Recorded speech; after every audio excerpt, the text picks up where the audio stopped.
Bulldog and Oil King, who we know are international caliber players, and they were getting beaten every single month in that World Warrior. But we were kind of overlooking it because they were names that we didn't know. Yeah. Maybe they weren't playing against the names that we do know, but obviously we saw what it was all about. And maybe we are guilty with a little bit of bias of... Oh, I have bias for sure. Yeah. I'll admit it. Until they do You it definitely have bias. somewhere that we know, until they do it against players that I'm aware of. But yeah, that's the great thing. We're back outside now. Everyone is getting the job done. And it's a very exciting time right now. We're going to go into the losers bracket, and it's going to be Mizuha. We haven't seen Mizuha play. I think they went into losers quite early on, actually. Really? Going up against Hibiki. Yes, and we did say Hibiki earlier, and it looks like Hibiki had to take out Serini from Korea.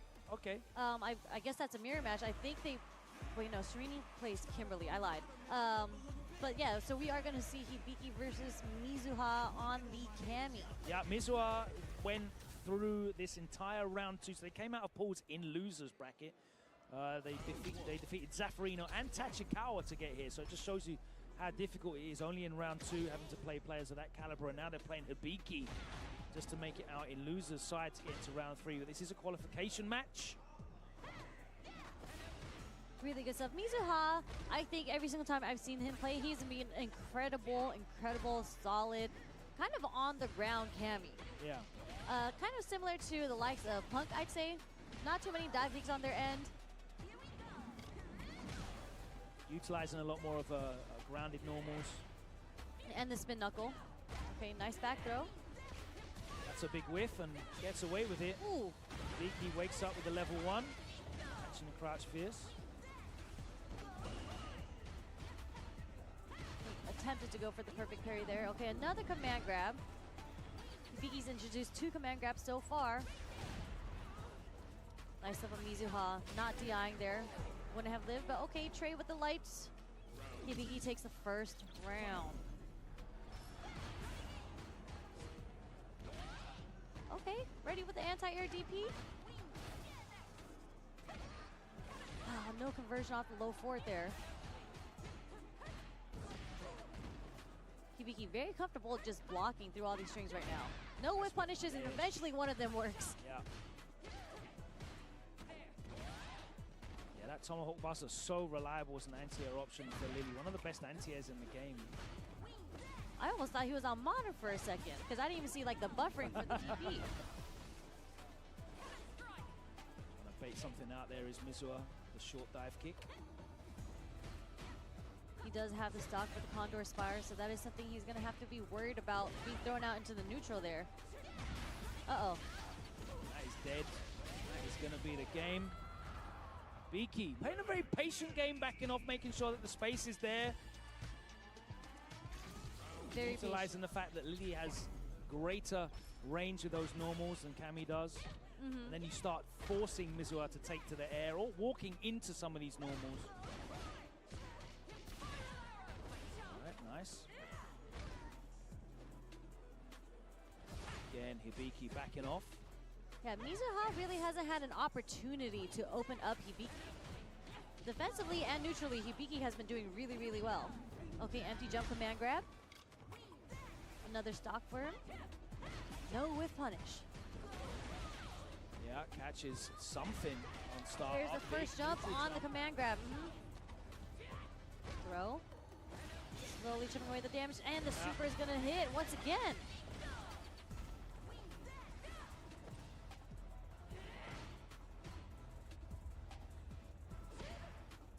No conversion off the crouch strong as well. Take throw. Yeah, you're starting to see Hibiki like walk. Man, it was a really interesting end to the round because Hibiki had been backing off for almost the entire first 3 rounds, but they're starting to walk forward, and it started opening them up to getting clipped by Mizuha's normals. Yeah, and I really like how it was just like a very simple A-B option. Like the first thing that he did was low forward drive rush jab into throw, and the next one was low forward drive rush into a shimmy. Mizuha starting to encroach in that range and jump over some of these normals that Hibiki's throwing out. Command grab lands. Sizable life lead, but Mizuha is 1 hit and a couple of drive rushes away from that critical art. Yeah. I mean, Mizuha hasn't been able to land a clean hit. I mean, yeah, like a lot of the mix-ups are coming after a drive rush, but no real conversions off the stray crouch strongs or low forwards that he's been getting. No whiff punish again. Again, no conversion. Just didn't believe you got to commit to that. He has so much bar. Just dump it. Oh, Oh my word, just a raw drive rush at the wrong time and gets clattered. Hibiki able to save that round and put himself into set point. Here we go. interesting sweep from Hibiki there. Okay, take the throw, back to neutral. There's Swinging for the fences. No, that wasn't a big whiff punish though. No, just a low forward spin knuckle? What's happening right? Okay, the delayed fierce. Big chunks of damage. Didn't want to dump it to level 3?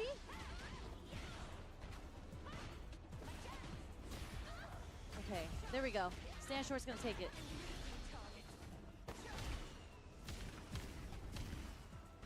Nice and slow. I'd say the neutral is a little strange. I think both players are just playing it pretty nice and slow. I mean, Lily doesn't really have an option outside of the way that Hibiki has been playing. Mizuha, interesting ways or timing of how he wants to convert off the straight hits that he's getting. Oh, there we go. A reactive throw bait punish with a crouch and medium punch. Mizuha now the one backing up, and Hibiki the one walking in, but that time the normal does connect. And we are all level. Ooh, now that's a Yeah. nice whip punish. Yeah, she got a lot of recovery on, especially on her mediums. The luring hurt box. Okay. There's a hooligan overhead that actually connects this time. First time Mizuha did it. That's a command grab. Okay. I wasn't expecting that. I would have got hit easily. Wow. Okay. For the first time, Mizuha now at set point. Definitely getting the better of these scrambles and starting to be in control of this spacing, but Hibiki starting to accelerate. Nice! The late DP gets baited out by the empty jump. Okay. Walks into the buttons again, Mizuha. The wake up delayed jab. I wonder if Hibiki's going to recognize that he's doing that quite a bit. Okay, what are we looking for here? We're looking for a button somewhere. Damn, that was a delay. That was a drive rush into a frame trap. Nice check. But the stand medium kick too. Okay, tried to walk forward, got caught by the crouch strong. Yep. That is going to be it. Mizuha takes the headset off. I wonder what Hibiki was trying to do by walking forward that often. Not sure, because the backing off and forcing Mizuha to come to him was working really well in the first few rounds. And then just switched up and was the one walking into the space and getting clipped by low forwards, getting clipped by action strongs. Wasn't really forcing Mizuha to take risks by jumping in and dive kicking in. And even the Condor Spires, I felt like in the first two games at least. First already, right? In the last games. We saw some Condor Spires even in the neutral, even if it was on block, you know, you forced them to spend a meter for a drive reversal, or they have to take the mix-up after that. Like, he was enhanced, he had the stocks. So really interesting that Hibiki just wanted to walk forward. Especially because he was playing that walk forward style. When he was walking back, it was giving him the space to just kind of, all right, Mizuha, if you're not going to engage me, I'm just going to walk back here and just charge up stocks, and then I've got these. And you're right. You know, Hibiki was just going into light block strings and just throwing out the enhanced Condor Spire at the end of the block string. Sometimes it would just be, it would just catch a jump out attempt or a button. Or a button, attempt, you get the counter hit. And it was like free damage. But every time you start walking in now, you're losing stocks. You're not having the option to get the stocks. And also, you're right, you're walking into these buttons that Mizuha is able to just throw out because, as you point out, at the absolute start of the set, Mizuha is built for that. That's the style of Cammy that Mizuha is playing. Yeah. A much more grounded, buttonsy base. And it wasn't even counter hit. So it's just like he literally just walked into the button. So, interesting. Unfortunately, that was loser. So that means... he's out. Yeah, he is out, and Mizuha will advance into the third round. Let's take a look as we have Oil King stepping up next on stage, going up against Sahara. Oil King eliminating Mono. Always sad to see. Shout out to my guy Mono. Flew in last night after running an event in the PR. Yep, and I mean Mono. Let's not forget he is a CEO champion.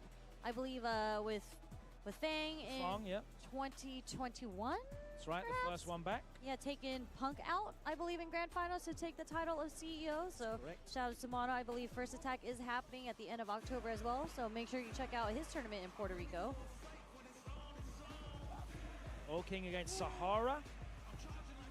We're going to see the Ed versus the Rashid. Ed Still on the Sahara, of Eds. course. I've seen Momochi still on the Ed here as well. Momochi had a Mai for a while too. Like he Yeah. would switch on and off, but I think ultimately he stuck with the Ed. And I love seeing Ed play because he is a very technical character, and the things that he does is, I'd say, kind of difficult. It's not really an easy character to play. Got a very interesting toolbox. And now I think you have to work even harder. He's got a much reduced situation in the corner after throw. I mean, when you see the fourth throw now in the corner, you kind of see him like moonwalk slide all the way Yeah. behind. He's really far away now if he gets away with the fourth throw in the corner. Yeah, he does still put you in a mix in the corner, but it's just not auto time. Ooh, nice little Covers back dash shimmy. everything. Very clean from Sahara. Yeah, Sahara's a really efficient Ed. I watch his Ed and it doesn't do anything out of the ordinary. I don't think, oh my God, it's... No, he's letting off the decent combos and the crazy conversions. It's just really efficient. Yeah. Yes. Which makes it dangerous, of course, because he's still getting the job done. To me, it's very similar to Momochi. He's a very similar to Momochi playstyle where he is very technical and, as you mentioned, very efficient. Like, he doesn't spend when he doesn't need to spend, and he'll burn out your resources knowing the correct sequences. Oh, damn. The anti-air did not work out in his favor there. Tried to go for the parry. Gets thrown for the punish counter. On the brink of breakout. We're not going to A see the burnout, but instead gets hit instead. Oil King takes the second round, first game. Match point for both. Scrambly. No bait from Oil King there. Didn't try to check. It's interesting that Oil King's doing the double jump just to bait out the anti-air. He can't get a punish, but I think it's making Sahara double think whether or not he wants to anti-air.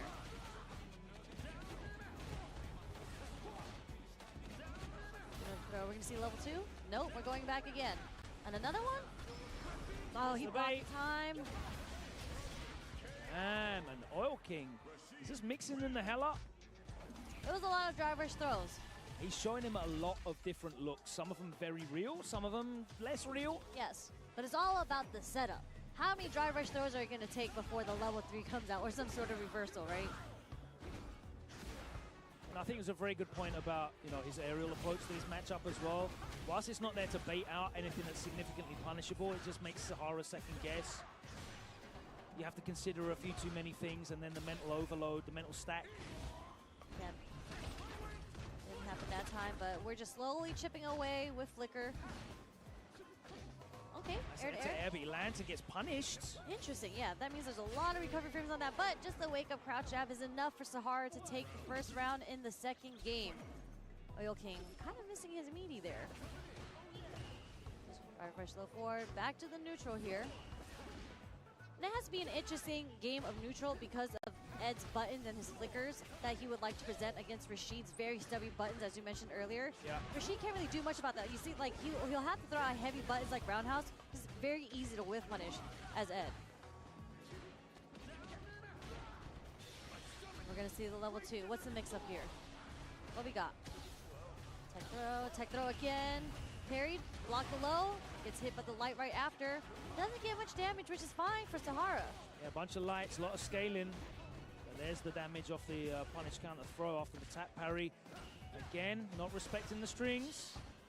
Sahara looking for buttons after lights. Uh-oh. Wait a second.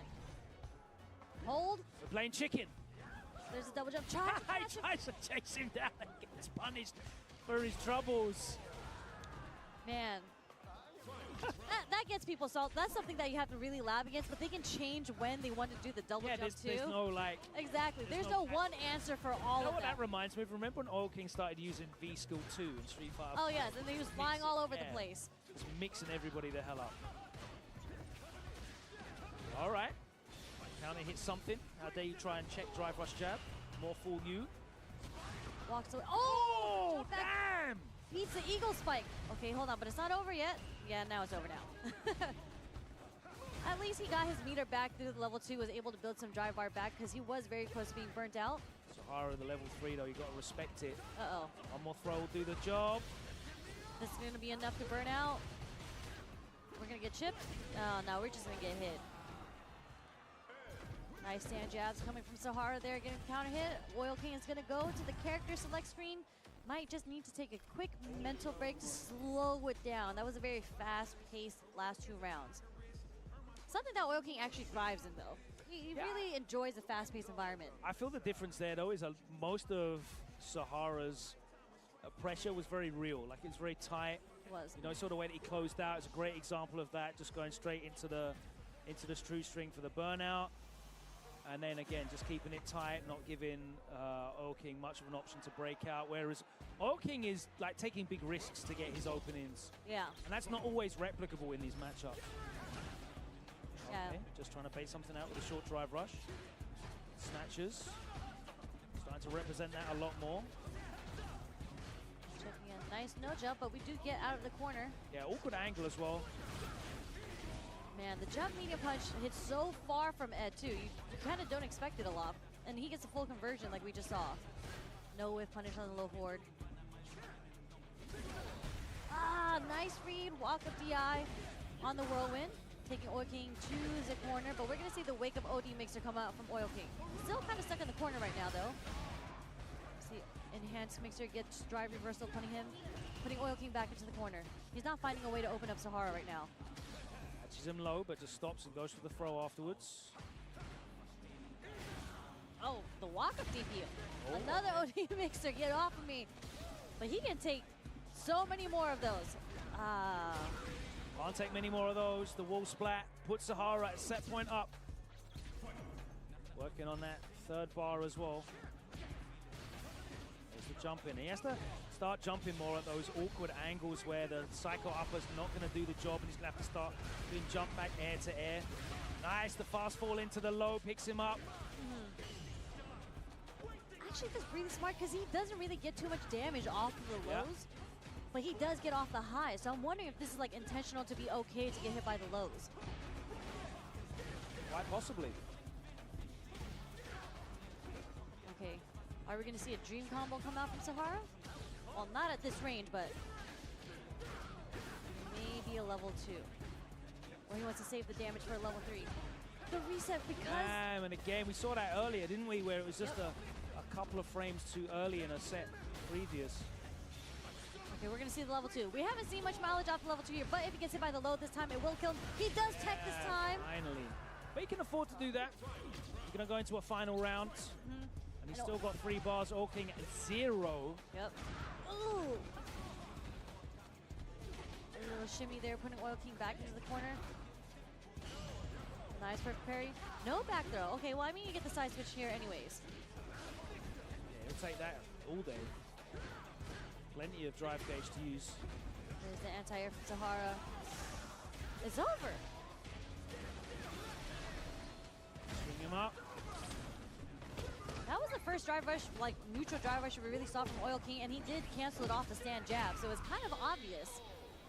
Sahara ready to check that drive rush, dumps all his bar into the level 3, enough to take the set over Oil King. And that's what we were talking about, right? You know, Oil King, most of his openings were coming from risky gambits. Yep. You know, he was really trying to force openings. He was putting a lot on the line to try and get these openings.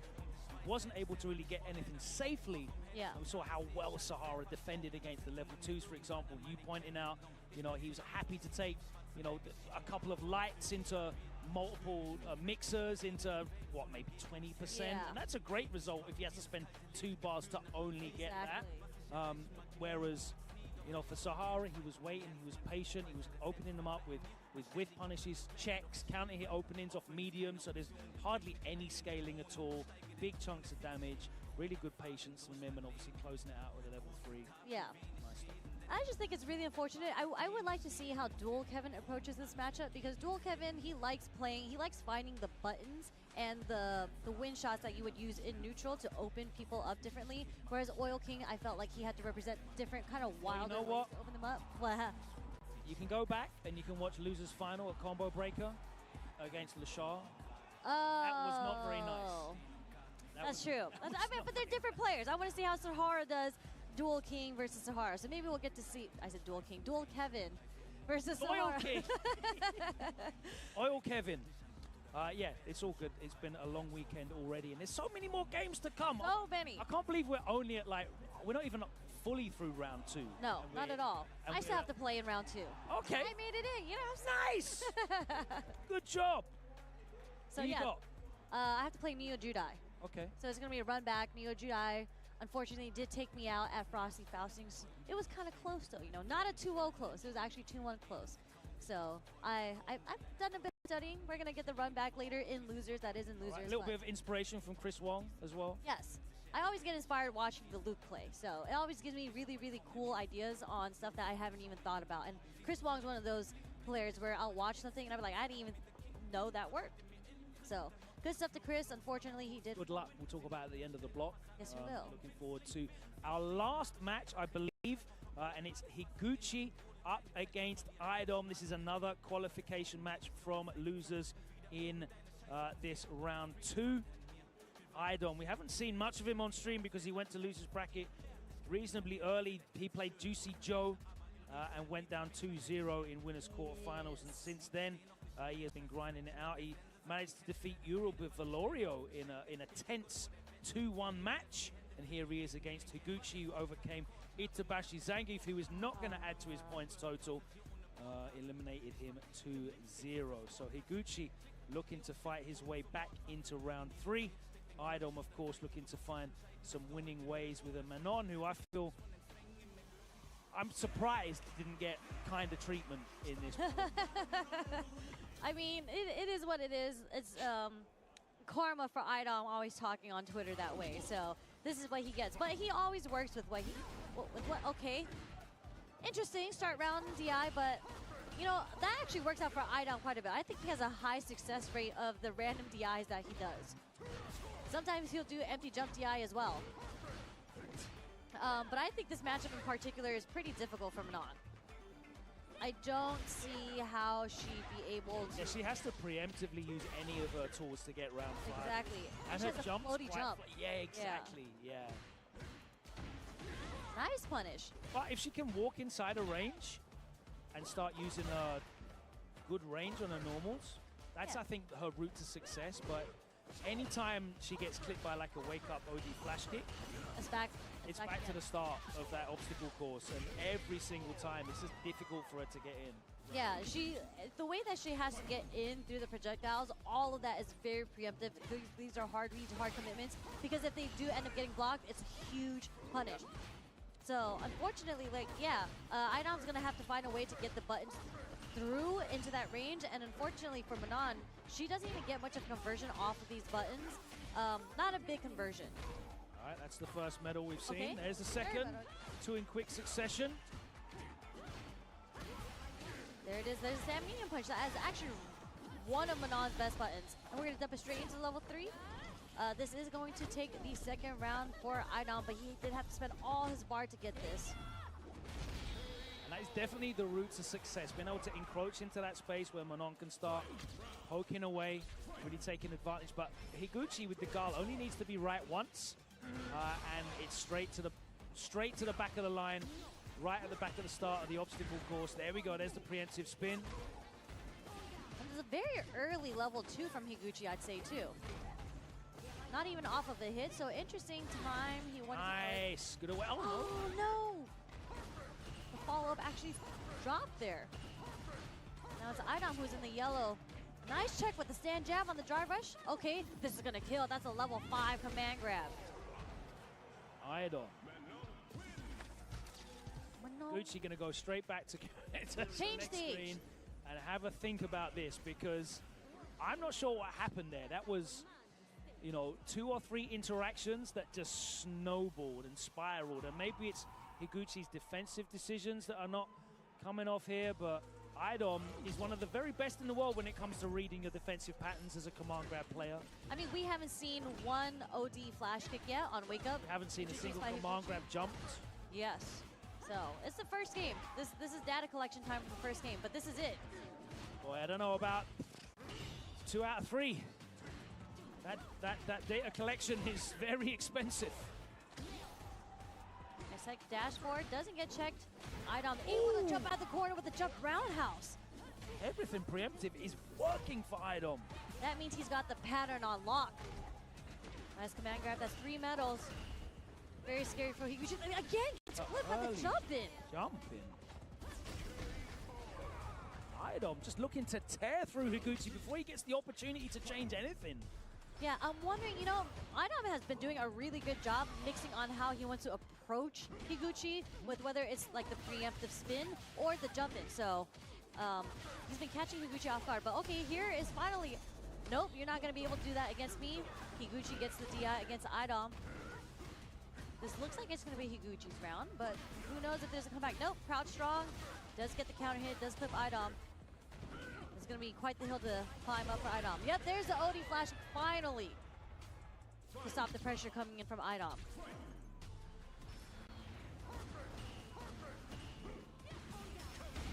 Nice drive reversal. Okay, now we're starting to see different defensive options come in.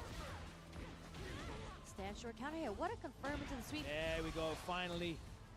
Another level 2 as well. Just to push her back to the corner. The back fist, 3 of them. Combo exhibition, the meaty overhead, my God. Oh, the bait, wait. The Did whiff frame front.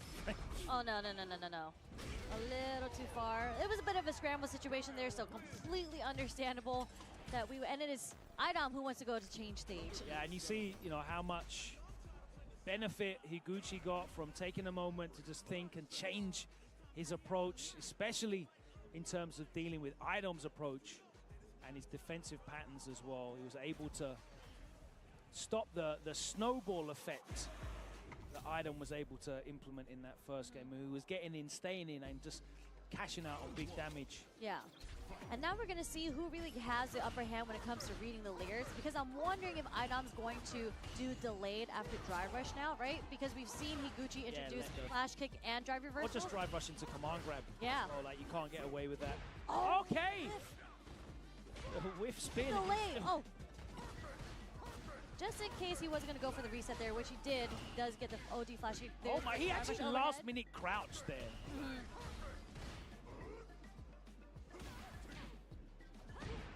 The walk back. Okay. Okay. Command throw. Command grab. Sneaking in the little random damage there, but this is where Manon's going to struggle, right? This is a hands boom. We can take the throw, but we can't take the next one. Oh, he's looking for the whiff punish. It wasn't there, but he catches him low. He's going to spin the bar. But por qué? A hard read. Tried to catch him walking back or trying to escape with the sweep. Unfortunately, Higuchi did block in time last minute to be able to punish that sweep.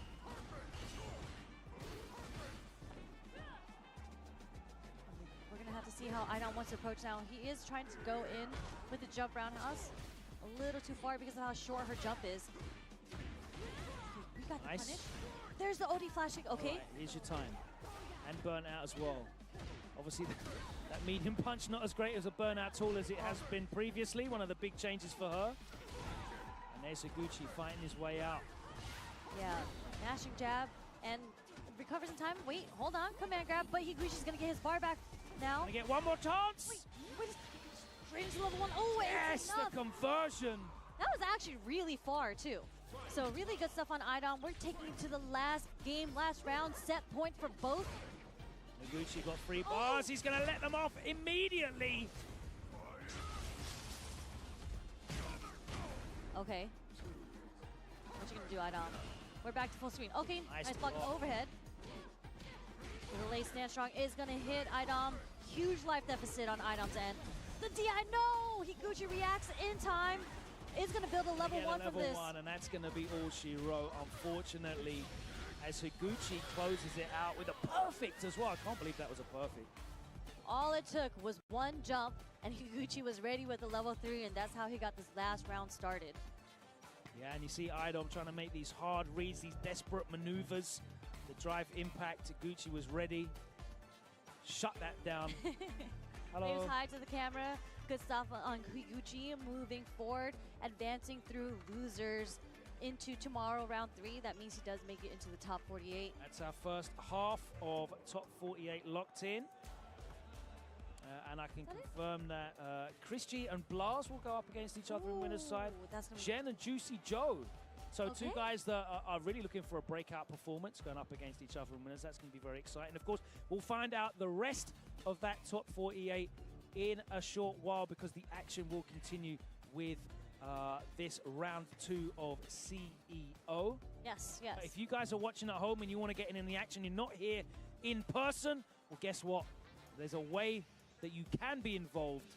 You can potentially be at Capcom Cup, and that is through the World Warrior system. The World Warrior season starts next week, and registration is open for all events, no matter where you are in the world. There could be a World Warrior just for you. If you want to find out what World Warrior will apply to your nation, then you can head on over to capcom.us/WW25 for the schedule and more information on how to sign up for your local event. You could be the next name to break through on the Pro Tour and join the legends at Capcom Cup 12. Hopefully we'll see you there. And of course, if you make it into the Final 8 and are at the regional finals, then there is a prize pool associated with that as well. Not only will you be going to Capcom Cup if you win first place, but you'll also get $2,000 in your pocket. Very nice. That pays all the way down to $300 in 7th and 8th place. But more importantly, that is a gateway for players that maybe aren't able to travel around the world or do not have premier events in their vicinity that they can access to, and they can break out and show that they could be the next Blas, they could be the next Uma, they could be the next champion potentially of the Capcom Cup. So hopefully we'll see you there. Yes, and previously we were talking about how stellar you'd look in the outfit that you were wearing. Rob, you're not beating this because Logan was wearing some 10-0 merch. So make sure you get your officially licensed Street Fighter merch from 10-0, designed by the FGC for the FGC. So discover their newest drops alongside many of your returning favorites at merch.10o.gg. And if you don't want to type in that URL, make sure you can scan the little QR code at the bottom right to go straight to their website. And as I mentioned, Logan is wearing their Akuma Heaven crew neck. I have the same crew neck. Definitely one of my favorites. It's a beautiful base garment, isn't it? It's really beautiful. Nice. Shout out to Matt Ismail as well, designing that CEO Tag Team Showtime t-shirt, the official collaboration between CEO and 10-0, and of course officially licensed by Street Fighter. That's sold out here at the venue. If you're at home, you can get online and pre-order on the restock, which is being ordered right now. So you can check that out on merch.10-ogg. Of course, all merch officially licensed by Capcom. Yes, and last but not least, Turtle Beach. This whole tournament, CEO 2025, has been brought to you by Turtle Beach, the leader in premium gaming audio. So raise your rank with the award-winning Stealth wireless headset lineup, delivering immersive sound, crystal clear communication, and all-day comfort. We have the Stealth 500, the 600, the 700, and the Pro. But what we have here is a 700. I can vouch for that because that is what I use at home. It is mad comfortable. You know, sometimes you wear headsets for a while and they just start squashing your ears down. My ears hurt all the time. Never top of my head. happens. And I've got raging ADHD, I'll admit. I'll hold my hands up. I forget to plug my stuff in. Like, it's Bluetooth, it's a That's wireless right, headset. wireless. Mm-hmm. I always forget to just plug my stuff in on charge. I'm terrible for that. 80 hours battery life means I get at least 3 days. 3 days of straight gaming, straight DJ That's gaming. right. That's 80. Wait, you can't even do 80 hours in 3 days. But anyways, 80 hours. That's a lot of gaming hours. At least 3 days. A little bit more. Like 72, 48 plus 72. Yeah, that's about 3 days. No sleep. But anyways. Who needs sleep when you're on ranked? That's true. Rank does keep me up late She's at night. and early in the morning. I've and seen early the in the videos. morning. Yes, the Shout out videos to do Jack. exist on Twitter. Don't look that up. Salty sweets. I was recorded without my consent on those videos, by the way. What are you aiming for? What's your points total you're aiming for? I mean, realistically, I'd like to be like 1900 plus. Okay. So we got to work on that. We got to practice on that. But anyways, speaking of more Street Fighter, there's more Street Fighter 6 action coming up because, again, this is just day 2 of CEO 20. You've got to work on round 2 right now. Exactly. Well, I have one more. I play at 6. So 2 more hours. There's one more block before I have to play in round 2. So that just means there's so much more Street Fighter 6 all the way. I realized there was that much still left to do. There's a lot left. All the way, the last block is 8 to 10 p.m., which I will be commentating later. Oh, nice. With Vicious himself, so you know. They're working you mad hard today. Exactly. We gotta work hard. That's what we do in the FGC. But again, more Street Fighter 6 action right after this quick break, so don't go anywhere.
gives you wings.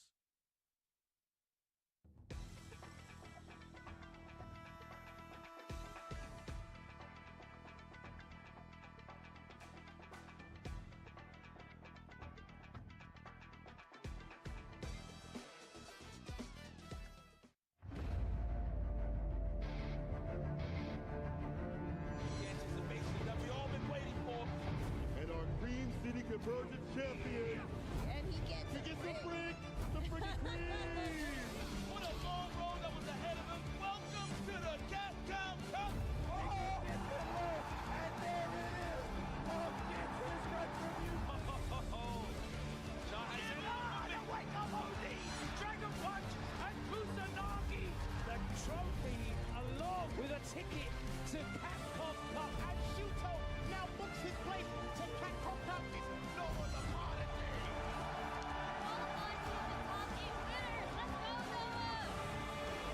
The whip punch was heavy. Oh, the engine right.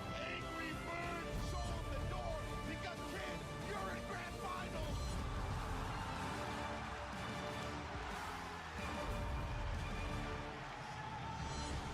Who would have thought? All right, everybody, welcome to CEO 2025, coming to you live from the Frozen Shingle Creek. Look, I'm gonna talk. RSC? Yeah, the RSC. Yeah. Dude, this venue is amazing. It's lit. Oh, It's actually so much fun. nice. Let me do you a quick favor. Hold on. I know you got really excited. I made you laugh a little bit, but now you should be coming in a little clearer. But I'll tell you what, it has been an extravagant time thus far, and it's only day 2. You know what that means? We're still going through some of the pools, but also the same phase of Street Fighter actually should be going through right now-ish in a little bit, right? And of course, this is a new patch, obviously. So we have been Yeah. seeing a lot of different action here. I mean, I haven't seen if we've seen a lot of Elena's on stream yet here. Obviously, a brand new character, so a lot of people are not too familiar with the character. But that also means that you can probably upset a lot of players I by agree. using her, right? I agree. So, yeah, that's that's actually been a really like valuable tactical kind of thing. You know, when they have kind of a character kind of unlocked enough to get them by to a certain degree. Yep. I wouldn't bank on it in like top 48. Yeah. But I'll tell you what, it is a valid strategy. It Yeah, genuinely like, is a valid especially to get strategy. through the pools and stuff like that. We've even seen like there are like other really developed characters. Like Mai is the perfect example. We've seen Lashar pull that out over at Combo Breaker to throw people off the majority of the pool time, and then top 8 when he had to, he switched back to Ed. That's just like a smaller example. Granted, Mai was already like slightly established, but with Elena, it's a box of fun is what it is. Like you got to expect what the unexpected, right? I mean, I talked to one top player, and I won't name names, but they're like, I have not studied Elena. I have not touched her. I don't know anything about her. Okay. So if someone uses her on me, I will probably lose. I don't like it, but well, to a degree that it's like, you know, I want to kind of see the chaos happen, but Oh, it's yeah, also yeah, just like, yeah. man, that feels kind of bad. a little bit. But you know what's not chaos, though, is I get to commentate with Jeremy. I'm really happy. You never know, though. I mean, I could really be happy really, it's really that. active. I could be really, like, loud or something. I'm always really loud Yeah. most of the time, right? But, you know, we got some Street Fighter 6 action. The players are ready, and what I'm seeing on the stream right now, it's going to be a good start here. yes, sir. It's VX Bao going up against Noah, the Prodigy. Perhaps one of the main futures of SoCal fighting games. I mean, honestly. 100%. Yeah. Yeah, him alongside, like, Enzo the Hokage, he's doing a great Yeah. job. I feel like, to some degree, they have, I think they're related. I genuinely think they're related. Right? I'm I dead know, serious. right? I mean, it would make sense, right? Because you know how, like, sometimes you'll see siblings where they act exactly opposite? Like, I feel like that's what we got here. So what you saying? Hold on, what you saying about Noah, man? No, wait, I know what I'm saying about Enzo, right? So, Okay, good save. This is how you know this guy James is a professional. Oh, man. The slides are off, by the way. I'm looking directly at the socks. I see the bottoms of it, and man, it's almost the same color as the carpet. Now, obviously, the biggest change is the perfect parry stuff, and, you know, I'm sure all the other commentators have talked about that a little bit already, but small adjustments for every characters as well, so. That was a good read. Immediately off the gun, too. The jump fierce nailing the target, but VX Bao opting to get the mind. Pressure now. Okay, good patience right there. Negated the bomb here. Excellent block on the overhead previously. Noah the Prodigy. He smells blood just a little bit, but is he going to be able to corner VX Bao. Yes, he does. With some drive gauge intact. Yeah, Brand new exactly.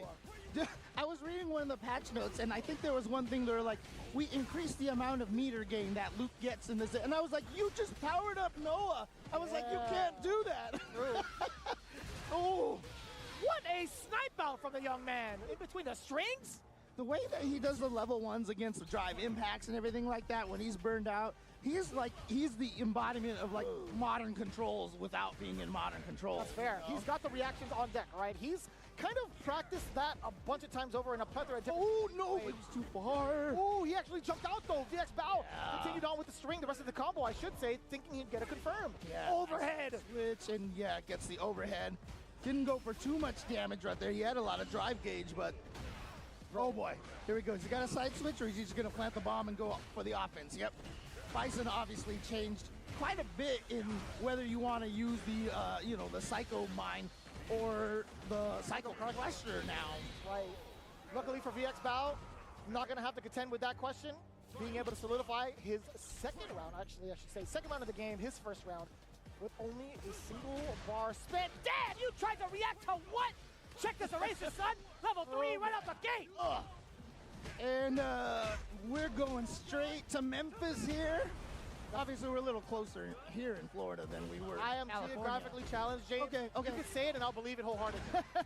Eraser again. He's taking out the whole chalkboard. Get off. Oh, man. Noah the Prodigy, is that a perfect? That is a PSA, a public service announcement. Noah is here to bust some ass. I like that. PSA, that's right. Super art and a perfect victory. Noah the Prodigy doing what he does best right here is just overwhelming opponents. And like I said, one of the things that I love about watching, oh my What God. a read against the scissor kick. He's so good at that neutral jump. He does that to so many players. And like I said, one of my favorite things about him is that, Go on, James. I'm just going to shake you a little bit. you have players like, Punko and Marn and everybody with the gamble style.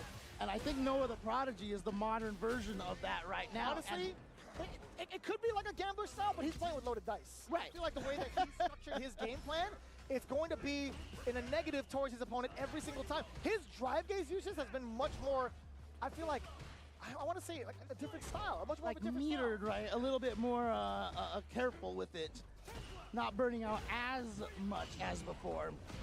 But I mean, again, like I wasn't sure that style of play could find success in Street Fighter 6, and that's why I'm so happy to see that Noah the Prodigy has been able to make it work. He's holding on to some of that. Yeah. Oh, look at those parries, and he's got. Oh man. It's different, man. He's no longer Noah Gray, at least for now. Unfortunately, he'll be burned out here unless he just keeps taking the hit, which he did. Okay, he burns himself out on his own accord here. Oh, that's dangerous, too. He threw out the heavy flash knuckle anyway off of a block. The overhead is there. Okay. Not able to defend on the very last part of that, too. So, VX Bao has shown up that card a bunch of times over, and I believe that's the first time he found success. But now, speaking of which, Noah with a successful opening against Bao, forward throw. Yeah, it's one of the important things. Even if it doesn't work, you can't take it out of your arsenal because then you're just limiting yourself. Oh, nice counter poke from VX Bao. Here we go. He's got the mind plan, but again, you can see how got a drive rush in there to be able to get in for the pressure. Although the back heavy kick is perfectly timed for a meaty. We've now engaged with Noah. Oh! Gray. That was a great interruption against the flash knuckle. Oh, Another interruption. VX right. Bao This is gonna hurt. starting to get the timing of it. Yes, sir. Noah wasn't ready for it. Despite having a level 3 on deck, VX Bao decided to take the gamble. Level 3 incoming. Deader than dead. All tied up 1 game apiece.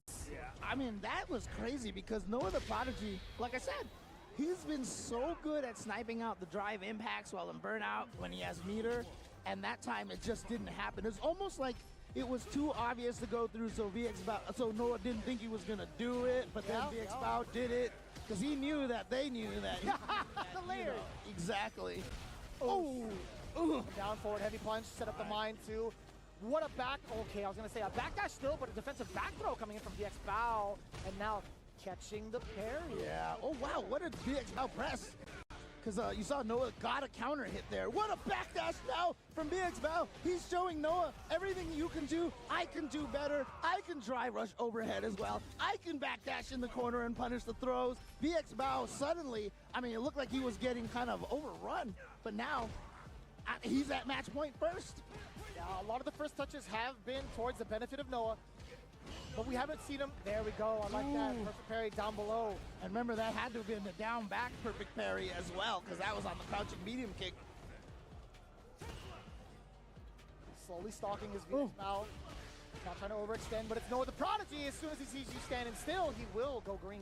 Yeah, VXBOW tried to press a button in that situation, got counter hit, and here we go. Do it again. Another throw? Nope, just goes for the pressure. Oh, the spacing, beautifully done. Yeah, that's a fireball trap. That's a spacing trap if I ever seen it. Standing light kick, catching the counter against VXBOW. There was an attempt to possibly perfect parry the overhead. It's always a nice thing for Luke because his light buttons do reach a little bit farther than a lot of other characters do. Oh my God! Wake up super. That's a jump scare and a half. Wussing out here is what me and my friend would call it. Wake up super. WUS. Oh my God. Yeah. You're right. And look at this. Throws. So VXBOW looking strong, but VXBOW still has a critical art. If he gets a clean hit. Oh, he did it. He went for it. He got the hit. It's going to be a critical art. So this is going to do a lot of damage and actually put Noah at just one block of drive gauge as well. Oh no. He has to back away. Oh, what a trade! He dashed on that. Oh no, that's gonna hurt so much. And that was gonna be a chip. And he had the super. You're right. You're right. Jeremy's pointing at the screen right now. Noah missed the super. There was a timeline where Noah the Prodigy could have done level 1 to eliminate VXBOW. Yeah. That was a low-key, a really, really scary moment. VXBOW committing to OD Psycho Crusher at that point in time when he had one bar is very uncharacteristic. Well, the interesting thing is, like I said, that drive impact he did right away, and that Psycho Crusher, he literally did the obvious thing in both of those situations, almost like as if he was like, he's not going to expect me to do the obvious thing, because the obvious thing is the wrong thing to do. So that's why I'm going to do the obvious thing, you know. And the wrong thing becomes the right thing. Yes, yeah? exactly. And the fact that he did it twice in a row like that, I think it was a calculated risk on his part, and it paid off. So, but what a risk to take, especially in that moment where one super will kill you and put you in the losers. Damn, son. Yo, the audacity. I respect that heavily, man. VXBOW, when it comes to showing up and getting ready to play against like some of the top hitters on the main stage, he will go all in. Oh, yeah. And VXBOW says basically, you know, hey, SoCal still got a little work to do, so he's going to take out Noah the Prodigy here and advance. But again, look, Noah the Prodigy is just not the person you want to run into on the loser side, so I'm sure we'll see him again soon enough. But coming up next, oh, wait, we're definitely not at the start of pools. No, my fault. That was my bad. It was round 2. I looked at the schedule incorrectly. Oh, no worries. No, I didn't. Round 2 of pools. Okay. Oh, I see. Gotcha. Yeah, but I mean, coming up next, we have Bonchan, Red Bull's Bonchan, all the way out here from Japan. I'm sure he is just waiting for that Sagat, and he's going to be going up against Shine NYC. Recently sponsored, and one of my all-time favorite players from the NA region. Big same. Honestly, Shine has been kind of going back and forth between Shine and Kimberly. I didn't get the time to ask him how he feels about the current positioning he's in with both characters. Honestly, I think Chun-Li might just be the choice. I didn't actually hear it, but we'll see. It's going to be the Kimberly just based off of the song alone, and I respect that. I mean, look, that buff they gave to Kimberly spray cans, like I read that and I was like, that's OD kind one, right? Yeah. Well, tricky thing is it's not actually an OD. You just throw 2 cans. It costs no meter. I'm dumb. You're right. It is 2 cans. It's weird. Like, it's weird, but that's just what it is. Like, I thought it was an OD at first as well, but it's just not. But that buff, like, I read it and I was like, okay, that's kind of cute. Like, it gives me cool combos. And then I started seeing all the extended mix-ups because... Yes, the pressure strings behind it. One of the weaknesses that I always thought that Kimberly had is that the threat of throw into bomb. If she dropped a can and didn't throw you the instant you got up, you were never scared of the throw. The throw can never combo into the bomb. But if you drop 2 of them now, you can poke, and throw, and still get it. Yes. And I love that. Yeah, it was such a big buff. The hardest thing about it is, obviously, him maintaining the cans is very difficult. Once she loses them, she has to try to recharge on her own volition if she has the time to do so, and I get that. It is. And keep in mind, she can only get 2 cans with OD. So she has to spend OD to get 2 cans. to be able to use those mix-up, which is fine now because now it's actually worth it. What a perfect parry on the first. Okay, not exactly. He would Bonchan want it, I'll tell you what. Oh, nice. Yep. Oh, Blow up the drive rush cancel. boost! You love that. The side switch. I almost pushed James off the chair. I'm sorry. It's okay. It's okay. If you heard a thud, that was me. Got both cans. Yep. And The see second that? one. Just like I said. Just like I said. It's like you played this character, James. I love it. I love it. The momentum, honestly, I feel like it felt more like Bonchan just trying to stave off Shine from getting started. Yeah. Majority of the time, right? He's been calculating when the counter poke should be, trying to assess the pressure and what Shine's going to do, when he's going to throw out the arc step, right? Yeah, the problem is now, as you can see, Kimberly with 0 spray cans. So it's an expensive mix-up. It's good, and so I'm glad they did that because now it's worth it to do stuff like that. But I don't know if Shine's going to try to build it up. Nice! Gets the shimmy! That's one can. That's ooh! And that's, again, without an OD, that's the most you're going to get. But he should be able to maybe potentially just kill straight up from here because this is Akuma with only 9,000 health.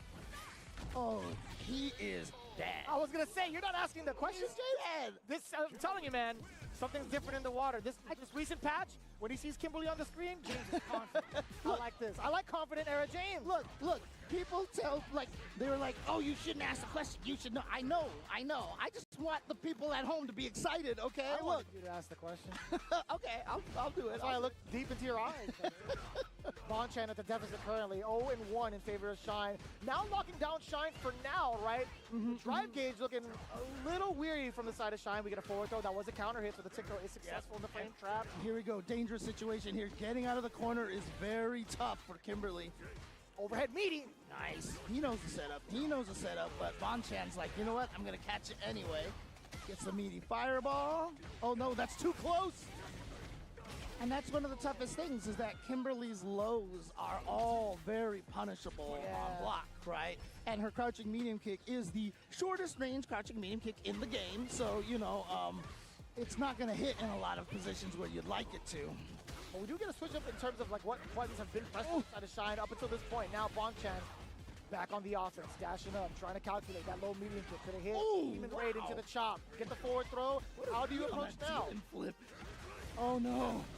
And see, there you go, right there. Because Kimberly's longest range button is her standing medium kick. Yeah. When you're trying to fish with that move and trying to play footsies with it, you're keeping your feet open all the time. You are going to get hit by these crouching medium kicks a lot. And they've made it much easier, I think, for like the general cast to have their mediums with buttons. Yeah.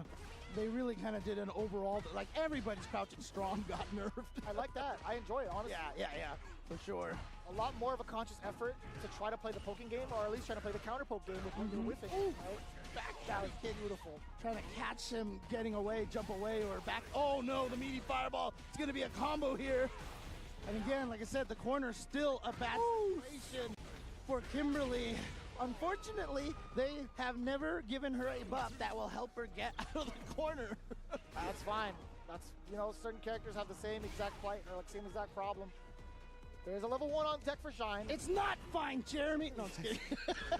Oh, nice. There we go. Got the hit. Gonna go for the slide. Yep, try to go for another shimmy right there, but this time Bonchan calls it out. The pressure is just too immense for Shine. I like that. Demon Raid onto the other side, though. Shine does get the punish upon landing. And that's a new, that's a new knockdown. You get way more setups in that situation now off of the Bushin chain. I didn't see Shine really take advantage of it that time. See Bonchan trying to exercise some of the grounded normals that he does have, maybe the forward medium kick, but that Demon Raid at the end of the day still manages to clip Shine for that knockdown. Bonchan's going to be playing the life lead game just a bit. That is a forward throw, Shine. What do you do afterwards with the pressure? Corner tried to go for the shimmy again, burned out from Bonchan. But yeah, nope. Oh, bro. That was slick. Right. Anti-air into the overhead. Yeah, that was really, really nice. Now, there is a lot of scaling. Is this going to kill? Oh, he's hella dead, James. You know it. I know it. The American people know it. All right, here we go. Match point for both players now. It's final game. Final round. With that speed buff, it's going to be a little bit harder for Bonchan to try to maybe entice Shine with the whiff punish, whiffing his own normal, right? So any contact that he does make, any normal he does press, has to make contact, right? Yep. Oh, wow. No! What? Oh, yeah. Too far away. Too far away for Bonchan. Doesn't quite get the combo. Oh, we'll take that trade. Punish counter? I didn't even hear a flash. And look, and he does wake up driver. He wanted to burn himself out out of his own cord, but this is a problem now because he's got drive impact. Wake up with the level 1. This will stave off a little bit of time here. You can see trying to gain a little bit of that drive gauge back. Oh, you're gonna get a burnout. That's too. meaty. Oh, he's forced to take these hits, isn't he? And he gets in with the crouching light punches and takes out Bonchan, and you can see the excitement from Shine. And the composure afterwards. He was about to pop off so hard, and he looked at Bonchan and he's like, hey, good game. Oh, man. That's the how realm it has always been works. defended by the man who wields the Keyblade. My man, Shine. No boots today. He's in full uniform, 400 Thieves, and rightfully so, taking the big W. I like that. I like that a lot. The pressure, though, you were thinking about it. There were moments where Bonchan would decide to press, hence why the counter hits came out. If you look and thought about why he did so, you had to look at the drive gauge, right? He was getting himself towards a burnout situation. He didn't have a lot of health left behind him, and I wouldn't want to be stuck having to guess what the frame trap's going to be like against Shine, specifically against Kim. Yeah, and that's the thing is you'll see a lot of players these days when they're about to, if they block another thing and they're going to get burned out, they will press, and they just do not, like they'll take some damage just specifically not to get burned out, because it is bad to get burned out in this game. That's what I was saying towards the very end. He can't afford to take any more chip, can he? Right? And unfortunately enough, he decided to maybe bank on a normal, maybe catch the timing of Shine off guard, but no, he was keeping it so strict. The frame traps were just coming in layer after layer after layer. Yeah, and it's really scary too, because that's what happens when you like, okay, I'm gonna go for some crazy DRC into overhead or whatever and try to get the kill. And if you're wrong, like it's not just, oh, I didn't kill him, but you just also spent all of your drive gauge. right. And as soon as the guy, if he stays alive, then all of a sudden you get burned out. And we've seen entire matches just shift in a completely different direction as soon as someone gets burned out. So Still could have gone either way at the very end of it too. Yeah, How much of a scramble, for sure, it for sure. could have been. Yeah. With how much bar Bonchan had on him too. I think he had a full set of meter. Yeah, I think you did. I think because in my brain I was like, Raging Demon?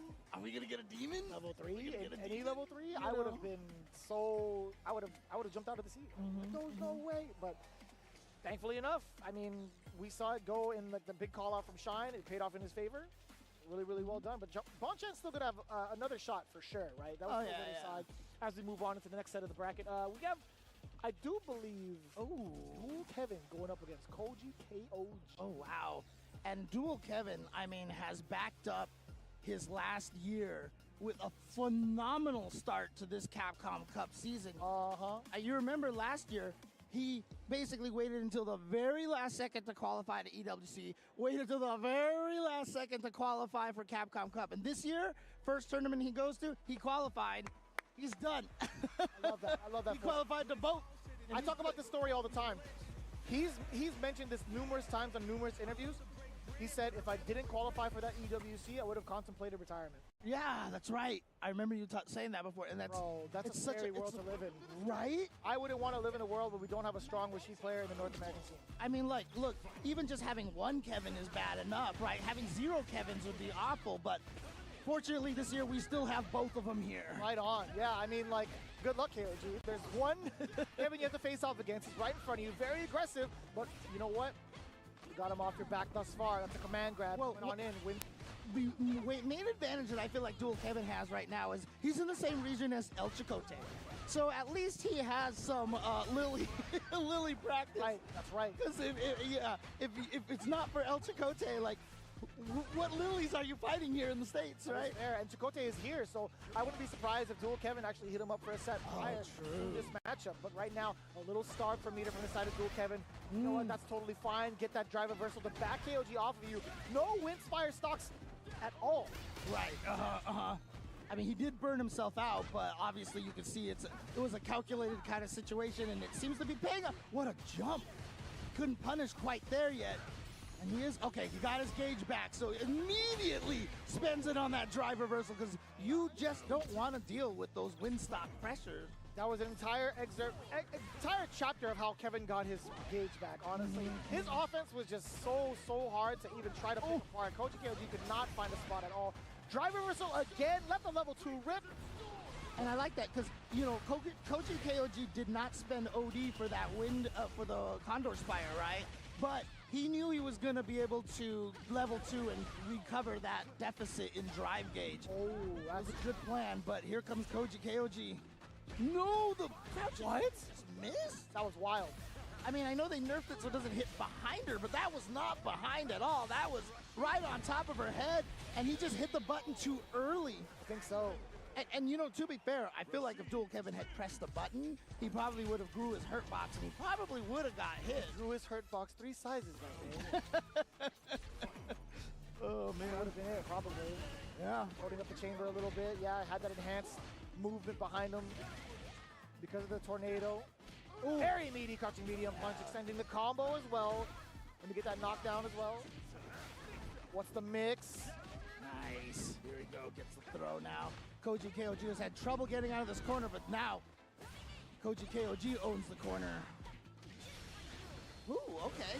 He's going to go for the level 1, drain a little bit of that drive gauge there, and give him some time to gain some back. And look at this corner pressure is working great. Oh, okay, I was going to say maybe tick throw into a command grab. You know, Dual Kevin thought the same exact thing, hence why he went for the OD. And now here you go. You got to deal with Isar, and you see him back off because he's ready to kick it. There you go. Ooh, nice patience from Koji KOG. We got 2 win stocks from the side of KOG. 1 Inspire is not going to be enough. Dual Kevin again with the reversal. You thought you could press a button, KOG. Tried to wake up with something. And there is one of the biggest weaknesses that Lily has is that OD Windspire is so powerful, but if you drive reversal it every time, it's an even thing. You both lose 2 gauges, so why not? I like that math, James. But unfortunately right now for Dual Kevin, he is down by a lot of drive gauge, but you can see he's doing a great job bringing it all back here. I don't think that's really been an issue. Oh, damn. Okay. Excuse me? What the hell did you hit there? And do it again! Oh, no. Oh, and he blocked it. I mean, I think she might be dead because the Rashid combos don't end, man. There you go. That's the trial combo if I ever seen it. Fierce to fierce, drive rush fierce. Yeah. So on and so forth. So to be fair, I mean, he didn't even do one of the Rashid Long combos. He was just like, this is going to be short and sweet. I see you, Kev. I see you, Playboy. Yeah, I love that smile, man. I love that smile. Shout out to Koji KOG. I love watching him play. Been a fan of his for a very long time. Easily one of my favorite grappler-esque type of players to watch throughout like, the history of fighting games. Honestly. I mean, Koji KOG has been just one of the most entertaining people in the FGC. I mean, he was the one that cosplayed as T-Hawk while playing T-Hawk in 4, right? If I'm not mistaken. Now he needs to cosplay as Lily. I think he would pull off a really good Lily, to be honest with you. I think so, too. I forget, maybe like outfit 2, outfit 3, or like outfit 2. That'd be kind of cool. That'd be kind of cool. Just saying. Koji KOG, I'm totally listen. down. I'm totally down with that, so. It needs to happen. It just needs to happen. But either way, Dual Kevin taking it down pretty convincingly. It's as you mentioned, right? Maybe it was because of the fact that he had that kind of practice within El Chicote to be very comfortable. Right. And he made the right decisions majority of the time. Anytime he was under pressure or duress with that the Condor Spire with the wind enhancement, he opted to go for the drive reversal. And exactly. Exactly like you said. It was the law of equivalent exchange. Man. Yes. You know what I'm saying? It is one of the biggest weaknesses that she has, is that obviously that thing hits far, it's plus, it hits 3 times, so you can't even drive impact it. But the biggest weakness is that if you are at equal drive gauge, if you drive reversal it, you will still be at equal drive And gauge. that's totally fine. Yeah. For someone like Rashid who can kind of control the chaos within like that mid-range, I think it's totally fine for him. He has the tool to do so, right? He has an excellent fireball. He has great counter. He has a great counter-poking kit to him. And he also has an uppercut if need be, if somebody tries to jump in. Yeah, because one of the tough things is there are some characters that are, I feel like it's a weakness for some characters that they spend more drive gauge than other characters do, and they kind of rely on having the drive gauge. And so even if you both go from 6 to 4, it still might be slightly an advantage of of the Lily player, because you're kind of nerfing yourself. You don't have a lot of ability to.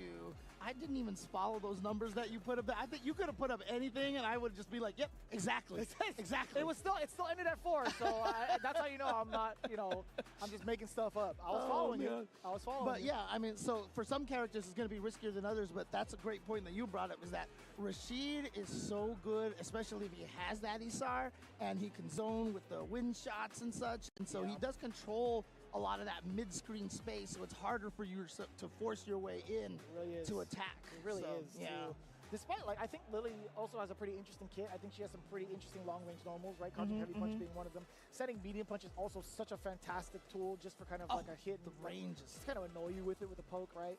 But honestly, I want to see much more of KOG up on the stream. I mean, a lot of the Japanese players getting to losers at this phase of the game is very, very interesting to see.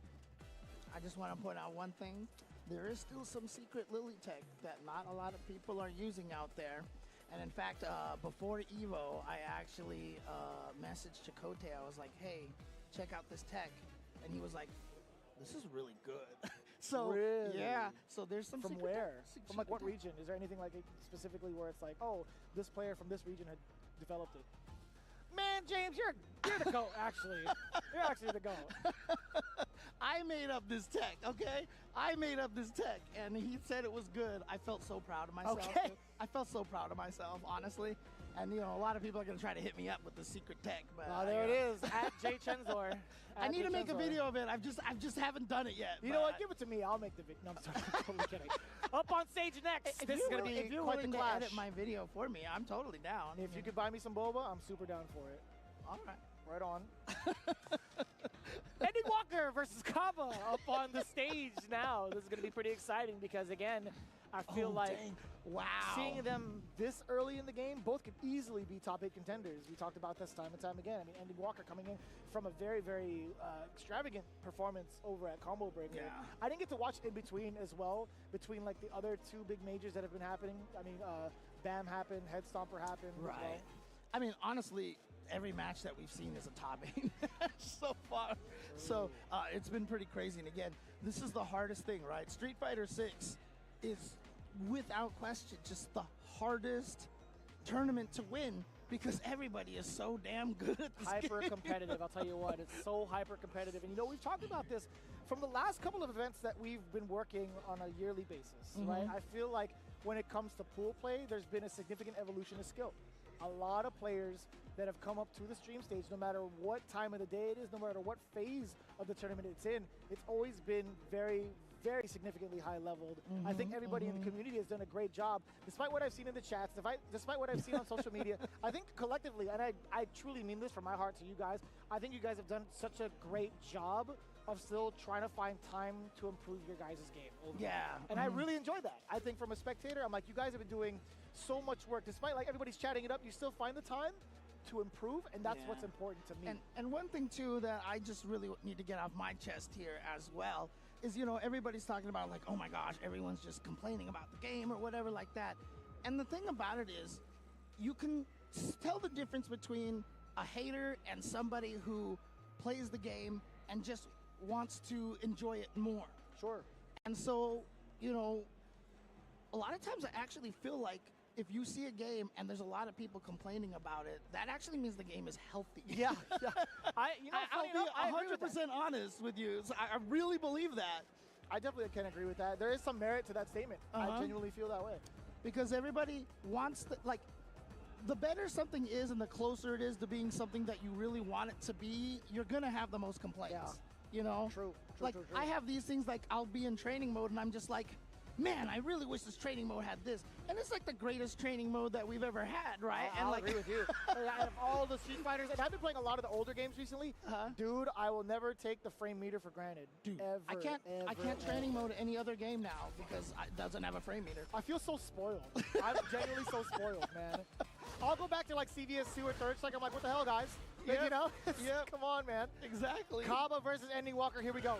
And of course, Ending Walker with the Ryu and Blaz, Ending Walker. A couple of the Ryu players kind of happy about the recent patch. Cryday as well. Yeah. Oh, that's right. He had a significant pop-off in day 1. He was playing Zangief, I saw in a casual match too. It was crazy. That's terrifying. I don't ever want to hear that in a sense again. What a punish counter, sending light kick into the flash kick. Nice work. Yeah, I mean, a lot of people have said that Ryu seems like the, de facto winner of the patch. I mean, a lot of things seem very powerful, and he definitely got some good buffs, but we'll see how it pans out in actual matches here. A lot more of a patient approach coming in from Ending Walker, right? We haven't seen him have time to throw out, or at least to buff up for Denjin. He's trying to keep it in a certain space where Kaba could potentially throw out a Sobot. If you can see where he's wavering right now on the screen, he's trying to get a counter poke in. He's taking his time, though. There is 36 seconds on the clock. Somebody's got to budge eventually. Yeah, and Ending Walker is down. Oh, my! What'd I say, James? What'd I say, James? He was looking for a whiff punish. He punished crouching medium kick at the perfect range. Whoa, okay. But that was a counter hit. Yeah. Okay, didn't go for the throw, faked it. Wow! And that was just right into the Tatsu. Was that a confirm or? Oh, it was a punish counter. Sorry. My bad, my bad. Knocking on the door, get the throw loose possible. Walked up to it. Kaba with the backdash. Could have been a lot more off that crouching medium punch. 8 seconds on the clock. Expect both to be swinging real soon. Oh no, the throw. I think that was actually a great way to waste time. That drive impact, because that clash at the end, even when he parried it, like, it just ate up enough clock. I wonder what would have happened if he did counter DI, if there would have been enough time on the board for him to actually shave enough life. That's a good question. That's a good question. Backdash, okay. Oh, the defensive shimmy right there. Not too bad for Ending Walker, though. Only ate a punish counter fierce with a boom. Ooh, that's a juggle. Yep. That's that frame trap. Oh, did he press a button? No, he did not. This is gonna hurt. How much meter is he gonna spend on this? Just go for it? Yeah, look at the damage. I heard Alpha 3, just go for it, man. I swear to God, James, if you did it, I would have been like, you know what, you're the GOAT. Oh, man. I mean, during the Power Stone exhibition earlier, there was bombs, and I was saying, this bomb is about to explode. That's true. I like that. Ooh, back-to-back-to-back counter hit from the side of Kaba. Okay. Ending Walker's got to back off, or so we thought. You can't set up the cross like that. You are susceptible down below. That's a good call from Ending. I mean, they did say they buffed those sweeps a little bit, right? So, oh, okay, interesting. But he burned himself out. This is really scary, but dude, the Street Fighter 5 Season 1 tech. Oh, man, the chip. And it's so expensive. Oh, my. He did it again? Jump back, jab, chip. It clipped something that Kaba threw out there, by the way. Yeah, I mean, it was a punish counter, so it had to have been a throw, I think. I think that's the only thing fast enough that would have reached punish counter state. That's fair. Oh, that's a big opening. Exactly what we talked about at the beginning of the game, right? He's looking for that space to find Kaba to whiff something. It's just really up to Kaba there. It's the Sobot, right? And Walker just wasn't ready for it. Again, a lot of these strikes from Kaba have not hit the mark just yet. He's starting to tighten up positioning. It just hasn't been enough. Wall in the corner. Oh, wow. Got the backdash that time. Predicted it. Got the hit. Oh, I think it was supposed to hit with that jab into the Hashogeki, but it worked, so it's fine. We'll take it. Ooh. Oh, yeah. Kaba's been doing that all day, by the way, since yesterday. They buffed that, right? I mean, could he do that before? I know his crouching medium kick, I think, has a little bit better frame data. I'll have to double check. It's something. I'll tell you what. There's a lot of changes. I haven't quite memorized them all yet. Oh, hella damage incoming. Spend that. Doesn't need to spend it. My mistake. Donkey kick just solves all of your problems. Ooh. A little bit antsy. Ending Walker trying to break away from the traditional strategy that he was implementing earlier on. A little bit more aggressive. He's going to back away. No, he's going to throw the EX, the OD, excuse me. Oh, wow. Actually hit him out of the air. That was odd. I guess Kaba maybe did double jumps or something. Oh, no. Here we go. And that's a punish counter. That's a lot of damage. All right, so Kaba does risk the tech there. Gets out of the situation. He needs to find something here now. It's really tough, man. He's got 2 bars to his name. Level 1 again. Yep. So he's got another level 1. Oh my goodness, he saw green and Ending Walker said that means go, and he just threw out the ODDP. Smart. Really, really smart stuff. He's been very ready for the Sonic Booms, right? It was really up to Kaba to make that decision of whether or not he wanted to drive Russian pursuit off of that, right? You could see a little bit of impatience seeping through from Kaba's mental, but at the same time, again, showing that card off, going for the parry into the uppercut, a really, really smart choice. Towards the very end as well. We haven't seen that card just yet. As James goes through The patch the notes. patch notes, let me know how that works so no, out. crouching medium kick has not been changed. Okay, Okay, I was that's gonna my say, bad. That's my I bad. was on wondering about one. that. I'm like, I don't know if it's something that's kind of different, but it's definitely something I've seen consistent from the side of Kaba, especially with how he's performing in day one. But again, not going to be the end. But Ending Walker, I got to give it to him, man. I think his strategy overall to break down Kaba specifically was really well thought out. Yeah, I mean, Ending Walker is, I don't know, like I always say, he's just this breed of another kind of player that I just feel like is really suited for the Street Fighter V, Street Fighter 6 style of gameplay. Sure, yeah. You know, I often see, like, it's weird. I don't know, you can tell me if you agree with this, but I see very similarities in Ending Walker and in Boost. Kind of the way they approach the game, the way they think about it, and how they play the game in this weird, like, break you down kind of way. You know? I can't really harp on it too much because I know them from a very, very like shallow perspective in regards to just me watching and consuming all of the games that they played. Whereas I never really got to like pick their brains in regards to how they approach certain matchups or how they approach training mode, etc. Right? But I will agree to the point where if they have an objective, they'll try to find ways that haven't really been introduced into that meta just yet to throw that person off guard. I will give both of them that kind of credit. Yeah, and a lot of it too, I think, just comes from the lack of, I don't want to call it baggage, but like they don't have like the earlier Street Fighter kind of thought process. I understand. You know what Like I mean? it's You know? there's a certain way, a certain play style that kind of gets ingrained into you once you've played previous titles, and it's really up to the professional player to kind of like break that down and filter it and see what actually is suitable for the new generation, the new engines, right? And I think a good testament of that, by the way, for that exact statement, are the current players that have been in the scene for a very long time and are still continuing to dominate into the top 8, right? You remember when Daigo in Street Fighter V? Itabashi is your best example. Oh, right. Oh, yeah. Oh, well, I mean, Itabashi, his fortune is that, you know, he has a lot of VF background too, right? And that's a lot of the same kind of turn-taking and turn-stealing kind of a mindset. But I always remembered in Daigo in Street Fighter V, because you remember when Street Fighter V started, it took a while before Daigo really kind of found that groove. It took him a minute, brother. Right. And I still remember one of the streams he was talking about, he was like, yeah, this game is like different. I have to be a little crazier. I have to be a little more random every once in a while. Like, you have to take a little more risk sometimes, you know, and that's when he started flash kicking everybody with the Ume shoot. The Ume flash kicks, yeah. Oh, man. No doubt. But as it stands right now, again, you guys are tuning in to CEO 15 2025. Can you believe it? Back into the CPT. And I'm glad to hear it. Honestly, Combo Breaker being back, CEO being back into the Pro Tour. We still have plenty more events to go through in the Capcom Pro Tour. And to emphasize this statement, offline is back, baby. So beautiful. You know, we're talking about the two big O's right now. We're back to offline. We're back to Orlando. I love it. And we're going to love all these matches coming up right at... Oh, well, actually, not quite yet. We got still a little bit more to go through before we send them off to a break. I know World Warrior is going to be back in town, right? Yes. You guys got to sign up for that really, really soon because the registration is indeed open. So check out your respective areas and what the dates are, capcom.us/WW25. And it also includes what the regional finals pricing is going to be like and how to earn your coveted Capcom Cup 12 invitation. Again, scan that QR code on the bottom right next to that beautiful Elena, or go to capcom.us/WW25.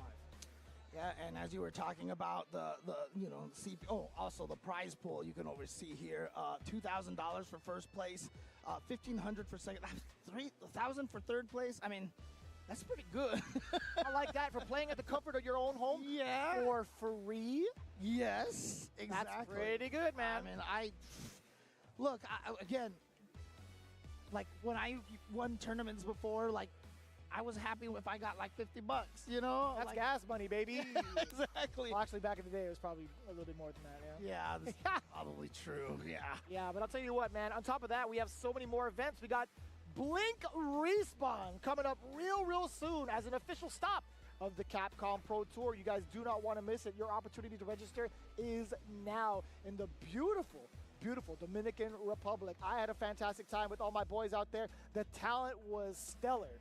It was absolutely stellar. And you can expect that exact same talent with players from all over the world because of how we're running the point system now for the Capcom Point. Oh, So again, Blink Blinks are Respawn back. 2025. You don't want to miss it. And Register now. honestly, you go there and you hear the energy of that crowd. I remember when you and Logan were there that one year, like you guys couldn't even hear each other talk. We No, could hear we the couldn't. crowd from the mics, and honestly, like it's infectious. The first time you go there and you experience it in person, like you realize why you have guys like Kaba always cheering on, Mena and stuff like that. It's their nature. They are so excited and they are so energetic about everything. And I love it. I love it so much. But do you love it as much as the sponsor that's been holding us down for the CBT this year? I lied to you. It's going to be Sage Slam. Technically, he'd be sponsoring us by getting some of the streams going. You guys, production, you threw me for a loop, man. You guys put the stuff on my lap, and you were like getting me ready to go and rifle through it. But I'll tell you what, easily one of my favorite events to stay up late for and watch. I'll tell you what. But during the day, during the stateside time, this is what you need to pay attention to. Say Jam Slam. It's going to be right around the corner, the 5th iteration. Be sure to watch all of your favorite creators and streamers learn from the Street Fighter pros as they compete in Street Fighter 6 later this month. You can see the round robins happening June 25th and 27th at 3 p.m. Pacific. Team finals happening on the 29th at 3 p.m. I love the fact that Sajam has said, like, it's been so hard to pick. There's so many applications for this thing. And I'll tell you, it is I absolutely... low-key tried to apply. What's that? I low-key tried to apply, but I got nervous. I'm like, I don't think I should send it. You're too good for this, right? Come on. No, I want to learn. I want to learn from the pros. No, yeah, dude. that's true. That's That'd true. be sick. And honestly, as well, just want to mention about it, it is one of the greatest environments to learn. Free. Honestly. Dude, and what you get out of it from the players that do participate, you get a lifelong fan of Street Fighter. And honestly, it's so cool to talk shop with all of the streamers that are involved and also see the learning process genuinely, because you're still, like, even from the status that we're at of watching so many games for so long, you still learn so many new things. I'm genuinely serious. And they're always like, I'm just going to get to Master, or my goal is to get to Diamond. And after they get to Diamond, they're like, I want to keep playing. Yeah, I want to beat up more people online. So, but you know what? The best way to beat up people online is there you go. There you go. We got it, Using boys. Your Victrix controllers over here. And you know what I love about what Victrix is doing here? Providing you a solution for all types of players out there. So if you are a joystick player, a leverless player, a pad player, and you know what I love the most is the claw pad over there with the 6 buttons feels on the so face. good, dude. I mean, again, look, I'm going to say it again, like my favorite pad ever was the Sega Saturn pad because it was a 6-button face pad as well. And the ports on that console were great for all the Capcom fighters. And the so- buttons just feel good to press, genuinely. For that I do one. have one of those myself. I have used it for a plethora of different games as well. But again, Victrix has done a phenomenal job of putting the peripherals together to the benefit of both casual audiences and professional players as well. So again, if you guys haven't done so just yet, try it out. For the love of God, try it out. It feels so good, honestly. It's genuine. Slot. Oh, there it is. It's up there. There we go. So you can take the joystick off if you hate. I'll tell you what, though, you can try this one out. This is fine. We're going to go to a break in just a bit. James is going to recuperate and probably I don't know apologize. where it is. This guy is a mess. I don't know where it is. We'll see you guys later, man. We'll be Where right did back. it go?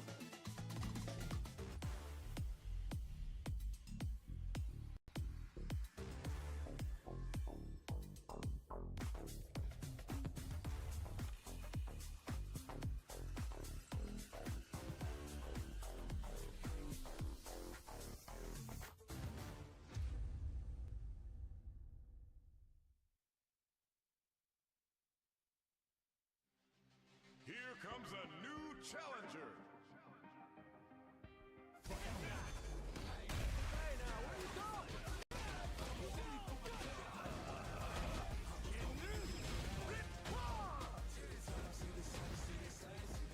World Tour.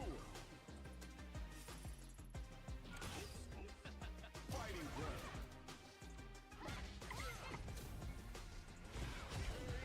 Battle Hub.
gives you wings.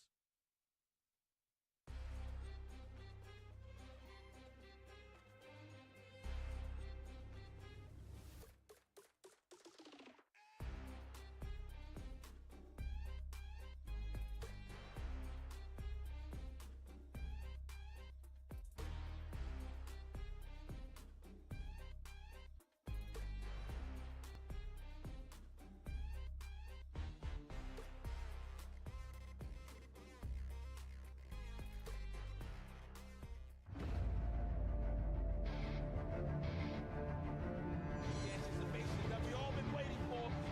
And our Green City Convergence champion. And he gets He gets the freak cream. What a long road that was ahead of him. Welcome to the Capcom Cup. Oh, and there it is. Punk gets his retribution. John has it on. The Wake Up OD, Dragon Punch, and Kusanagi. The trophy along with a ticket to Capcom Cup, and Shuto now books his place to Capcom Cup. No one's a part of this.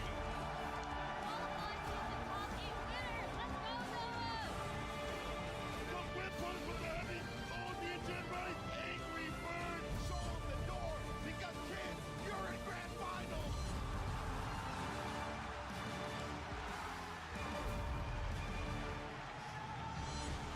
Who would have thought? Back into it, we got offlines in full effect here at CEO 15. And again, I gotta say, that line gives me the chills when Rins delivered the "Kid, you're in grand finals." Whoever put that package together, you guys are my goats. Vicious back at it again with James Chen to continue on with round 2 of pools for today. We've already had so many potential top 8 players already play on the stream. So if you guys have been tuning in, what have you been doing? Check out the VODs. Either way, it's still available for you. But right now, just as important, we got 2 more players coming up on the stage that could be your favorites or potential new favorites. They Like banned me from handling joysticks from now on. Yeah, I'd like to fully apologize to Victrix, right? Anytime you decide to send him any peripherals, I will take care of it myself. I would never do you guys any wrong. No, I mean, also, of course, this is also streaming on youtube.com/, Capcom Fighters, at Capcom Fighters, I should say. So, you know, you can obviously rewind back even just right now if you missed any sort of matches and catch up as well. So, yeah, but we have some players and we see one of them that we've seen. Oh, what? Really? No way, Dang. son. I gotta actually pull up the evidence real quick, but I wanted to see who knocked one of these individuals into loser's side Wait, already. this is loser side? Oh no, I'm sorry. I'm misremembering. This is definitely winner side. Yeah, okay. Oh. Okay, I'm tripping. I'm tripping. I got scared. I got You scared freaked for a me second out. because there's already been like some significant upsets. I know Incross have been throwing those out there as well. So I love the fact that we're still keeping updated via Incross. We appreciate your work and your time. But no, this is going to be VX Bao going up against Lashar. I almost gave myself a heart attack. I was definitely talking to Lashar outside. Oh, too, okay, in okay. regards to, like, the And matchups in the face. you know, Incross, you know, obviously. 100%. And the whole gang, the whole the fighting game, Liquipedia killing gang. the game, by the way. Yeah, one of the most valuable resources on the internet for fighting game community right now. If there is anywhere I need to go to for like sudden information or like need to know information right on the spot, I'm definitely going there. It's like I have a permanent Liquipedia tab open like on every machine Legit, that I have. Yeah, 1,000%. 1,000% true. In fact, literally everybody, every one of our colleagues, everybody that's been on this table has been doing the same exact thing, and for very good reason. Incross, we appreciate your time for shit. Yep. Damn sure. Absolutely. But yeah, VX Bao versus Lashar. Wow. Wow. Top 8, anybody? Top 8? I mean, we're still quite a ways away from top 8 right I now, know. you know, and that's absolutely insane. We have so many blocks of Street Fighter 6.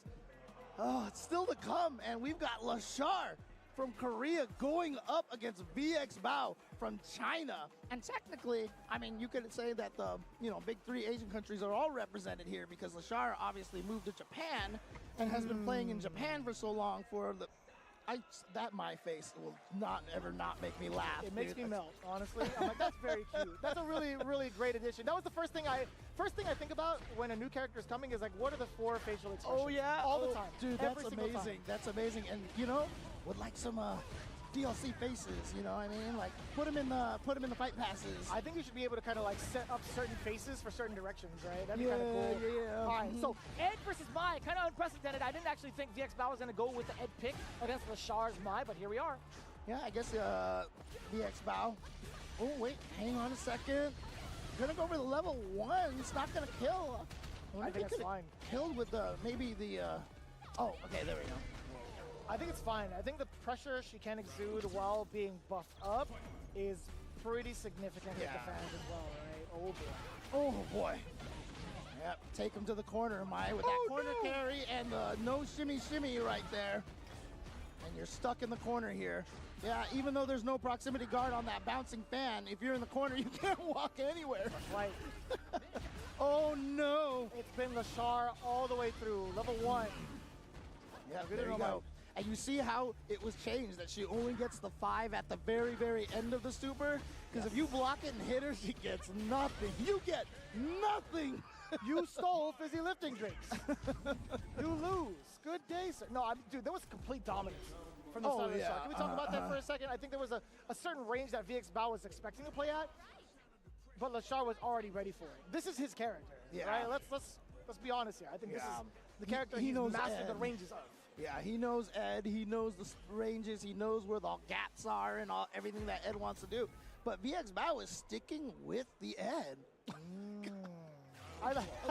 That's like, are you sure about that? That's what it looks like, right? Yeah. Are you sure about that? That's the exact facial like expression. my face and Lily's faces make me laugh too.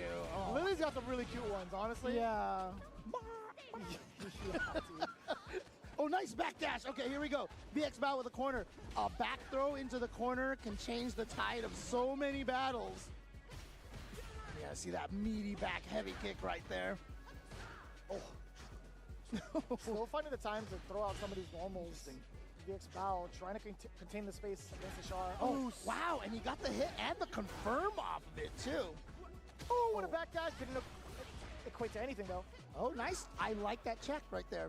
And, you know, as people have labbed out ways to fight against Mai, they've gotten a lot better at handling the fan situations. Oh, as they should, right? It's pretty pivotal to learn how to defend against it. But now, oh, no. Just the right timing for that stand. You are devious. That was mad devious. He knew the timing of VX Bao. He knew for sure he would fall for it. So he threw the fan intentionally and was like, you know what? I'm going to go for an old-fashioned reset. Yeah. Bouncing medium punch quite literally beat him to the punch. Wow, great. That was very, very interesting sequence right there. But kind of the sequence that's indicative of what Lashar is capable of. Such a shinobi bachi. That's got to be like, I was trying to figure out the English equivalents to that. I think that's like the Killer Bee. Yeah, something like that, right? Oh. Or the Bee Sting. Something like that. Something like that, yeah. Ooh. And I love using Ryu Enbu as a kind of a spacing tool to check. Oh yeah, oh yeah. I mean that's the kind of move that made me want to play Lucia. You know, having that spaced out move that you could threaten with. Oh wow, my. Just caught him standing up. Okay, here we go. The pressure. Honestly, I don't mind VX Bao not using that critical art, saving it for the killing moment. Again, the backdash. But I hope he even gets that chance. He's now in burnout. Yeah, it's a scary situation now. All right, just goes for the throw, and I think Lashar was just willing to take that, but that was a counter hit right here. And again, they nerfed Ed's situation in the corner when he throws you. It's not just a free psycho flicker anymore. That's right. He can't just grab you and put you in that mix-up. Oh, boy. What a call out against the flicker. You see the double dash to make sure he's in the air state so that it juggles exactly how he wants. Damn, son. Oh, I thought there was going to be another whip punish for the side of Lashar. 3 bars on both ends, by the way. My brain saw that standing heavy punch coming out. Ooh, again. He is reading Lashar's up and down timing really, really well. And yet, he's still in this position where if he loses this round, he's... Is he going to recover? Oh, my Because goodness. it was OD, I thought he was going to recover in time. What a reaction. VX Bao.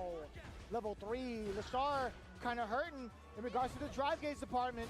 Another sequence could put him in burnout. But Lashar, he might not see the light of day. Can this kill here? Yes, it can. Gets enough hits.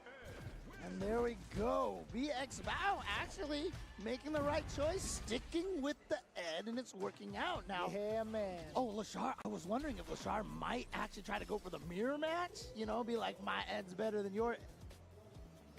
Uh-oh. Huh? Oh. Huh? Wonder what happened here. I wonder what happened here. Well, at least it's the start of the round, so no Thank big deal. God. Yeah, I was They gonna can just say, like, I'm glad pause there and was just start no- over again. No technical error or nothing. I wanted to make sure that everything was intact. Okay. Cool. Oh, actually, he was like, I need to show off the Yes, new outfit. I like that. I need to show off the. This outfit is insanely good. Like it's It's it is ridiculous. a gorgeous It's outfit. ridiculous. The designs on it, yo, I am a fan. No pun intended. Oh my! Ooh, okay. But Also was able no to pun recover intended. Yeah. Oh, what a read right there. Brother, the way this, oh my God, this costume flows so well. And here we go. Got the charge. Uh-oh. Nice. He's holding Oh, away. yeah. He tried to check for the crouching light punch before, and that time Lashar went for one of the lower bounces on the fan and then jumped. Sorry. You're good, James. Getting excited. You can't bring me anywhere. I tell you, man. I tell you. Breaking joysticks and ruining monitors everywhere. Oh, man. 1, 2, 3. VX Bow in hot pursuit. Forced to reset off of that tech. Lashar now in the one in controller. So we thought we got the OD upper coming in from VX Bow. A little bit of a check. Yes, sir. Forward throw. What are you going to do now? Right? Trying to command that space yet again. But Lashar, he's hounding. He's looking for a whip punish. That back heavy kick was an odd choice there. Not sure what Lashar was going for, but he didn't get punished. Wow, he just woke up with standing medium punch. And a hit. He's checking the timings of Lashar, right? Lashar has been delaying some of his normals. Like, you know what? I'm going to throw something a little bit more active rather than keep myself susceptible from a throw tech. Oh, and the frame trap. Like, it wasn't a true block string. And I think VX... Wow. Okay. VX Wow, indeed. Wow.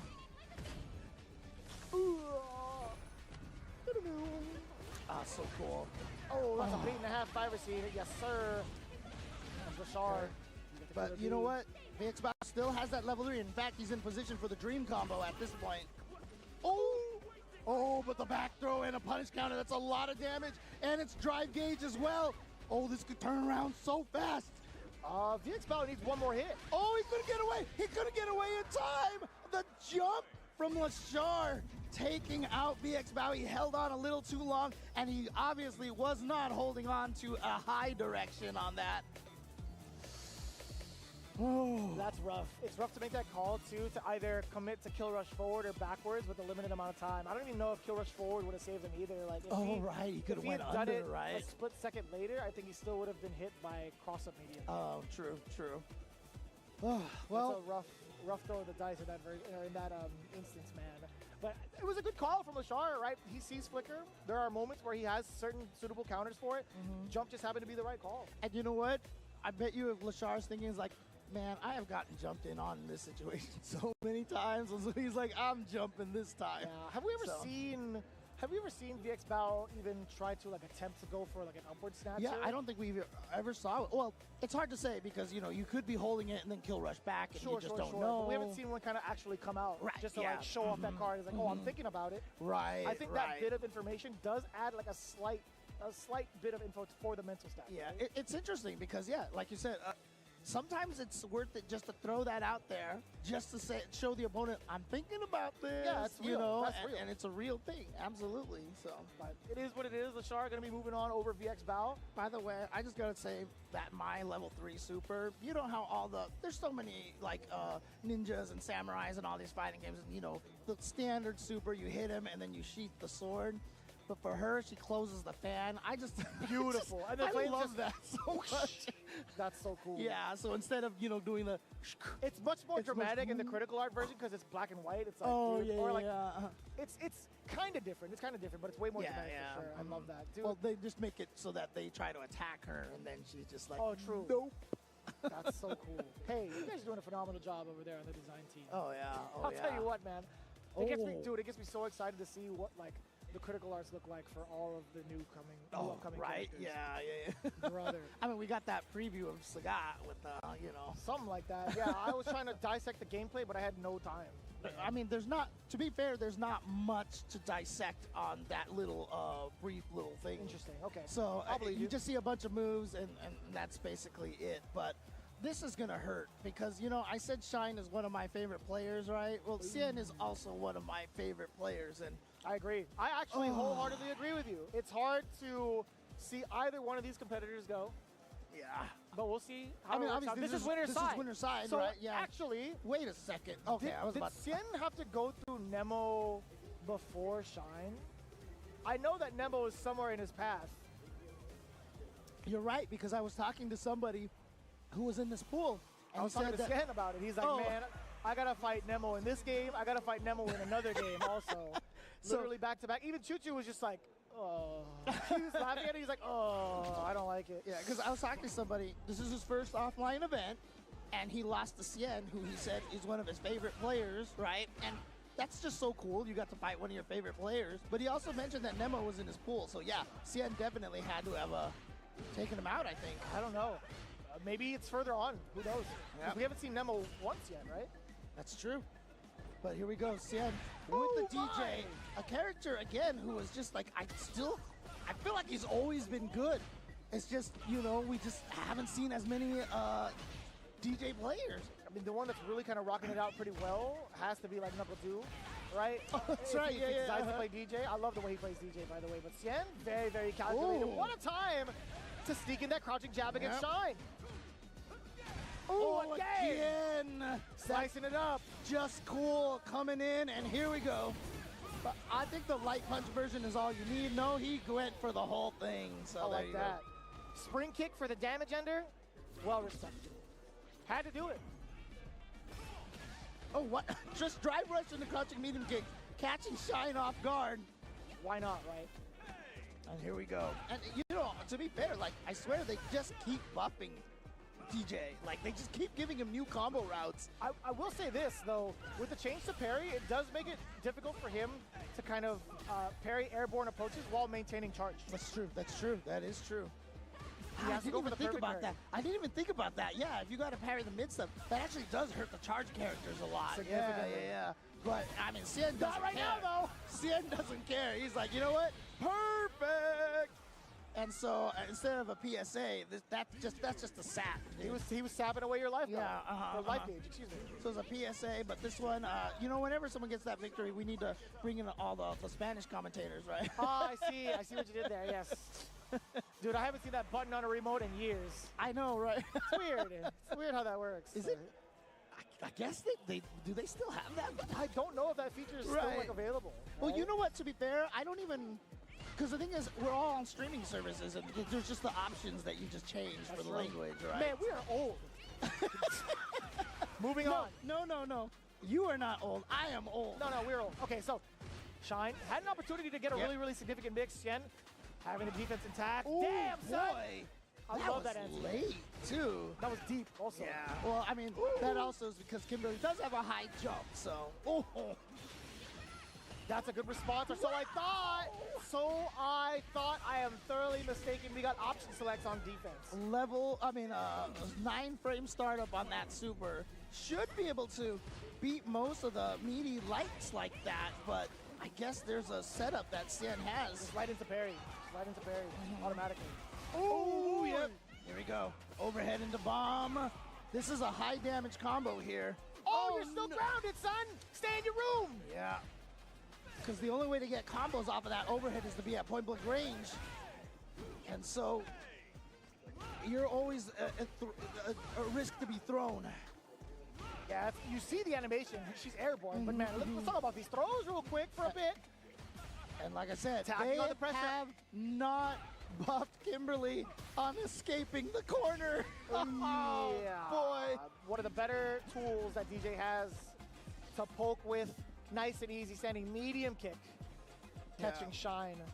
That was a very aggressive DJ, I'll tell you what. I mean, when you get Kimberly in the corner, it's very important that you are aggressive because what I've always said is one of her biggest weaknesses. You remember when Terry first came out and everyone's like, oh, he doesn't have that cool stand fierce or whatever button that hits a little further. I away. see. But he had the stand heavy kick, which still worked, right? And It whiffed on crouches, no, at the time? I don't remember. Something like that, Yeah, right? but the thing is, Kimberly is the only character that I always say that there's the standard button, which is everybody's crouching medium kick, right? Everybody has that button with that range.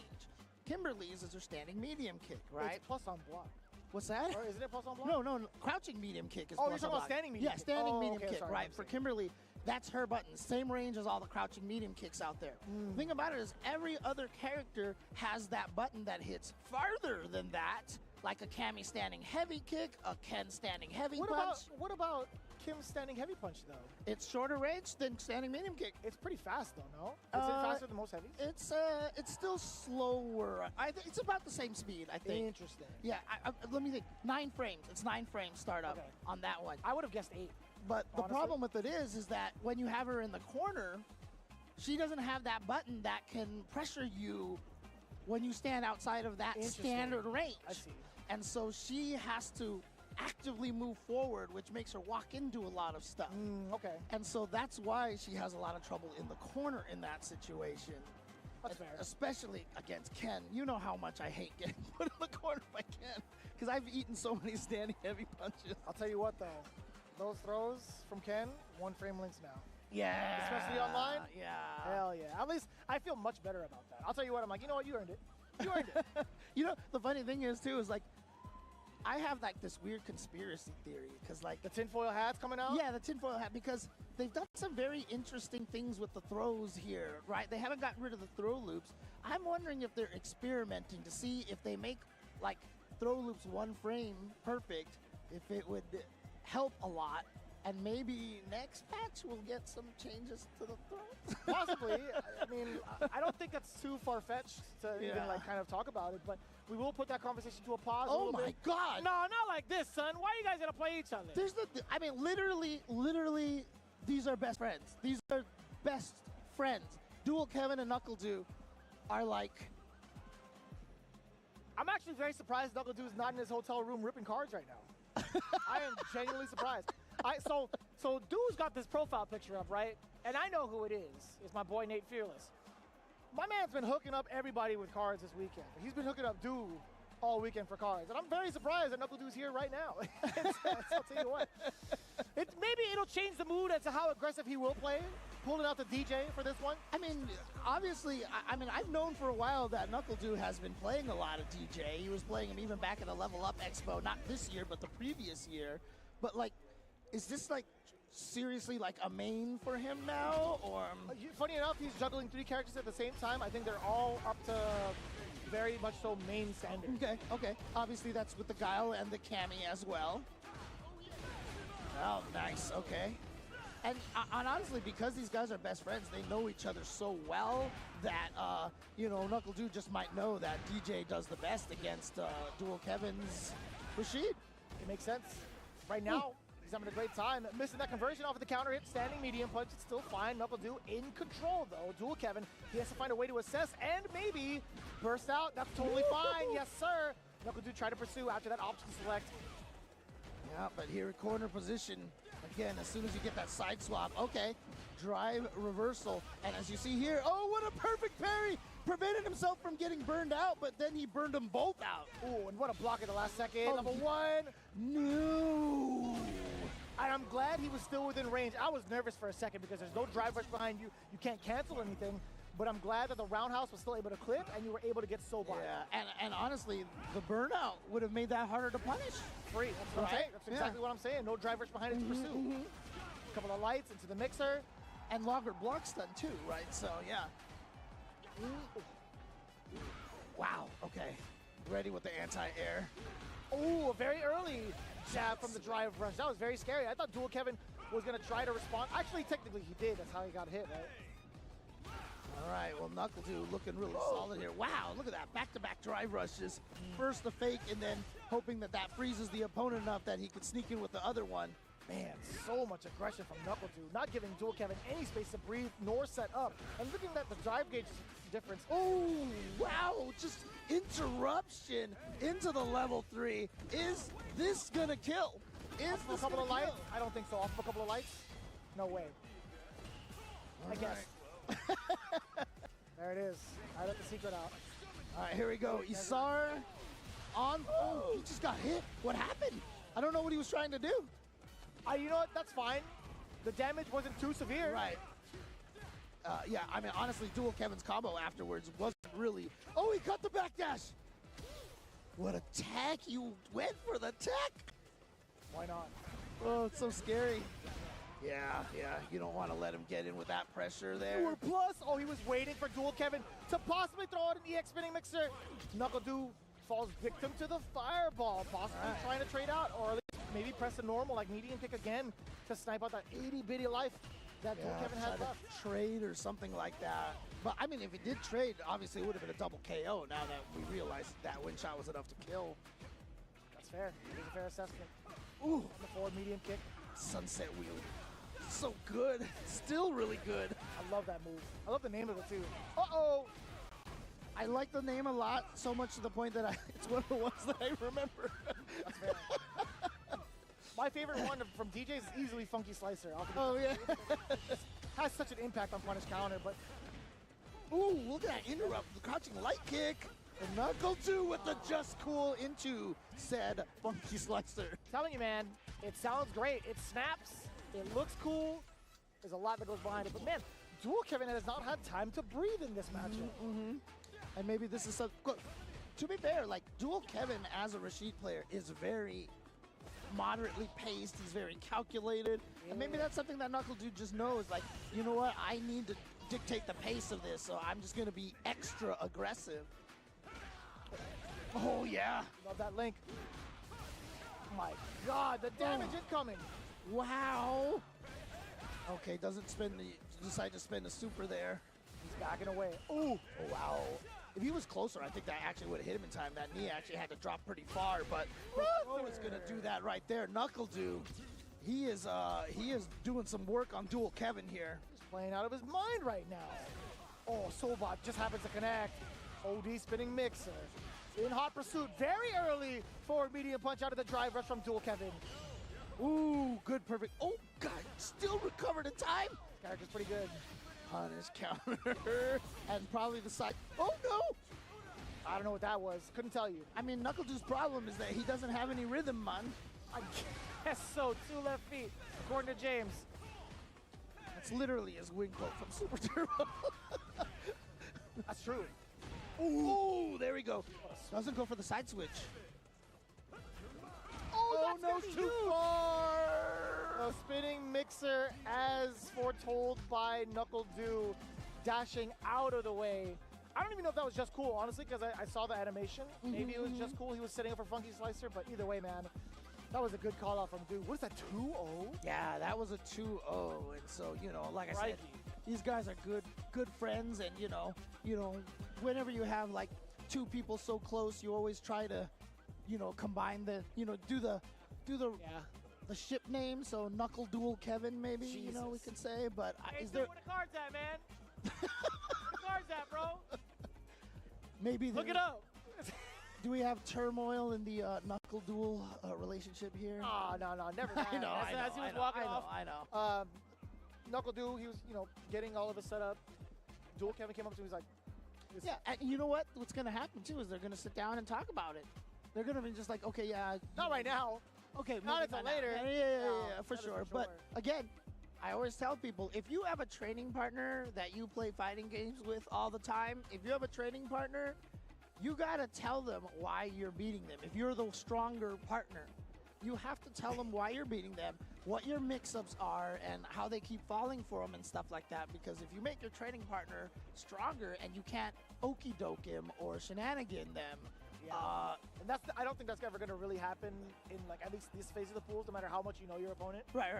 But I mean, it's just in general. It's an example. I It's general understand. Sorry, advice sorry. for a lot of people out there, because a lot of times, our drive to win, like if you have that one guy that you play with all the time and you beat him up all the time and you just like holding it over them and being like, but you're never You're going to stunting your growth. yeah, you're never going to get better. And if they fall for the same mix-up over and over and over again, you're going to run into someone who's not going to do that, and you don't know how to fight them. So if you teach your training partner how to not die to it, you have to open up your game to figure out how to beat them, and that's going to make you a stronger player. No doubt, no doubt. When you talk about like advice that you could give to somebody who's just beaten you, I think back to how Justin would kind of give advice. He's changed. He's a changed man now, and I will give him due credit. But man, me and L.I. Joe were talking about it all weekend. My man Justin would be like, just be patient. And I'm like, huh? I tell you, one of the, you know, What? I've been talking about a lot of this, you know, heart mind thing a lot. I've been going all off on this, but I'll tell you right now about heart players, because I'm a heart player and all this stuff. I is a heart player as well. What's that?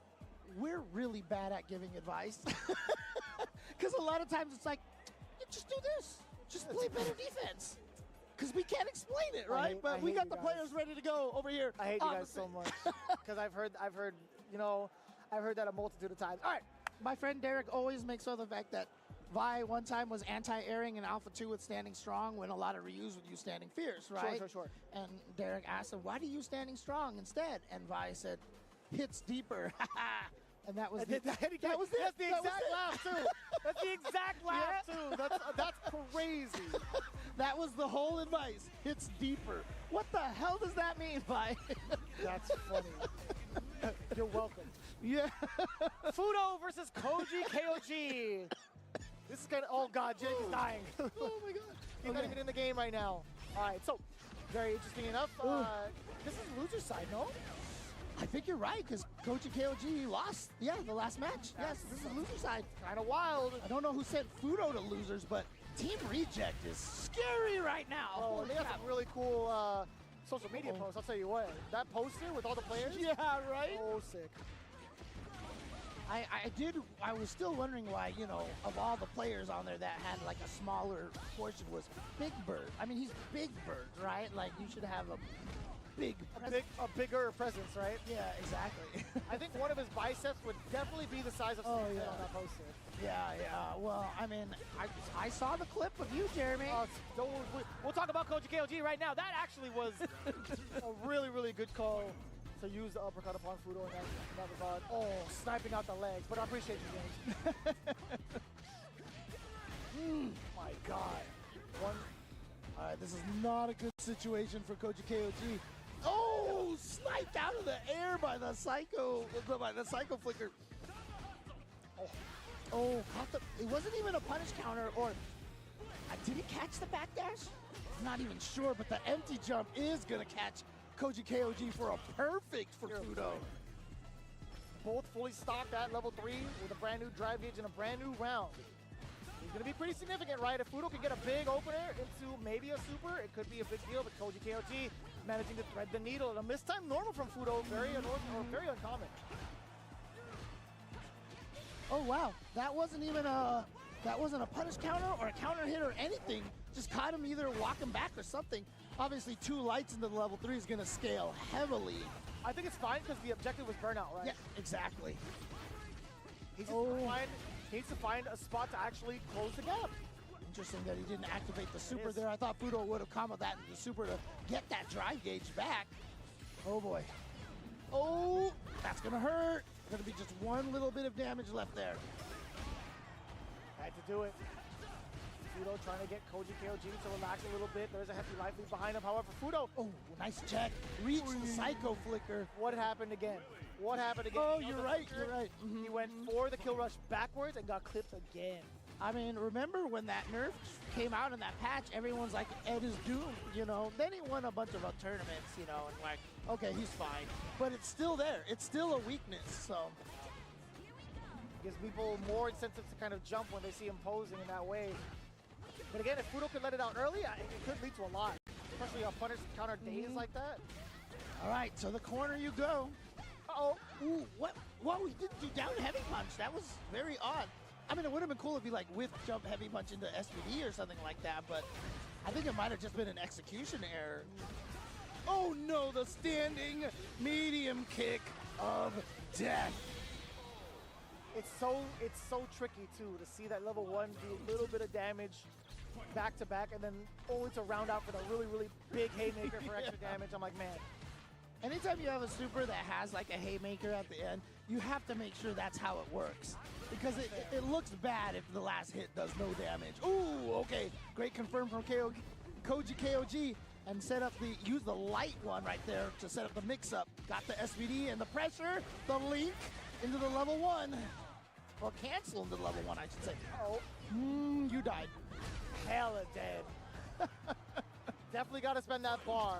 OD command grab. Can Koji KOG eliminate Fudo here in round 2 of the tournament with Lily versus Ed? You might be seeing something here, James. You might be seeing something shift towards the meta, perhaps. Or it could just be nice. KOG. Just a raw Spire. Just went for the standing light kick to beat the delay buttons.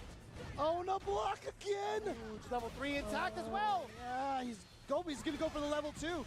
Oh, it still puts him in burnout with a good amount of damage behind it. Oh no, you're hella dead. It's Koji KOG eliminating Fudo from CEO.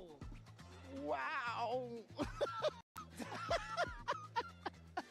Wow. And you know, the crazy thing is, like, me and David were, talking last night about, like, the characters in this game. And, we were like, who is considered the weakest character right now? And, like, we were like, maybe Lily? But, I don't know. dude, every character in this game, regardless of where you, like, if you think they're bad, like, they will ruin your day. 100%. I ruin think your day. that's what makes it even more, like, competitive, right? There's going to be characters that navigate. Sorry, there's going to be certain players that navigate certain characters really well. I'm Or, sorry, like, that pilot wasn't them. my fault, Jeremy. I swear I'm that not wasn't. even looking at it. I'm not even looking at it. I was just going to keep talking. I was going to be yapping regardless. But you have 3 of the biggest named Lily players, right? Obviously, Koji KOG. You just saw him right now. You have El Chicote. You also have Hibiki. Yes. Hibiki had to face off against, I think it was Mizuha not too long ago also. And I was actually pretty perplexed by that. I'm like, dude, that's rough. Because they play each other a bunch. In and out of Street Fighter League Japan. Yeah, I mean, again, like, in recent tournaments, we had Idom Manon beating Momochi, right? That was at Combo Breaker. Lily, obviously, doing some damage here. I mean, I just, there's not a bad character in this game, not to that point, because there's always been bad characters, your low-tier heroes, you can do work Every with fighting them. game. Yeah, In of course. every fighting Yes, game. but everybody still feels like they can reach to actually be brought up to a championship level. Right. And that's the sickest thing. like, honestly. anybody who's trying to say, like, I'm using the low-tier hero because my character's bad, they're just trying to flex themselves, I mean, honestly, because I don't think anybody is truly bad in this game. Yeah, I'm starting to believe that, like, little by little, also with the direction that a lot of the devs have been putting out with the most recent patches and whatnot, right? Trying to equalize certain things in regards to certain normals, right? The utilization of certain sequences to either gain a little bit more drive gauge, gain a little bit more meter, right? You're starting to see that more evidently in this season, and it feels good, honestly. Like, the dynamic really changes just based upon how much drive gauge you're taking away or how much super you're building for yourself. It is such a big game changer, and you start to notice that too. I hope everybody at home, as you guys are playing, kind of notice how often somebody reaches a level 3 within the first round. Oh, right. Yeah, that's true. And obviously they also gave Ryu a gun. So A whole railgun, by the way. Yes, He is now uh-huh. Colonel Volgin to me. He's no Yeah. longer Ryu. He's definitely Colonel Volgin. But I'll tell you what, it's about time we actually wow. get to see Nembo on stage. losers match. By the way, obviously previous sponsor of a lot of CPT, Street Fighter Duel.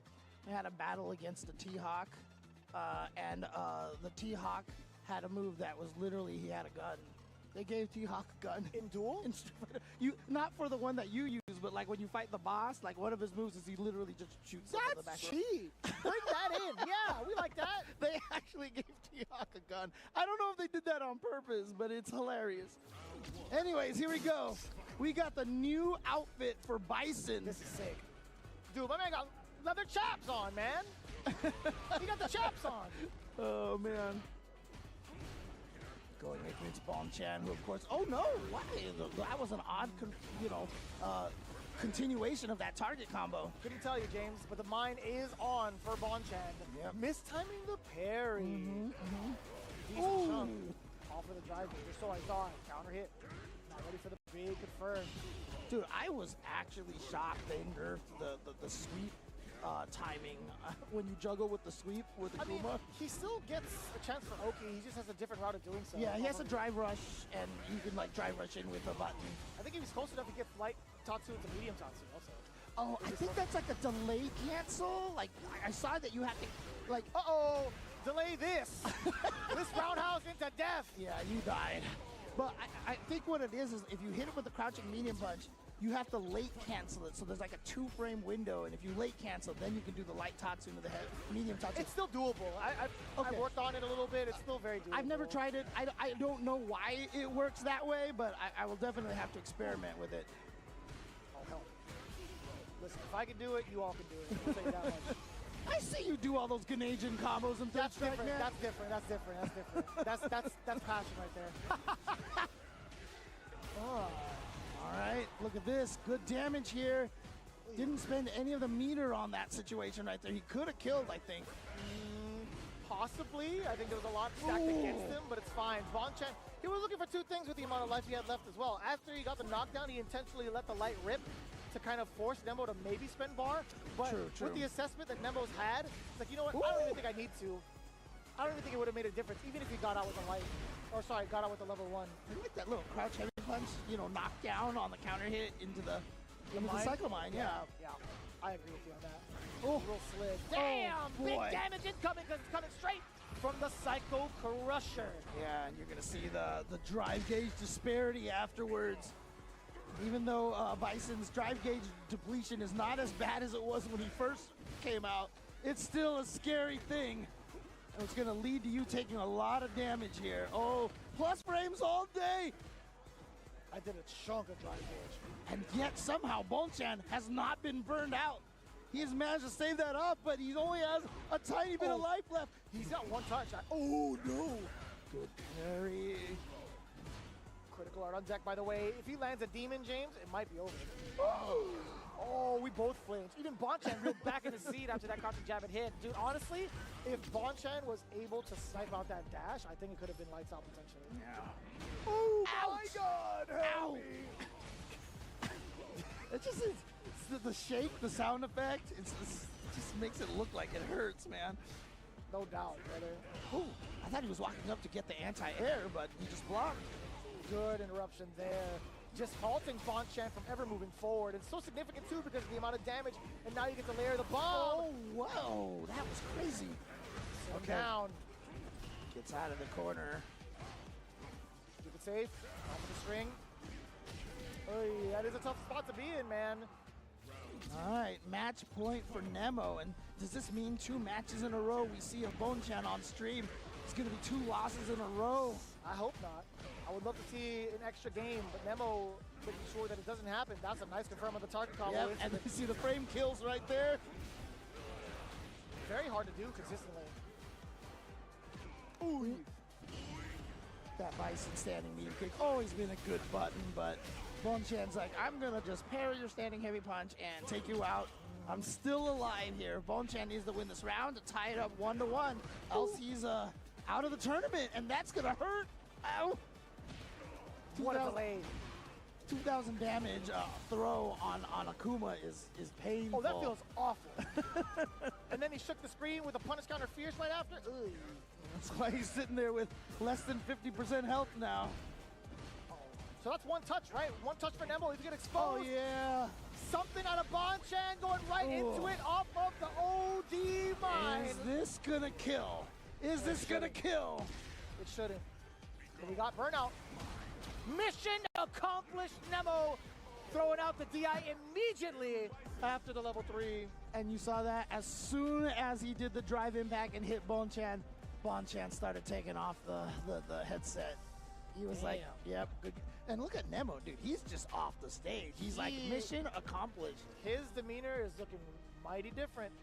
Most of the time, he's pretty somber. He's got like a pretty decent expression on his face. He's just minding his own business. This one had a little bit of a to it. He was kind of Well, I mean, the thing is, He looked kind of agitated to some degree. he usually has a somber expression because he's just thinking about Zangief, right? So.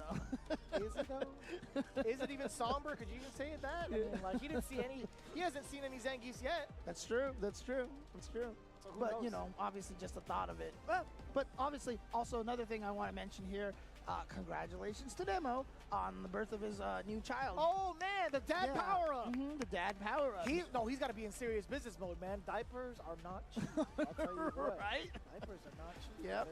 That's that dad power up, man. You know, you go and buy your first box of diapers and you're like, wait, what? Huh? More power to you. Hey, congratulations to Nemo and his family. Genuinely, it's so Yeah. cool to see everybody kind of like stepping up in life and, and doing the things that And they got to do. Just even imagining, thinking about the next generation of players fighting each other, like I can't wait till we start seeing the kids battle it out. We're kind of seeing that right now with Online Tony and Online Kale Dude, on the main right? stage right now. So it's wild. It's wild to see Kale where he's at right now. I know I'm talking about another game right now, but honestly, it's so cool to see because I was literally there when Tony was talking about him about to have a son. Oh, When he was, like, really? in the process of, like, Oh, wow. you know, I'm just saying. I was like, yo, this is actually kind of crazy. I mean, I follow, like, we're friends on Facebook, so I've seen him post about his kid and how he always played games with him. Yeah, And, like, and I met Kale when he was tiny, dude. He's taller than me and his dude, dad. you know what the crazy thing is? Like, to me, it doesn't process that he's so tall. True story. Online Tony, Online Kale were on the same airplane as me to fly out here. Kale sat right next to me, and I didn't realize it was him the entire time. And he was just, I mean, to be fair, he was You're the asleep worst. most of that flight. I told you, I'm terrible with names and faces. But yeah, I didn't recognize it was him. And then we ran into each other at the hotel lobby, and I was like, oh, hey, gave Tony a hug, gave Kale a hug. And Kale's like, were you sitting next to me on the airplane the whole time? He didn't And I even know it was you. Yeah, and I was like, we were. Bro, he called me by my first name, and I'm like, huh? I literally haven't seen you since you were a child. That's wild. He's like, hey, Jeremy. I'm like, dude, for real? I felt mad honored. Anyways, enough yapping. We finally got some players on the stage. Yamaguchi going up against, so, you know, obviously the Japanese players. I almost called him Kite, but I'm pretty I'm sure going he's with just Kite, brother. He's from the U.S. I'll kite It's the conversation on this one. I'm going with Kite. Oh, All my right. God. Oh, are we getting a my mirror here? No, oh, no, it's Jury that's versus Jury. Mai. Oh, okay. Oh, yeah, we gotta look closely into the screen Yo. to make sure. Dude, I'm so happy Viper's coming back in this game, dude. Dude, I'm so I happy. can't wait. Yeah. I cannot wait. The Viper players deserve that, so. As my tears run down my cheeks. Credit for it. You know, in Season 3 of Street Fighter V, it was when Manat was introduced, and she's super execution heavy. I'm kind of hoping maybe, you know, Viper There might be a theme. There might be a theme, right? Yeah, but Kite we've seen around the block a good amount of times too, representing that Jury. But now Yamaguchi switching over from Cammy to Mai. Yeah. A lot of people have been going with Mai. Actually, Obviously, no, DJ as well. I'm so sorry. DJ. Oh, that's right. That's right. My He had fault. that DJ mirror with Budo in a tournament. That's right. Yeah. My mistake. Oh, good reaction with the DB. Has the DB ready to go. Okay, trade on the fan. That's actually not a bad situation. We do got the fans. Yeah, exactly. But very neutral focused this match, but nope. Drivers canceling the forward throw. It's enough to kill. Damn. Surprise out of nowhere with that drive rush cancel. And the amount of damage as well. What a whiff punish. Coming in from Yamaguchi, we get the forward throw. What's the pressure going to be like, though? Yep, really combo hard out to of that. punish that. It's really minus, but it is really hard to punish. Reminds me of Kimberly's arc step. Very similar in that regard. We got Yeah. a powered up fan state too. Yamaguchi's Okay, trying to okay, press the okay. issue. Kite had to do it, right? Charging up. Oh, did you? This guy's a beast. That 3-4 to the screen, brother. Tiger Knee Cho Hisatsu Shinobi Bachi is Excuse me? Tiger Knee Cho Hisatsu Shinobi Bachi is really strong.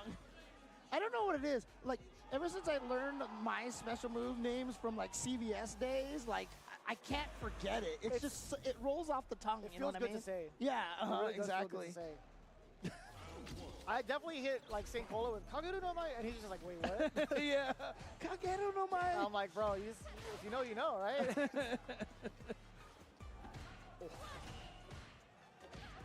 Ooh, found the counter hit. Nice swerve. Kite trying to find the timing against Yamaguchi, but he's like, you know what? I'm not going to let you figure it out any further. Back off of me. Ooh. Oh boy. Look, the spacing from Yamaguchi has been immaculate, but that OD fireball from Jury, from Kite, is going to try to find its way through there. Kite's trying to find that exact same rhythm that he found in the first couple of seconds, but Yamaguchi, he's been just all over the place in regards to where his spacing's at, what button selection he's had. Okay, this is a great opportunity for Kite now. This corner right there. Oh no, just gets out of there, flies out of there. Jury knows that too, because Juries do that too. Oh, that's true. Oh, this is big damage. Oh, we could have killed. Yeah, it didn't go into the level 2. He could have gone for like a drive rush, anything into level 1. Oh, that's true, and now it's gonna come back to haunt him. And you know, sometimes when you're at the end of a round like that, and you're just, you know, you get the hit and you didn't plan your route early enough, and sometimes this happens. You kind of muscle memory your way into a less optimal combo. That's fair. Man, taking his turn 3 times over, landing a raw jump in against Yamaguchi. That's so good that one of Mai's combos off of the 3 lights is the light. Yeah. Hisatsu Shinobi, but she's so much corner carry, so much screen carry. So many syllables as well. Yes, too many. Hey, we do get a big confirm off of the low forward. If I'm not mistaken, if he doesn't drop it, it should be level 3 territory. Yamaguchi immediately getting off the stick, or at least taking the headset off. You just call it the HSB. There you go. HSB? The HSB. I just call it Bee Sting. That's fair, actually. I've definitely said like booty bump, Bee Sting, etc. most of the time. Because like Arbika had something similar too, right? In terms of like butt splash as well. Right. So. That was the Flying Peach. Yes, Flying exactly Peach. that. Yes, I never actually got to call it the Flying Peach. Oh, yeah. I just thought booty bump was funny. It just makes sense. I forgot what it's actually like, because it's a real wrestling move. I have no idea. Yeah, and because I remember back in the day, because I'm a big fan of the characters that actually have, ties to real fighting styles. 100%, And, yeah. and when Alpha 3 came out, like a lot of people were like, why is it just this way? It looks silly. And I was like, but this is how Japanese women wrestling is. Interesting. And if you look it up, that Flying Peach was a very much a staple in Japanese women's wrestling, especially off the turn, like off the ropes. You throw them off the ropes, you run at them, and you could see. I feel like that would them. do mad damage too if you actually threw them towards the turnbuckle and they were like stunned. Oh yeah. And then just boom, nowhere to actually kind of rebuttal. But I could see it kind of doing even more damage than a clothesline. Yeah, probably. Yeah, I mean, if you could sell it really well, just that what would do you be mean cool. sell it? It's real, right? Yeah, Okay. you can still sell it for real. You can. Okay, fair. Okay. I'll try to say. I'll try to. But keep it a is straight face the whole it is time. actually a real wrestling move that they That did I in believe. Japan, That I've which seen. is really yeah, cool. that So is for sure. yeah, but also definitely want to take a chance to shout out to everybody that's able to make the stream happen over here. Want to call out here A lot of the folks that have been tuning in, by the way, you guys do have your opportunity to join in on all the fun. Again, World Warrior is now currently available to register for, right? The registration is open. Be sure to check it out. Capcom.us/WW25. Or if you want, you can take a look at Elena down below. You can see the QR code and scan that for all the information that you would need to sign up. And again, it's free to sign up. You do get awarded a decent amount of money for entering for free. Also, as long as you continuously play and enter, you do have a shot at that prestigious invitation to Capcom Cup 12. You got this. Okay, I mean, we can go on to what's actually in store, right? No. For the 10-0 store, that is. Yeah, absolutely. And you know what the crazy thing is? That Nadeshko shirt, Nadeshko Oh, and Mika's sick. shirt, it's so good. It is so good. Shout outs to Midas Mao once again, the artist Yeah. behind it. It is sold out already. No It's way. sold out so fast. Even here online, it is gone. But Man. I hope that they're gonna do a second run because I wanted to get I wanted to get 2 of them actually, and but they are doing a Oh, we second got run. the There you go. confirmation. There you go. And I love the Cherry Blossom Turbo shirt. I love that shirt so much. It's I looked at it in classic person. yeah. The material, honestly, Tenno has really stepped up the production in regards to like their clothing line. The actual material of the shirt feels really good. Yeah. And the printing, it's not just like a regular like screen printing or whatever you would kind of like think for graphics like these. It is actually really well done into the shirt. Yeah, and I just saw a certain member of the production pick themselves an Akuma Heaven sweater as well. So. Logan Sama. Nope, not actually him. I'm talking about Not somebody Logan else. Sama. I'm talking about someone else, but I don't want to name names because I think they're shy, right? He's pretty much a shy guy. I get it. Exactly. But again, great designs. They're really, stepping up their designs. I am wearing one right now. I have the leg day isn't optional Chun-Li shirt as well, which That is also sold out. facts. Which is also sold out currently, but I'm sure they're going to go for a second run of these ones as well. So. I'm a sucker for gacha. I see the Third Strike Legends on the top right. I really want the Nika KO colorway of Yun. The red and black. That's my goal right there, dude. The Nika KO Yun colorway is actually kind of goated, man. Yeah, you can obviously see the Sullivan shirt here. They've got a lot of cool jerseys as well. Check them out at merch.10-o.gg or just scan that QR code that you got on the screen right there. Yeah, all this stuff has been really, really cool to rock, as well as the Turtle Beaches that have been supporting the Capcom Pro Tour this year, especially when we have on deck the Stealth 700. But there's so many different ways to show off your love for gaming with the Stealth 500 all the way through the Stealth Pro. Again, raise your rank with the Stealth wireless headsets. And I gotta emphasize on wireless, man. They've been really stepping up their game. And I told you this before, and it's been highlighted a little bit earlier on in day one. Turtle Beaches were my very first headset when it came to competitive gaming. Okay.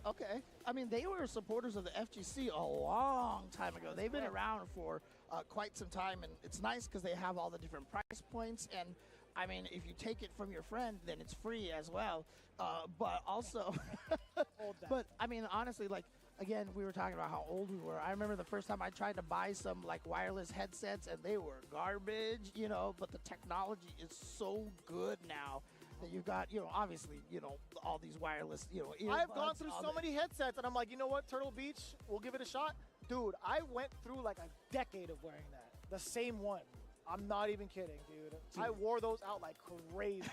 I love that. I love that they're stepping up to the game and they're stepping up everything they've brought upon the technology around wireless headsets. I'm really excited to try and rock it out. When that headset finally gives way to, you know, age, I think you should just like hang it up on the wall and just like leave it there, you know, and be just like, you did me good, bro. You did me good.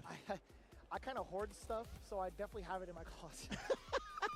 That's on me. Look, I'm a hoarder too. I totally understand. I totally understand. You don't want to know all the stupid crap that I have. He's hoarding footage of ancient relics when it comes to Street Fighter. I'll tell you what, he's got plenty of those in his house. Before we get into that, I could open a fighting game museum with the stuff in my house. You could and you should. But I'll tell you what, think about it. We're going to go to a break. When we return, we got more of the Capcom Pro Tour, more Street Fighter 6, and more CEO 15 coming right at you.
gives you wings.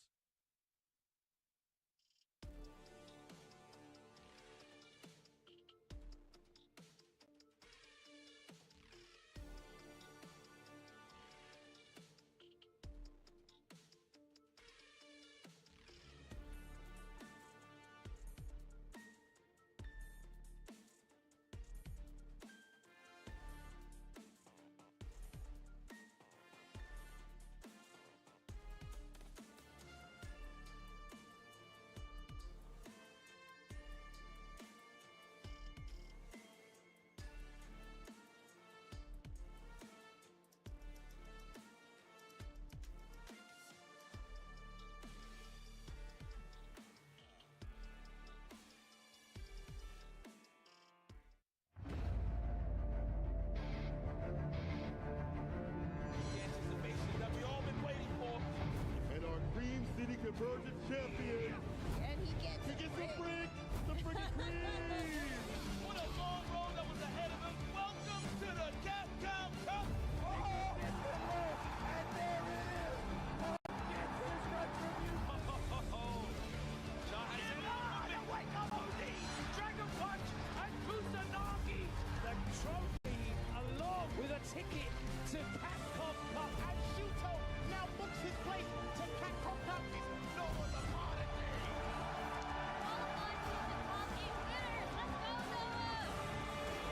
The whip punch with the heavy on the engine right. Angry Bird, show him the door because kids, you're in grand finals.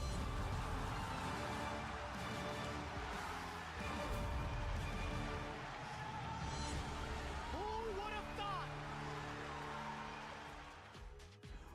Welcome back to CEO 15, baby. In 2025, we are back in beautiful Orlando, Florida, and I am so excited, so electric to be here calling some Street Fighter 6, because it's not only some Street Fighter 6 time, but I'm doing it with the dog Saint Cola, and I am Ridge. If you didn't know, welcome to the hairstylings and the commentary fineries of our duo. How have you been, Saint Cola? Brother, watching this action, it's killers, no fillers out here. Absolute depth.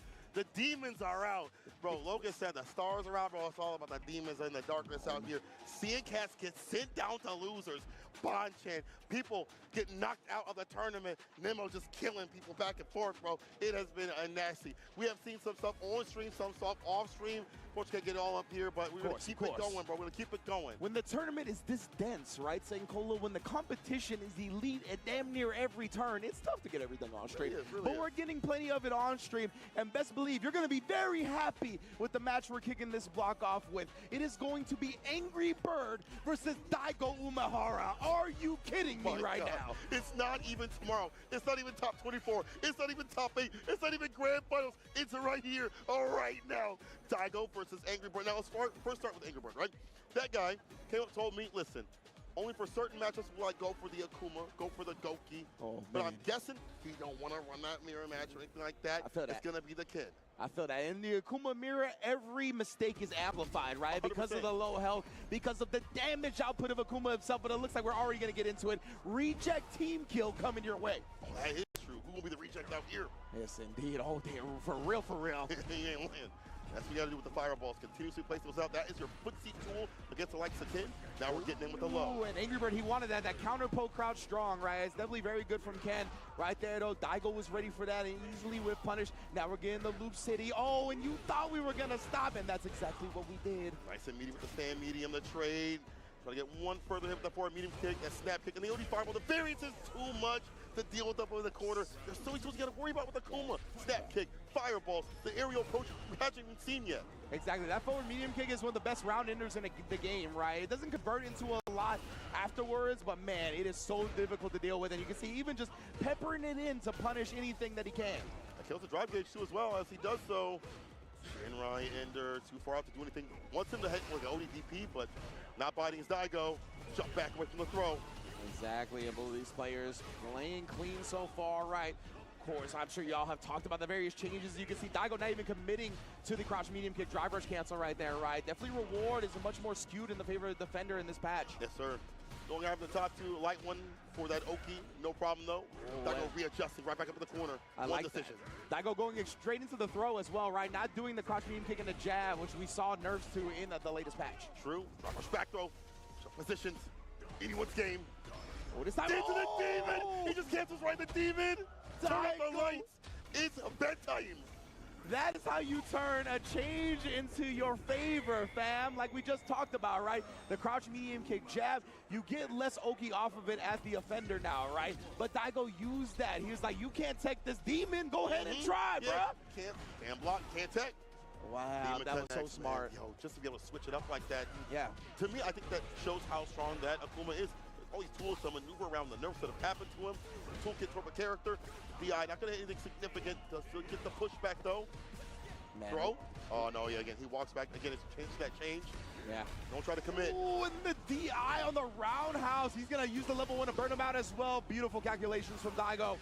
Oh, stuffed him as well. The fireball, he ran straight into it with the run. Just followed up with the driver's cancel, and now we are at the sweet spot where you can't do nothing.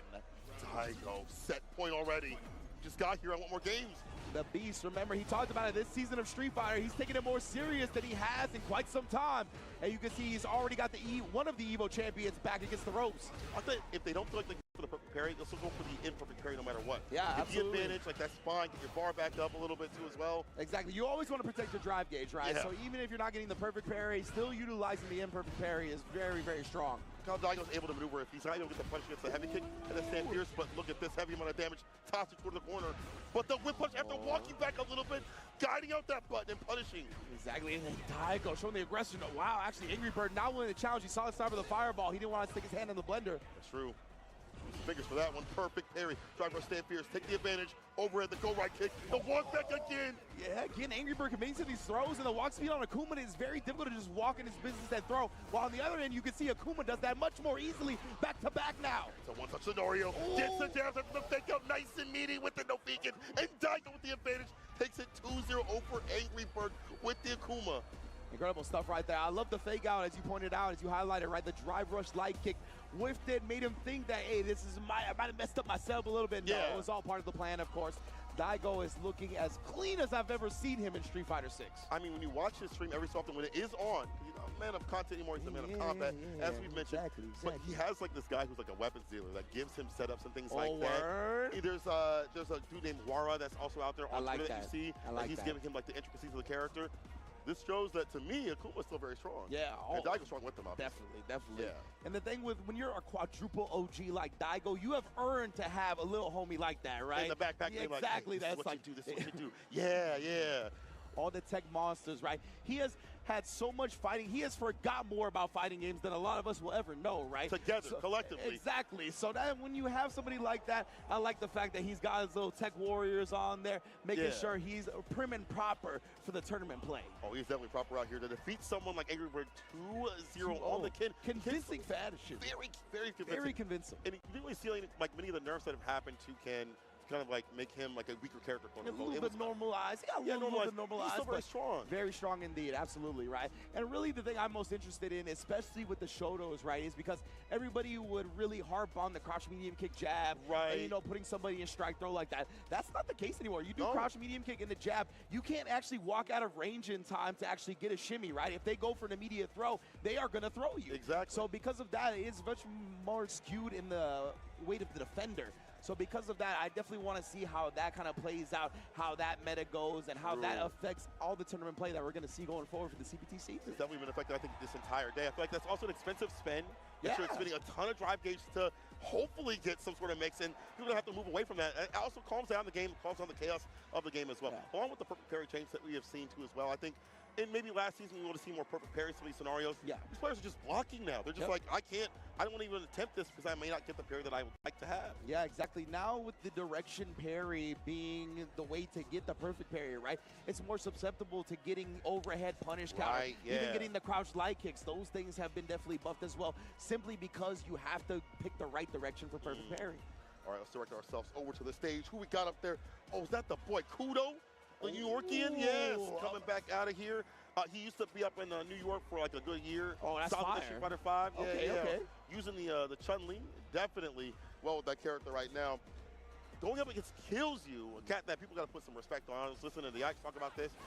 Kills You is that cat that has been hooking up high-level names but he's still not giving that love that he deserves to have, you know what I'm saying? Yeah, 100%. KillzU still flies under the radar a little bit, right? No offense to our European friends. We know that KillzU has been very high on y'all's tier list for quite some time. I put him up there And for too. the people that are plugged in, like me and you, definitely, we understand how great KillzU is as a player. But of course, he's still under the radar just because of the region spotlight and whatnot, and some other regions getting a little bit more love in the masses than others, right? But yes, this man is on the top tier. He is some of the best of the best. So I'm excited to see him today. And of course, when he's fully focused on fighting games like this, he's as dangerous as anybody. 100%. I'll put him up there, brother. And you know the way he maneuvers like these footsie level characters like Shuri, like Cammy. I feel like it's almost a work of art because he's very well grounded when he needs to be. Dive kicks rarely, unless it's a necessity. It's like a medium kick or a certain character, what have you. But KillzU with the pressure so far, try to kill that drive gauge. Yeah, absolutely. And to open this, you kind of saw the changes to the crouch medium kick drive rush in play, right? Where KillzU had to go with stand medium punch after to try to call out the throw tech, right? It requires a commitment now. You can't just back up and react to whatever the opponent does. Different layering of offense. I like this. Yeah, absolutely. Hold up, bait. Oh, no. And Kudo, he trying to pop off with a wake-up up kicks. Nah. Let's sit that hell down, bro. First round to KillzU. Look at that pure patience, waiting for these handshakes to not connect the crouch medium kick will, though. Spiral arrow ender. Not as much Oki, so he backs off, finds a punch because he's stuck it to get that extended damage, and the throw right after. Exactly. Great recognition from KillzU right there, knowing the air legs would whiff on the crouching Cammy. Just press the crouch medium punch at the perfect time, but now Kudo sniping with the crouch medium kick, but that was a big investment on the drive gauge, right? He's really got to get some throws going, and we know Chun-Li don't really have a real throw loop without drive rush, so that cost him a little bit. KillzU this time finds the snipe right back with crouch medium kick, and that's all she wrote for game one. GG, see you next game, sucker. And a bow. I want to point that out, though. You're talking about the fact that she ain't got them throw loops. Just in general, you're not worried as much, so you want to press a little bit more, especially then when that back walk to catch one of your buttons. Sometimes they'll go for like defensive OD fireball to keep you locked up in the corner. Stand fierce to stop that from happening. We saw crouching Udo kick come through as per usual. First game to KillzU. Yeah, that's why Kudo, when you saw after he got that first throw right, he went up and established the stand jab, or it might have been the forward medium punch, can't quite remember. But that was to exactly prevent KillzU from waking up with buttons, right? To try to establish and condition for maybe a throw later on. Oh, but speaking of which, Tekken nothing but air right now. Grabbing his demons. Oh, man. He's getting ripped up. Crouch fierce. As you block, you kill that drive gauge. And Kudo, yeah, with only above one bar, right, he didn't want to commit to the drive rush cancel off that crouch medium kick. Didn't want to burn himself out. Such a big lead at this point. I think it's fine to do so. Yeah. And now KillzU, of course, going to apply the pressure. He does get the throw off the crouch medium kick jab. Take the throw. Too much more, though. Now using more of these fireballs at a range where it's harder for her to spend knuckle or maybe get a dive kick if she gets close enough. Yeah, defensive fireball, stand fierce. Super off for a button right after KillzU with the advantage here. Spiral arrow. I was liking Kudo's rhythm too, like the options he was starting to choose, right? The stand fierce, the fireball, really making Cammy come into his range, but KillzU now starting to sprinkle in the roundhouse, really snipes with the crouch medium kick well. Ooh, the double second time! Hit him with the sham god, KillzU, okay. Wipe him down, KillzU. On a 7-point scenario, that was clean. That was ridiculous right now. Oy. Oh, wait a minute though, Kudo might have got woken up by that double shimmy right here. He tries to sneak in a throw as he left him standing, but KillzU was more than ready. Unfortunately, that leaves him outside the corner. Perfect at the proper range right there with that heavy kick punish counter. We'd like to poke at. That button is there. That stand medium kick, it's gonna be hard to poke. Get nice and close. Be comfortable. CQC, you see. Yes, indeed. The close quarters combat is what we're always looking for. KillzU right now. Sit on 3 bars as well. Is he going to use it right now? Yeah, I like this. Holding on to your drive mirror a little bit. You weren't going to kill with the double drivers cancel combo. Oh, my goodness. We are Tekken. Hands and arms inside the vehicles, gentlemen. Please. Safety first. Low hits, and this should be it. Kudo shouldn't have to spend too much far here. It's just legs. Nice. Don't die. Yes, sir. Just legs. Oh, yeah. Give me the dark meat. That's the way I like it. Yes, sir. KillzU still on set point with Kudo fighting back. Round start better off. Not a lot of bar spinning right here. Just one cancel. OD reverse with a bust out clean. Yes, indeed. It's nice. Both players very even on the drive meter as well. Nobody wants to commit to anything. Kudo actually just trying to walk back and make KillzU come to him, but KillzU has infiltrated successfully. It's hard to walk back with that jump heavy kick. Let a range on it. Reverse kick for the Oki. Back rise, no surprise. She's still there for that grip. Yeah, taking the throw right there again. Just trying to make sure KillzU doesn't wake up with anything. Putting real meaties on him, but just as I say that, Kudo got caught walking back, and KillzU took the corner for himself. Anyone's game. Dragon Peck does it wrong. Oh, Damn. Yes, indeed. He went quick with it, right? He was going to test Kudo. He was like, bruh, I want to see you. I want you to make me believe that you will respond to this DI. If that's not the case, then the set victory is Kills You. It's in the name, brother. It's in the name. It's in the game as well. Kills You moving on over Kudo. So it's one of those things that I feel like if you up a game already, as you mentioned, you let those things rip. Stressful situation. They got to come back against you. Yeah. Prove to me, go hit that super to get through, and did not happen. Kills You was the one moving on. Kudo gonna have to fight his way out of, I believe, loses if I'm not mistaken. Everyone's everywhere right now. It's so hard to know where everybody is at, because some of these cats you think would be up in the upper echelon have been knocked down, but it makes sense considering the demons that are out and about. Exactly. Again, it's just a testament to how dense this tournament is, how stacked it is with talent. And of course, that's what we've seen time and time again when we get Street Fighter 6 at these major events. So love to see it, of course. Kills You going to be progressing in the winner's bracket as well. I'm assuming that. Definitely big ups to him. And of course, if you're in the chat, you can let us know if that's not the case, right? Following along at StarGG. You can follow all your top players, all the people that you love and like. Definitely going to be coming to the stage eventually. Or hate. Or hate. I saw some haters. 100%. These players out here. 100%. I was watching the Noah match. I love seeing the Noah haters. Yo, they be coming out full force. They be like, as a big Noah fan, it tickles me when y'all be hating on him. It's funny to me. Y'all, you kind of silently start winning though. Kind of crazy. I can't lie. You know what Noah did? Quick story. He was fighting somebody. I forgot. I think it was Kusanagi or something like that. He wins the first game and looks at Jessica, who's not even playing. He looked right over at Jack, like, and then looked back, like. And then when he won, this is crazier. When he won, hit the super, he looked at Jack and said, "Is that gonna kill?" Like, bro, lock in. Like, what do you mean? The job's not even done. He did win after that, but like, it's so funny that Noah's like thing is locking in and whatnot because he sometimes be the most casual dude. Like in the most intense moments, he just be the most casual dude, and it's like, chill. You're on loser side right now. Like, do you understand the temperature of the room? But that's part of his strength, right? Is that he doesn't really get affected by the temperature of the room, it's right? Hard, man. Hard when you're out here in the lights and things like that. They have to have that solidity and that mindset. It takes a lot of work. So big ups to him. We'll see what next players have to have that solidity in their mindset too as well.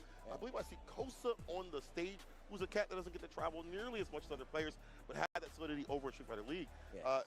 During the first part when he was playing, he was a little bit shaky, not really himself, but something clicked in him. And he said, you know what, I'm out here for a reason. I deserve to be here. He played more like himself, much more a technical Ken player. And when he hits you, he kills you. That's awesome. That's awesome, right? Definitely got to embrace what you love about fighting games, right? I think some people get kind of caught up trying to play a certain way or like this will lead to W's. But no, it's always about playing your best and having the most fun. That's what's going to lead to the W's. So if you can find your way to really balance your love for the game, I think that will be your most successful route, of course. But that's just my story. No, I think it's 100% with it. Going up against Hikaru, I believe. I was going to say, that's what I think it is, right? And speaking about somebody that loves them Street Fighter, bro, what did he say? He said like 10 hours or something like that. He's thinking playing something with Street Fighter. All day, right? Like, definitely. And that's the type of dedication you have to have in an elite level competition game like this, right? Street Fighter 6. Everybody is vying to get to Capcom Cup, to get to EWC. Like, the competition level is so high that you really do have to dedicate most of your days to getting better at the game. And that's what we've seen. And the rewards have been reaped by players like Hikaru and everybody else that has really dedicated themselves to the grind. They've got what they deserve, you know what I'm saying?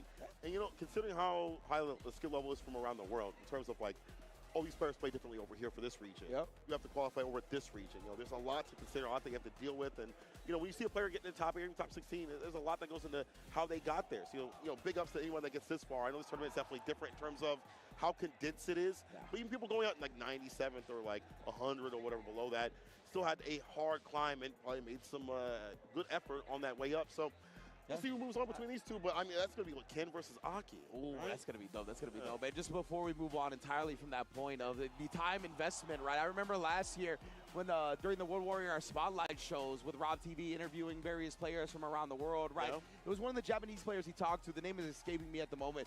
But the Japanese player talked about how it was literally like, I have to work my job and then play Street Fighter. I bet it was Aki, though. I bet it was right? Like that. Yeah, the 95. Yeah. Where it was like, that is the only way I'll be able to keep up. It's literally dedicate all my free time to Street Fighter. That's how elite the competition is. But let's get to the stage now as our next match is prepared.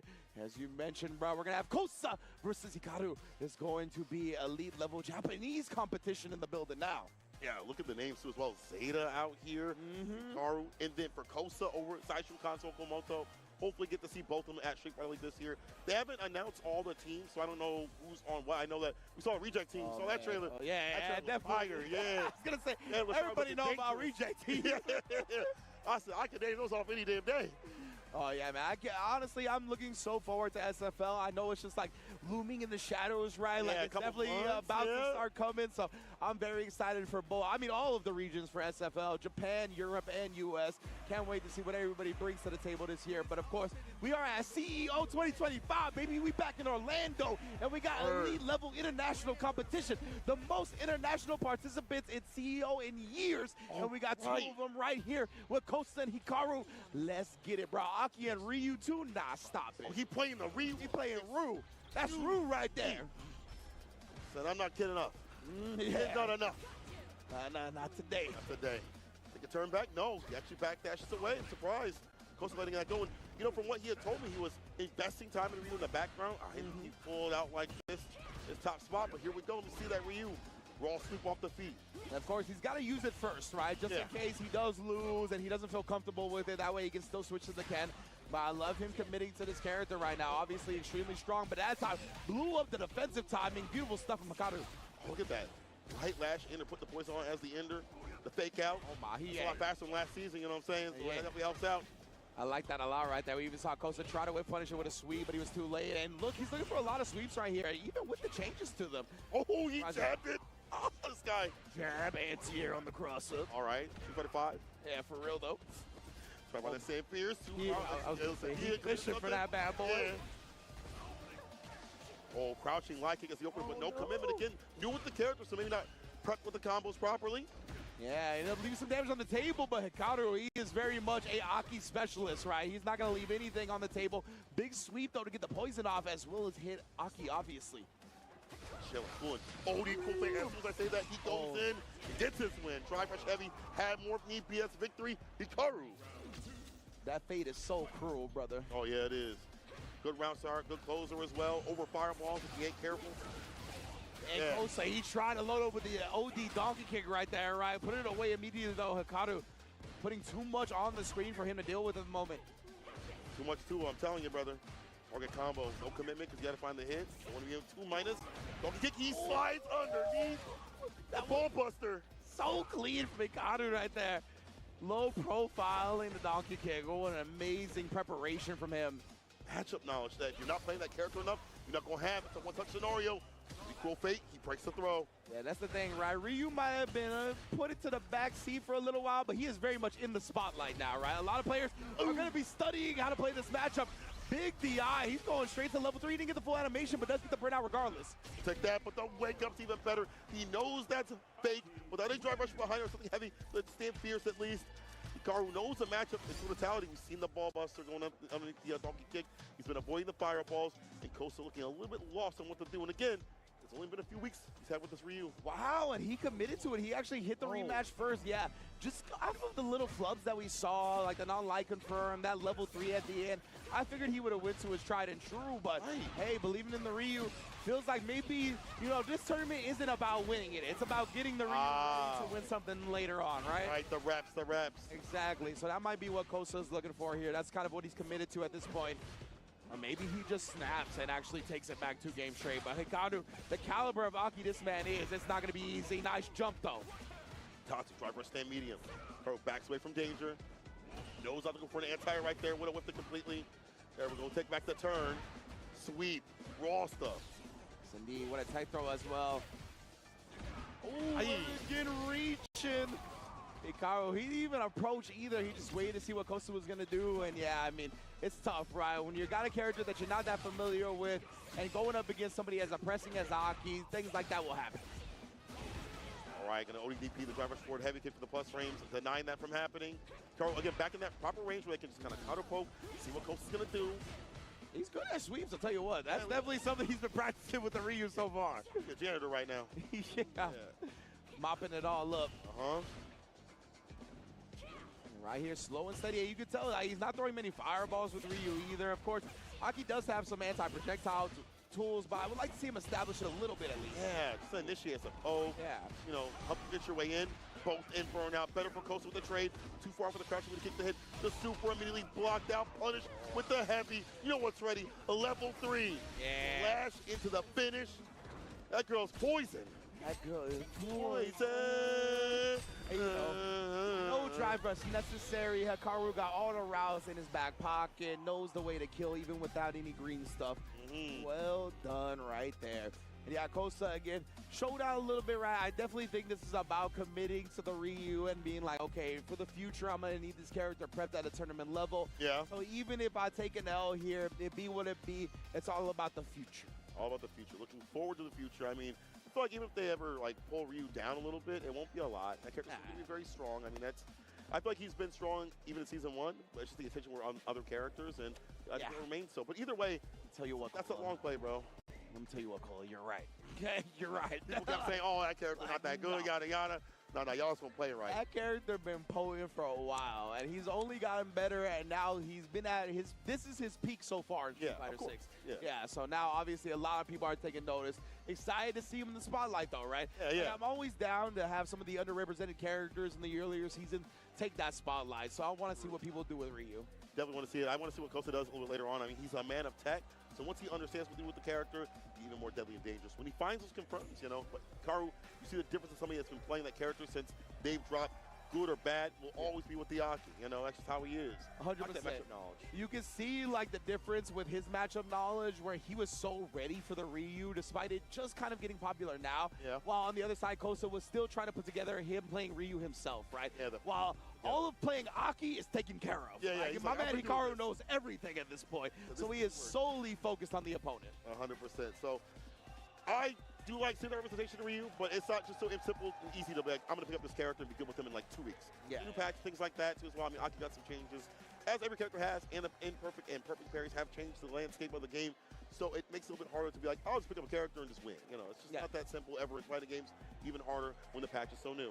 Yeah, absolutely, man. And I understand that, like, this patch, honestly, in my opinion, has changed quite a bit of the game, right? Like, requiring the directions for the perfect parry. We talked about the consequences of that earlier. We talked about the consequences of what they did to a crouch medium kick, drive rush jab. Yep. Like, a lot of these things are going to change how the matches play out. So I'm very interested. We talk about, like, the crouch medium kick and the jab and, like, the drive gauge shift. If somebody successfully takes the throw, right? Yep. You're spinning 3 bars and they're gaining a bar. It's essentially a 4-bar momentum shift. Get right back in your pocket. And the bar at the bottom as well. There was a point that's where another one. That's another good point. we were commentating TNS, and dude was teching so much, he got so much bar at the bottom that he got level 3. So like that's a huge thing in terms of resources, especially if you're like over Rashid or something like that. Things like a level 2, maybe not even a level 3. So that all those things add up. And we'll see that happen. Exactly. Like, I'm so glad you said add up. Stuff like that exactly adds up 100%. And really, I really like the nuanced approach they took with the changes because it's a lot of little things that are going to add up. And it's not maybe apparent right away, but trust me, it is going to change a lot of the meta of this game. I feel like if people are watching this and have been watching the past 2 days and haven't seen changes, you bugging. You're blind. Actually, like, there's just, you're not watching what's going on in this game. We've been talking about it all. I think it's changed the approach of how players are playing on defense. What they've been having to use instead of perfect parry. Like even Takemura used to like dash up, tap parry, right? Yeah, He don't do that anymore. He don't do that anymore. I was gonna say that is a strat that's almost completely nullified, right? Yep. Yeah, so definitely something that they've changed quite a bit. So I love that a lot because the tap parry now you're never gonna get like a perfect parry because if you just tap in the neutral, that literally doesn't grant perfect parry, right? So if you try to do like the parry into the drive rush OS from the season before, that's never gonna give you a perfect parry. Perfect parry, and they're right by you. Like, So it's one of those things, right, that we definitely, even if you do absorb the normal, it's not like you're going to get a combo off of it. So let's get to the stage now. So we got our next match prepped and ready to go. Ooh, it's going to be DCQ versus Not Pedro out of Brazil. Yes, let's go. Not Pedro showing out last year. Saw him cooking with the Ken. But however, Mr. Easy Cake himself, DCQ on the JP if need be. But he does have the Bison if things get busy. My man, Easy Cake DCQ. That's one of my favorite players of all time, bro. Simply for that reason. Was that IWO? I feel like that was IWO, wasn't it? It might have been. When we was out in It Brooklyn? was like, it might have been when he started saying that wild ass stuff. Easy I'm like, damn, you Cake, kind of bro. different for that. Yeah. That was He awesome. said Easy Cake. DCQ, been one of my favorite players since really bursting onto the scene like that. And obviously, Street Fighter 6, he's been an immaculate talent as well in this game. So my man is out here looking to rep and show out But against Not Pedro, as you mentioned, out of Brazil, repping the cannon is not going to be an easy feat today. Not at all. Pedro definitely was strong with the Ken, and from what the Ken players have told me, only has been slightly weakened. The corner carry is still there. The effectiveness of land that corner carry, that win condition, is still there. It's just the power of the throws isn't as strong. They can back rise and switch things up a little bit, make it a little bit harder for you to have to deal with that. But that being said, I mean, Ken, with the current meta, still has been effective in tournaments. We'll see if Pedro can cook up the competition. JP having some slight nerfs from the crouching kick scaling, but not much else after that I would say. Yeah, absolutely. I think both of these characters are still quite strong, honestly. Oh, yeah. Like, as you mentioned, Ken, a little bit of throw changes and whatnot, a couple of other things here and there. We got the counter hit off the low Jinrai. You know, you don't get like a full combo off anymore. You get a knockdown. But honestly, this character, exactly. Like, you still get a reward and you still get to apply pressure. Like, character is still quite potent. And yeah, I mean, JP, I'm a big JP believer. Let me tell you what. Oh, yeah. I'm seeing it right now. Chipping away. DCQ only using a few certain things in a few certain instances. Doesn't have to overextend or choose this and that combo. Kills the drive gauge, kills the character, takes the victory nice and easy. Yeah, and nice spacing from DCQ right there, knowing the crouch medium punch is going to reach. A lot of times people like empty jump and try to be just outside the range of your normal, and then with punish your button that comes out right. So real good calculations from DCQ. It's a low. Target combo. Jinrai, DP Ender, of course. Go for meaty fireball, meaty stand fierce instead. Go for meaty fireball if need be, but let's go for a slight shimmy, run DP. Oki time. Yes, indeed. Not Pedro looking to close out this round. Trying to tie up the first game, and that's exactly what he's going to do with a big amnesia bait. Man, I got jump scared because there's a billion cosplayers to the left of me right now. I was like, yo, what is happening? But we are out here right now, 1-up in this first game. Wow, just takes a turn right there, DCQ. But now the portal right after, that's the strongest thing. I remember when you said that with JP, like the first season, that Departure is the strongest part of his toolkit. And I can't see any different, right? It's the truth, right? I understand Amnesia was the thing that everybody shiny red balls on at the beginning, but nah, man, Departure is really an absurd special in the land of Street Fighter. But right now here, Not Pedro, not hearing any of that right now. Still working with Ken. Turn back with a bigger Sam Fierce, Crystal Slash Ender, Departure, the long one. Toss him. Departure again? No, it's the fake out fireball. I like that. Faking out the ghost a little bit, maybe trying to bait something out from Pedro, a parry, maybe drain the drive meter that way. Recovers just in time to not get punished, and we immediately establish the throw. Dash forward instead, just goes with the jab. Again, it grants you other things, right? You can still play mind games in the corner, best believe. Oh, 100%. Oh, DDP. Do not dash up on me. I don't care if you go green or normal. Yes, get it done. Not Pedro was like, nah, you got to make sure that is a true block string or else the ODDP is coming out to stuff it.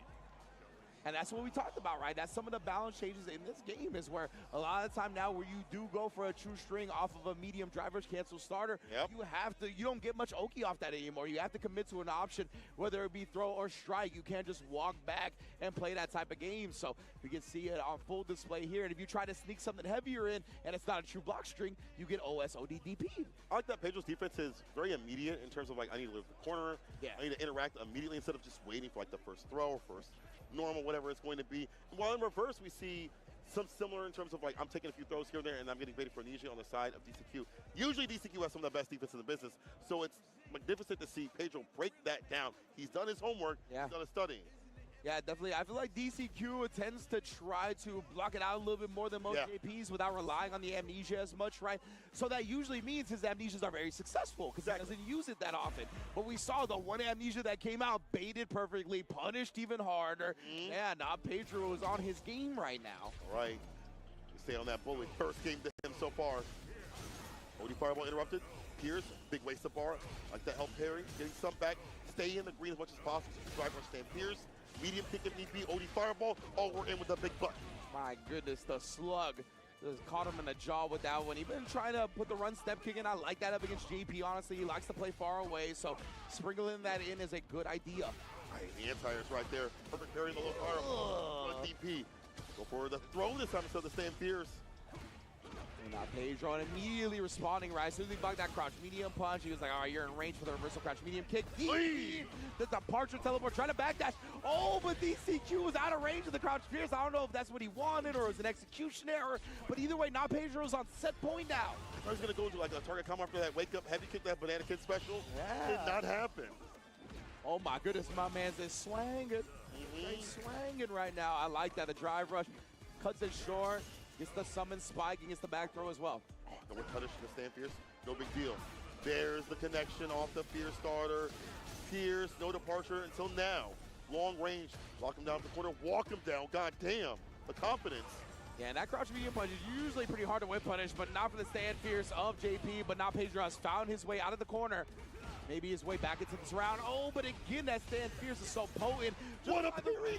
Perfect parry into the drive rush, though. We are here. That's a CA. That's going to shift this drive gauge momentum heavily. Sit down and shut up. Oh, let him know, St. Cola. Oh, yeah, the bar is all nice and green. OD Fireball if you want it. Nice and safe, solid style. If you'd like to have it, the perfect parry. Skew takes the turn back. Oh, He tried to DP him. He tried to open DP. Ah, Pedro. Chill, fam. Yo. Chill, I'm about dog. to make a cutscene out of you, brother. Oh, man, he tried to make him hug like Broski. Be like, come on. I seen that clip, Broski. Yeah. That was hilarious. I'm Yeah, sorry, it was dog. godlike, it was You ain't godlike. deserved that, though. No, You ain't no. deserved that, though. You gotta be kidding me. My goodness. You kids are not all right. Back throw.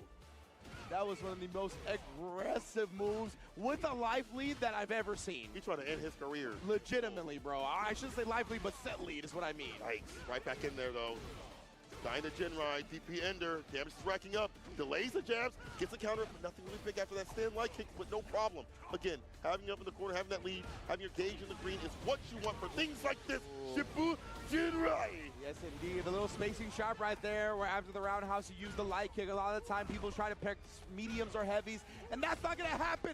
Not Pedro. Back-to-back throws. Takes it 2-0 over DCQ. Brazil in the building. Brazil! So Brazil from the chat, I see the Brazil people in the back too as well. The Chilean also cheering for not Pedro, taking over DCQ. Champion mentality. My man did walk up OEDP, no fear to start, brought it back like it didn't even happen, man. That boy was Penta. Cero miedo on that joint right there. Zero fear. Walk up ODDP. And even with that not working, bounced back in the very next round and still took the W. That's a testament to this man's confidence. Cannot dead, bro. Cannot dead. If you're a Ken player out there, that should enlighten you how to play that corner play. It's still very deadly. And these knockdowns, you have to go for more things that Ken has, which he's had since Season 1, Season 2. You still have more mix. Absolutely. Knockdowns. As long as you have your gauge in the green for OD Fireball for the variants, especially against JP so Ken Amnesia, you're picture perfect. I gotta give a shout out to production putting us out here, by the way. I love that we out here with the crowd. You can see CEO behind us, bro. Orlando is out here. The electricity is in the air. It's a beautiful day for fighting games. Oh, I love it. I love it. I love it. I love being able to see the players in the back, people that are coming up, seeing the audience start to stack up as we get closer and closer to the finale of today. You know, some of these people are already kind of knocked out of the tournament, or they salty as hell. Yeah. They're trying to help their friends that are salty as hell, too. You know, you like that, so it's time to sit down. Players turn coaches real quick. Yeah, you know what I'm saying? Hey, man, I would have checked that, though. You know what I'm saying? Like, hey, man, don't talk to me. That's players turn peanut gallery. Yeah, That ain't even right, coaching. In the background. Honestly, Aren't you Diamond, bro? Like, come on now, relax. Like, it's honestly way more players turn peanut gallery than players turn coaches after they leave. 100%. That's how it be. It's Yeah, okay, it's though. yeah. I understand, right? 100%. You want to get your mind off the game a little bit, perhaps. But, man, Chill out. we are locked into this Street Fighter 6, baby. Thank you all for joining us here on Capcom Fighters. This is just day 2, of course. We know the top 8 is going to be tomorrow. We're going to be ridiculous. This has just been an awesome CBT season already. And this is the first major on Season 3 patch, right? It is, actually. It actually is. Not the first tournament, the first major. International players coming through, World Warriors, actual World Warriors, slugging it out, showcasing what this patch is all about. And just, it's only the start of the meta. Let's throw it over to the stage. Man. Oh, God. Damn. Oh. Production told us Crime beat Phenom to move to this, to fight Daigo. Yo, Chile, strong. Chile, yo, strong. For real, what is in the water out in Chile, bruv? Crime and Blas, 2 of the youngest, most fiercest competitors that I've ever seen. Like you, Mother Base just told us, Crime put away Phenom to get into this. What is the age difference in this match? Bro, what's in the applesauce? What is the age? Is this like a 30-year age gap? Bro, it must be. It's got to be. It's got to be close to that, right? If not more? That's wild. That could be his father twice times over. I goddamn. Yo, I love fighting games. I'm so glad that people of all generations compete, whether young, whether old, everybody can bring their skills and show out. Yes. We are getting Crime versus Daigo Umehara right now. I think we're going straight into it. Let's Damn. Okay. Oh, yeah. All right. Bad. Okay, Yo, I gotta figure out the ages, bro. Yeah. Let me try to figure out the ages. Yeah, all right. We gotta do some math. I got no signal over here, but I want to figure out how old Crime is. I forgot how old he actually is. That man is straight out the womb. Yeah, Came out legitimately. yesterday. You know, new release. Man, that's what new release is crazy. Oh my, he's DLC to the fighting game community. Yeah. That's crazy. So he is age 14, right? 14. Let me see what Daigo got. I'm gonna guess like 42. That's what I'm saying. I think Yeah. he's in his 40s. Yeah. I think it's like 44. So it's 44, legitimately 30 years Oh my exactly. God, 30 years. 14 to 44, 30-year age gap. Both players playing Shotos. Let's get it. Would you like to see Ryu versus Akuma? Hit up to drive rush, finds a stand fierce target combo, heavy kick tops you with the damage to the Oki. Tonight goes the shimmy. You reach it, you're gonna learn today, young man. We don't reach the first time around her. Oh yeah, and then he's conditioned him. That means the throw is coming. Crime immediately risking the throw tech successfully. Right after you go for that OD fireball because you got a little bit more gauge. You like to move that. Again, allows for more defense to happen in this match. The fake out, the walk up throw. Oh, that's burnout. huge, bro. The burnout is here. He's got Daigo towards the corner as well. You can see Daigo buffering though. Oh no! They had to have wanted fireball, but the DP came out because of the previous buffering. And what the hell, Crime? It's upsetting him up for a DI. I think Daigo got lost in the lights. You ain't used to seeing stuff like that, fam. Neither am I. Yo, Crime with the first one. Facts, bro. I wouldn't have gotten that counter on the DI either. Forward fierce for the plus range. Crouch fierce, drive rush right after. Harassing the drive gauge. Hit every damn interaction. This time a throw. Switch it up. Another throw. We tossing this man, bro. Oh, he thought too. I'm sorry, Daigo, but no follow-up. No problem. Still gets a leg kick to connect. Donkey kick. You know what's coming. Shin. Shoryuken Crime from Chile. That's a bar. That boy Crime, Good. he is aggressive, unlike many others we've ever seen, bro. How ready he is for the scrambles is different, bro. The leg kick drive rush cancels are out here potent. He's aiming for the drive gauge with certain bigger buttons. He's gaining more off those buttons as well as he attacks Daigo. Daigo on the offensive now. OD fireball. Adam Fist get the pickup right after it. Medium punch. Yes, sir. Hella plus. And don't get it twisted. Daigo's fundamentals and footsies all that are immaculate. But this man, he is great at playing in the mud, as you see here, right? Perfect. He understands the tempo, the chaos that Crime is bringing. Daigo can match that, best believe. That would help out here with that Dinjin charge. It's a reversal rip though. Crime back to full screen. Or go band to band with the fireballs to land, but nothing expensive with that OD gauge, possibly the anti-air there with the DP. Walk up throw. Can we get a band for band Chile and Japan version? That'd be hard. Oh, that'd be fire. Hold up now. Oh, the fake out with the Hashokeki. Yeah, he's done that a couple of times, right? We saw the drive rush jab as well to fake him out into the drive rush parry, or excuse me, the drive parry. Donkey kick to finish it off in terms of the drive gauge. Another donkey kick. Man, Wei Crime has abused Daigo's drive gauge and set up shot for this into the reset with the eye to put himself on set point. Crime, hey. Yo, Chile's strong, I'm telling you. Demons out there, you just give them a chance to travel, this is what happens. 15 years old. Thought Boss was the only one. No, it's not done. Nah, definitely not. Chile got killers lined up. Best believe Daigo, though. Make sure we go into the level 3. I'm too low on the drive gauge. I need that built back up. Oh, no. Back in the green. Except that Calamity. The 7-11, sent into heaven. Yeah, overhead. Holding parry. And the super right after. And the way Crime immediately goes into level 3, right? He wants to keep Daigo very low on the drive gauge. He's had round after round where he's been able to burn him out. And now Daigo doesn't have any meters. So if he can get there quickly, that is going to be it for him. Look at the chunks it took. Daigo actually putting himself in burnout round to try to stay offensive. Did not get the DI. Stand fierce, donkey kick right after it. Interrupts the drive rush. Care for that button. Was extended as hell. Oh my goodness, and now Crime, he's slowly but surely bullying him to the corner, but Daigo's about to recover the drive gauge. We're back in the green, the government bailout, Shao Slogan-sama. All right, Spring Goblin right now.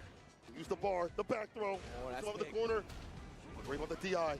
Also, the OD Fireball Drive Rush becomes a Fireball to shimmy the finesse and bless to put this kid to rest, at least for a game. They're all evened out. And that has been Crime's big weakness in this set, right? Is his frequency of teching the throw. Yes. He's looking forward a whole lot, and he's gotten shimmied multiple times successfully by Daigo. And Daigo, this is so good for him because he's weathered the storm, right? That big momentum outbreak from Crime to start this set. He has been able to take that and bounce back with a W. Now the momentum is firmly in his side. To be able to survive in Burnout as Akuma is very possible. He's got the big buttons to do so. The fireballs to keep you out. He gets his drive gauge back as he gets aggressive. Those are things that Akuma can definitely do. He has a strategy for that, but the jump in after that perfect parry was clean. 1/4 of your life gone. Wow, and Daigo's risking the OD fireball. He might have died if that got blocked, honestly. You ain't lying. Like, it actually could have been the round. Trying to stick at the overhead right there, but Daigo confident in his call out, waking up with the light button. Stops the drivers with the sweep, even stronger this season for many characters. Man, yo, he be attacking that drive gauge. He is a drive gauge assassin. Puts himself in burnout here for the pixel light, but Daigo's still waking up with buds. He's not scared. The jump back jab. The fadeaway, the Mamba mentality to clean that up. The attack, Daigo, very active on defense so far. And it makes sense. Again, another shimmy, as you mentioned, it's been killing Crime now. That has been his big weakness in this set. That is where Daigo's bread has been buttered. Ain't enough hits. And just like Daigo, right, willing to put himself in burnout on his own terms, Crime doing that exact thing with the DI here. Careful now, you keep tapping parry. So the many. timings, the Hashokeki, the variants, and now the Shinshoryu coming through. Crime dumping out the damage. This is Still big. ain't strong. Not enough skill. It's not enough. Crime does have his drive gauge back, but Daigo has CA on deck. He reacts. Oh, he got clipped, but he took the throw afterwards. One touch, the jump, the tip. That's it. Crime takes down Daigo. Crime from I love that. Oh, the pop-up. I love that. He knows who he is. The primal yell. That's what I'm talking about. From the depths. Oh, The human soul. the straight primal yell that he let out, taking down one of the greatest of all time. Crime is here. And I saw a lot of people in the chat talking about best Ryu, yada, yada, yada. You gotta put yapping. this man in the conversation. I know he hasn't had a lot of showings before this point, but trust, this boy is ridiculous. He is on the level of the Blazes, of the Ending Walkers. He is one of the best Ryus in the business, point blank, period. There's a reason why we have these World Warrior regions to have these players stand up. There's a reason why we have these tournaments all around the world, because there are players that aren't able to travel, but are obviously incredibly strong, given the chance to dance out here on this main big-ass stage with the lights, with the points, with the qualification on the line, with the money on the line. They're going to stay fine. Not playing on their name. Chile strong. Oh, man. Come on. Street Fighter 6, baby. This is Oh, what my we God. live for. Great to be back out here in Orlando, Florida. CEO, like we said, some of the most international competition CEO has seen in years. Everybody is here trying to claim their spots for EWC, trying to claim their spots for Capcom Cup, get as many points as possible, because we know we all want to go back to the Kokugikon, baby. yes. You already know. Oh, my God. You said it right, too. That's how I know you Already godlike. That's know. how I know you godlike, baby. Ugh. God damn. Man, it's gonna be it's just hitters at the hitters on stage, by the way. We'll get to it in a second, but man, it don't stop. I know everybody's favorite players keep coming up, and best believe with the elite level competition that's here at CEO, it's not gonna stop anytime soon. 100%, 100%. That's why I like to see, once again, offline action. Regionals are cool. They're great. I love the World Warriors. I'm glad we have this, but it leads up to things like this, the offline, to establish them so they can fly out, fight it out. The international battles you don't get to typically see on a weekly basis. We come out here to catch the real deal, the offline. We touch that grass. Both are a necessity, right? They feed into each other. They make each other better, the online and offline cycles of things. And yes, best believe this offline electricity, this offline atmosphere is unmatched when it comes to esports, period, not just fighting games. So I love seeing this here, man. And we have another barn burner ready for y'all upstage right now, bro. I can't wait to see this, bro. I'm so sorry. I'm knocking everything. I don't know. I'm not sorry. Hold that. I don't care. Let the energy flow, baby, because next up we are going to have Tokido versus Kills You. Again, this could be a top 16, a top 8, a top 4. It could be a grand final, You ain't Seiko. lying, You you ain't already lying. know, baby. But look at this right here before the final day happening. Kills You Tokido. I asked Tokido, I was like, hey man, after this, You gonna switch it up? He said, I might stick the Ken though with it. Okay, He okay, said, okay. You know what? I say, hey man, hit that Akuma sometime. He's like, but I think Ken is still strong. He still thinks that Ken is still strong. I like that, I like and that. for him to get this far, obviously the character is still cooking, as we just saw multiple times. As well, man. Tokido has believed in his Ken for quite some time, and man, I mean, he's been one of my favorite Ken players in Street Fighter 6. And immediately after that, representing the perfect parry. We actually saw the perfect parry right there, right? So Tokido managed to put the back into the parry input to get it out, and he's built so much momentum off that. Look at this boy go. Oh, he has awesome continuously finding the drive impact. That's a split, and that's a wrap. Wrap it up. And that's a win-win for him either way, right? Even if Kills You responds with a level 1 right there, he has such a life lead, and the burnout timer was still going to have so much time to go. That would have worked for Tokido either way. Drive rush, hits the brakes, gets the throw right after the jab. Stand fierce trying to find a home, as my boy Brandon would say. Oh, but a little too defensive right now. Back thrown. What's the defense like, Tokido? Yes, to the corner. Ooh, he tried to pick him out right there. I like that too because Ken is privileged in the sense that he has a really easy side switch combos, right? At any point. Yeah, you don't have to just go for a back throw when you want to side switch with a driver's cancel out. His BMB itself will do that just fine. Breaks again, so one more hit to end things at level 3. Oh, no, wait a minute, though. Kills You found his mark here early, and a crouch heavy punch connects afterwards. And the throw, he's brought himself very much back into this match, even with level 3 as well. Yeah, Tokido, he's faking out the fireball. You see the buffers, but he doesn't want to commit to it right now. He understands the danger that could be happening. Back throw, up and over. Driver's crouching light kick. DP that could have killed, but the jab will on the side, so you could have died for that. Imagine being up in the corner against Cammy, full resources. Tokido will take the risk and find success. First game to him. Legitimately so scary right there, but Tokido survives and takes the dub. What a way to start the set. Right, Kills You, trying to find the proper range to poke with. It's hard because I feel like crouching medium punch, even though Nerf is still a very strong element in this, but right now, Kills You gonna take him to the corner with the target combo, meaty crouch pierce, all the gutty works. Indeed, it Kills You, just trying to establish the throw right there. Tokido more than willing to press right here. And look at him willing to walk forward on the Cammy as well, trying to get himself some space, some real estate out of the corner, but Kills You not gonna let that happen. Puts him right back there. The level 1 put him on life support. On your speed, the speed. Oh, hold on now. Out of hospice. He just needs, get this. Exactly. He just needs to get him to the corner, right? Kills You. He will build that level 1 by the time he gets there. And man, this dude's neutral shimmies on another level. We saw that in the previous match on stream as well. And Sam Meter kick of all things too as well. Most people go for a low. Sam Meter might whip. Very good range right there. The Sam Meter kick as a closer tool for Kills You. Round on the board finally. Love that, man. His recognition of when he can pull off some shimmies in the neutral and not just off his offensive sequencing is extremely impressive. Drive impact, we hold back against that. Driver step back in, careful of the drive gauge. And that's what I'm talking about, back though. You spent so much drive gauge at this point. Now you're in burnout. Oh, heavy with the heavy kick and the punish counter. Shimmy, but the opening, no! And now if you went for like Stand Fierce like level 3, you would have been able to bust out. Even level 1 would have gotten that done, but now you're watching the cutscene. Exactly. That was really unfortunate button choice from Tokido, right? The stand medium kick has got a long recovery on its own. It also has a target combo attached to it that players like to try to convert. So that's one of the things in this game, right, is that sometimes, whether it be on parry or whether it be on drive impact, when you get your normal absorb, you know that it's not a block, so you kind of default into confirming the target combo. Yeah, going right in the what we next saw. one. Yeah, exactly. I think it's good for Kills You to keep in that range where maybe Stand Fierce couldn't come out at that distance. And maybe Tokido had to choose a stand medium kick. Either way, game to game, perfect parry. Walk his way in with that heavy right after. But catch you pressing a button at the wrong range, wrong time. Yes, indeed, best believe. Oh, nice drive rush. Yeah, that drive rush, that medium kick is one of Ken's farthest advancing options. Right there, couldn't make anything else happen off of it, so Kills You back in this game. Ken, go for a back throw, let's go for a button. Trades with the go right kick. Yeah, at least it didn't result in a trade combo. That would have been tough for Kills You, but right now Tokido's harassing. Damn! Fades out the ODDP successfully. That is going to mean set point for Reject Roto Z. Tokido. Shifu Jinrai is going to be the killer here.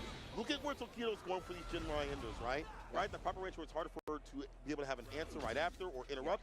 You have to spin ODDP. That's not a place where you'd like to spin bar in the first place. That's kind of a bait still. Jinrai's still strong, man.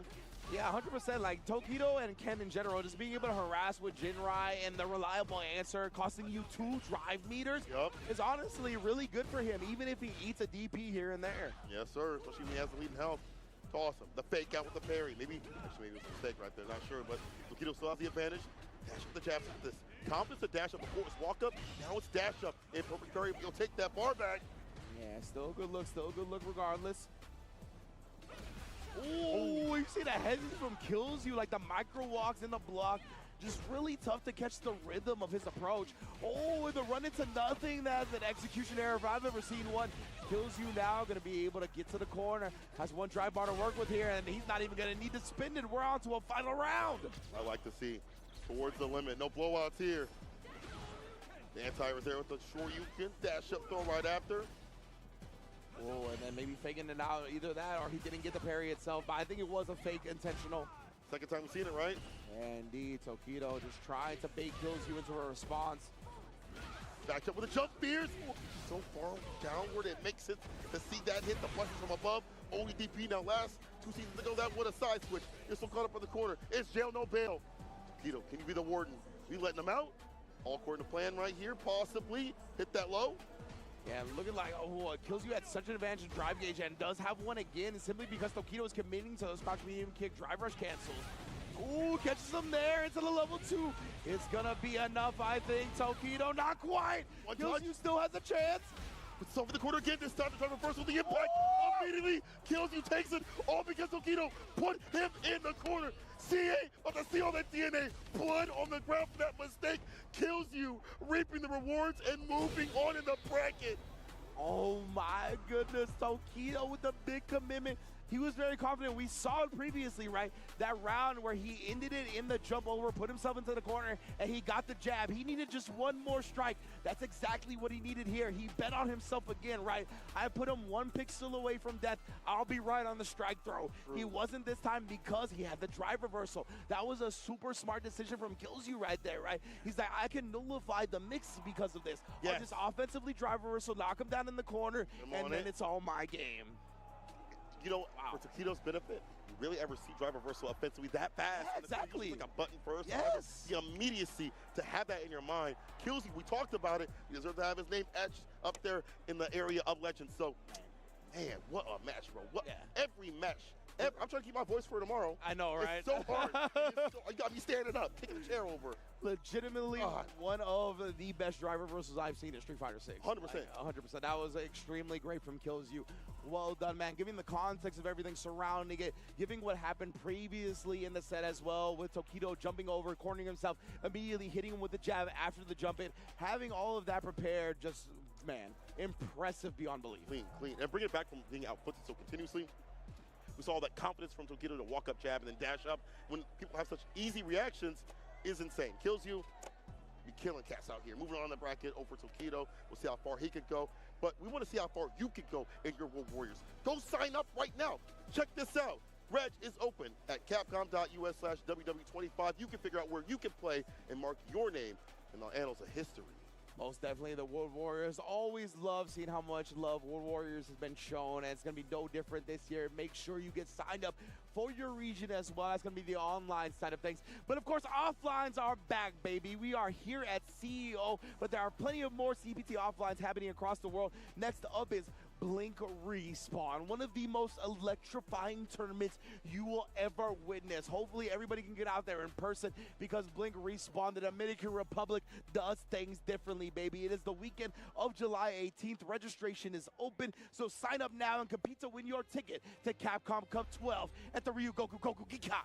Damn, that was fire. Well, it was fire. The Say Jam Slam. Come on, Slam. Welcome to the jam, to the Say Jam Slam, streaming soon. Round robin, June 25th, the team finals, the 29th. We'll be seeing those teams soon, full of streamers, competitors, and Street Fighter players all around. I cannot wait to catch that action once again. Yes, indeed. Of course, I want to show big love to Victrix, baby. You know what it is. The Victrix KO Leverless, the Pro KO Leverless, excuse me, was the winner of an EVO Award at 2024, including the best tech, right? Fully remappable buttons with a 16-button layout. It is the ultimate esports peripheral, competitive fighters for PS5, PS4, Xbox, and PC. It covers everything, baby. Victrix got your back.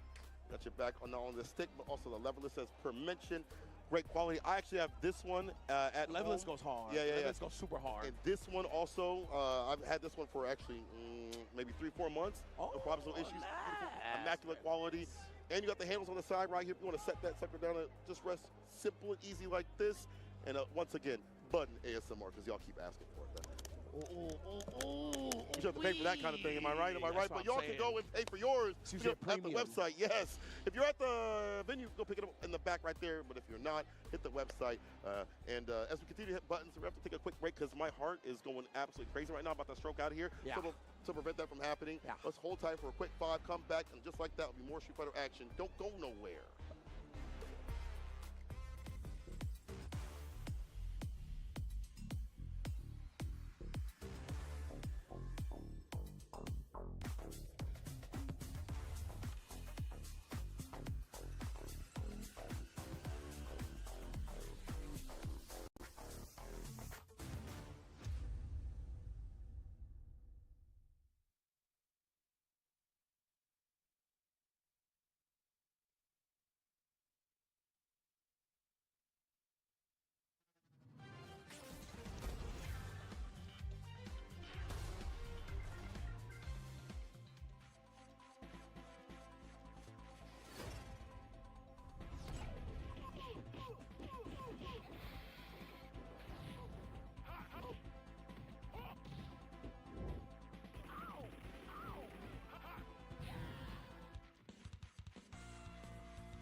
Red Bull gives you wings.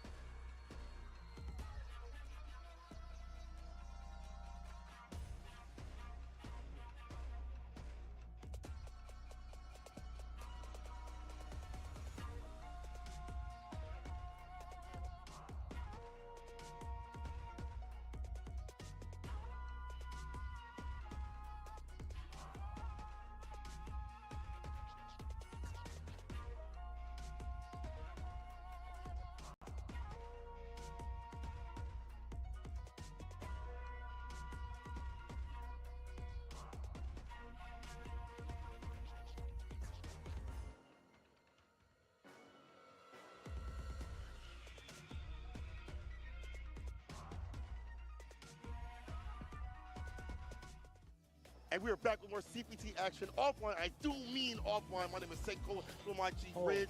Yo, let's get it, baby. Offline. Yo, We can talk to touch me. the depth. We can see the players. We can feel the electricity.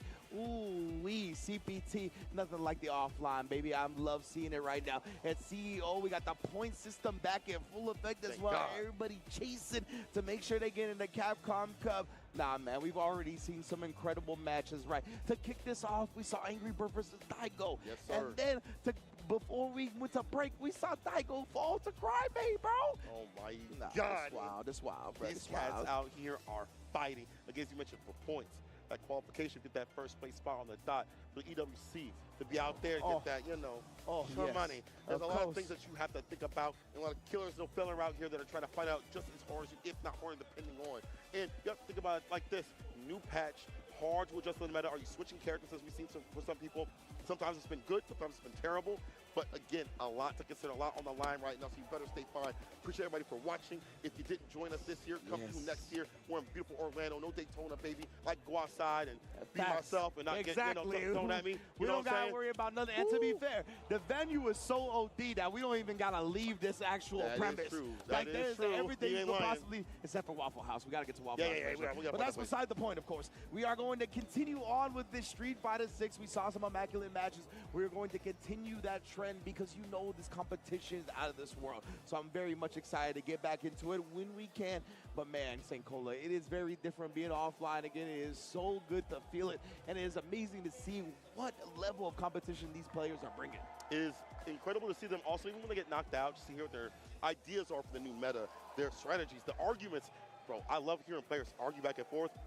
This character's strong. No, this character's strong. No, you're wrong. You're wrong. But there's so much information to gather out here. So if you're a player, I feel like it's good to go offline so you can get that grind for, playing top-level players, getting a lot of casual sets in. I was here till like 12 last night playing, and the Jabali world also had like a 24-hour area to play too as well, man. Like, baby.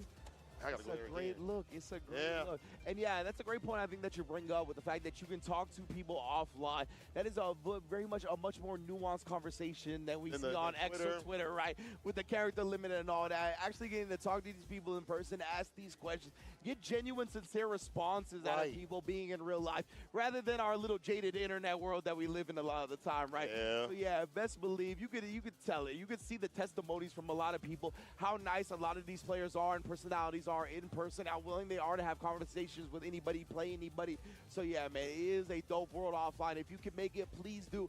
Obviously, those of you that couldn't make it to this one, maybe you can make it to Blink Respawn again, going down the weekend of July 18th. And I promise it will be an unforgettable experience if you make it out to the Dominican Republic. But yes, indeed, Cole, we are here in Orlando, Florida, with more Street Fighter 6 on the docket. And I believe our next match is going to be happening very soon. Oh, yes, sir. More Street Fighter League action style. Whenever I see League players, I'm like, these cats are real deal because they've been grinding out so continuously week after week for Street Fighter League. When they're not playing on their team on that day, they're practicing in the background, learning the game. They're spending hours upon hours because League, it commits so much time. You have to commit so much time for League. So I get emboldened these players to be better and better. So when they fly out to other countries or other areas, they become even more demonic than what we've seen them previously. Exactly. I do think we have Nauman and Hikaru on the stream, so that's going to be Aki. And I don't know who Nauman is playing. I've seen him test different characters. He used to be the Ken.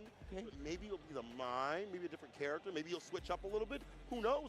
I saw some players playing Jamie that I hadn't seen before. Oh, man. I see the switch ups, man. Chun-Li would be nice, too. I would really love to see some Jamie. Chun-Li would also be nice. I'm a little biased against Chun-Li, but honestly, she deserves some spotlight. She's been kind of underrepresented in the first couple of seasons of the game.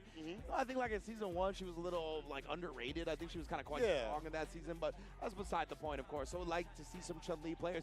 And who knows? We saw Kosa on the Ryu earlier, right? Maybe now, man, is experimenting with everybody's newest favorite Shoto, which is everybody's oldest favorite Shoto. That's the true, funny part about it.